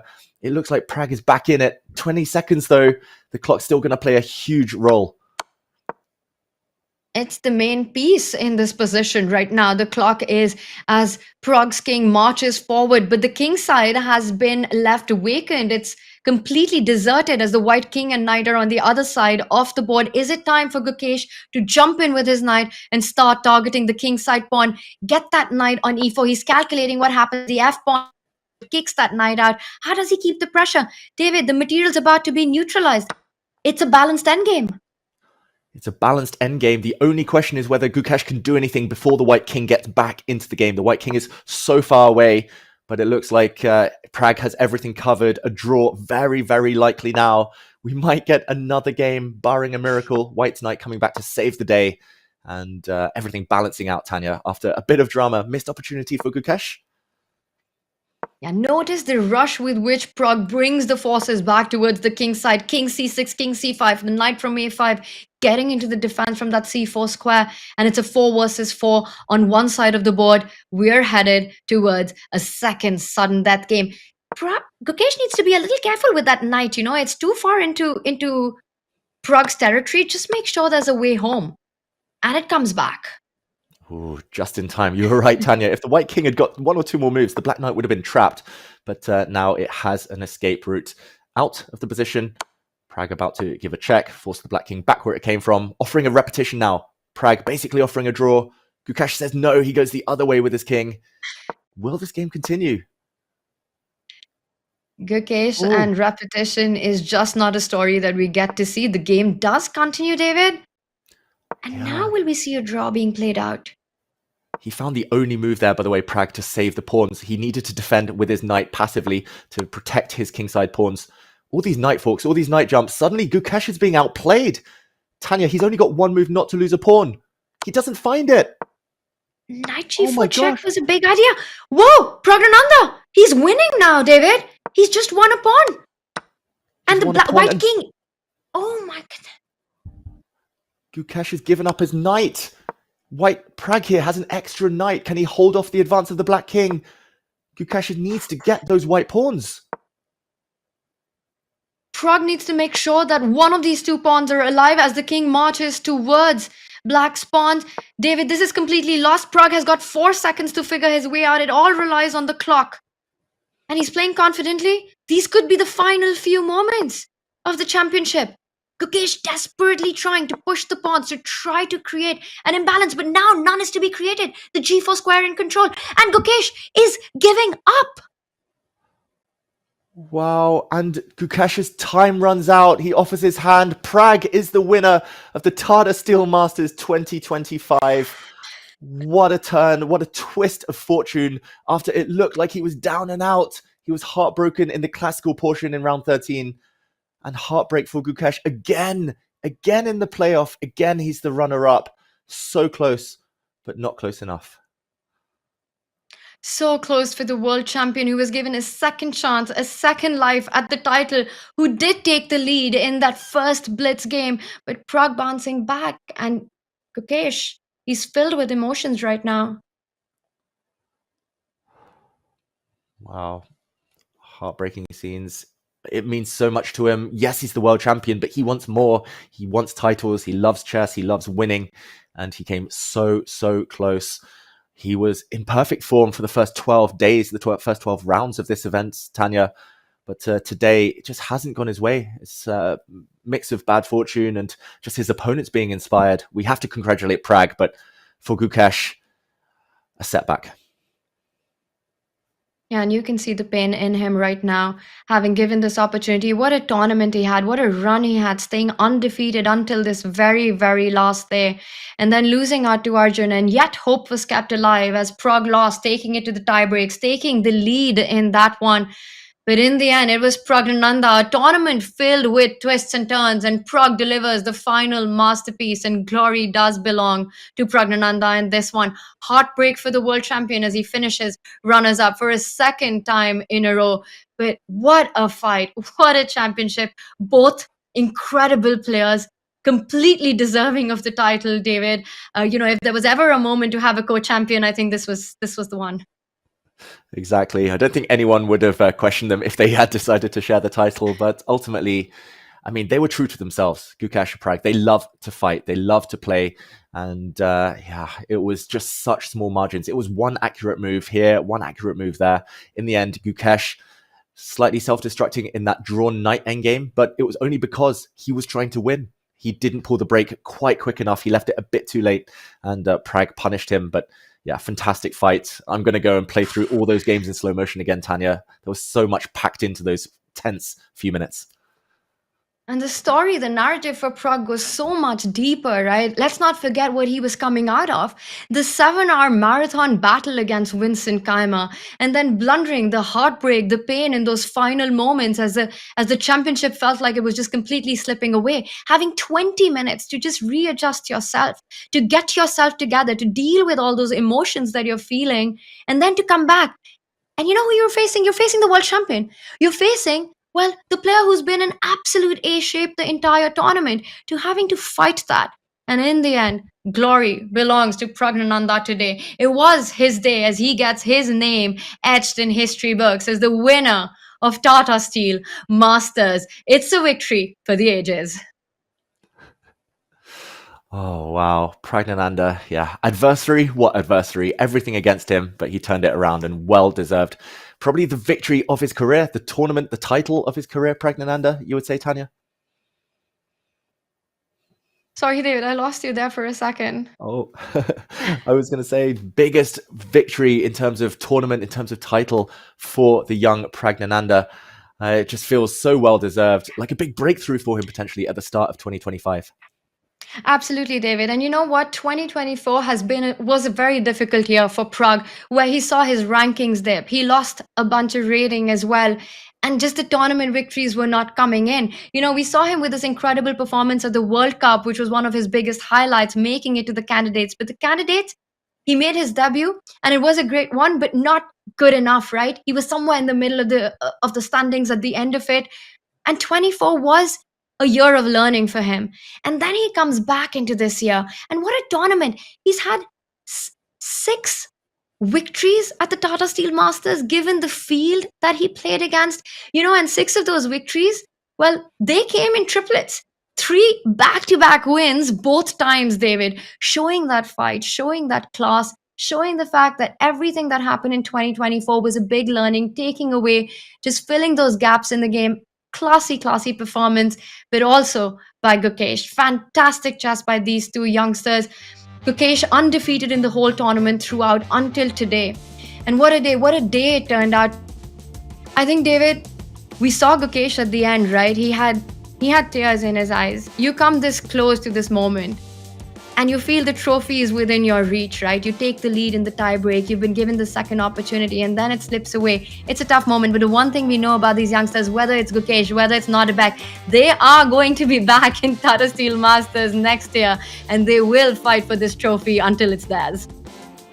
That's right. I mean, Tanya, if this is modern chess, if this is the new landscape with the new generation taking over, I'm all for it. They always put on a show. They always entertain us. There's always drama. There's always just that dedication to fighting, dedication to chess that we love. And they'll be back. We'll be back. But yeah, in the meantime, Praggnanandhaa, so many congratulations to him today.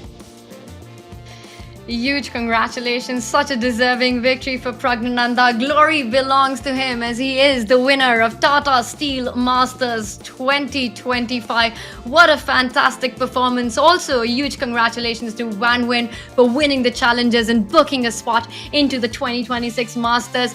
Chat, this has been fantastic. Thank you so much for hanging out with David and myself and going through all this action. We here at chess.com do it all for you. It's been awesome. We will see you soon. Keep the love coming. It's a sign out from David and I. See you later.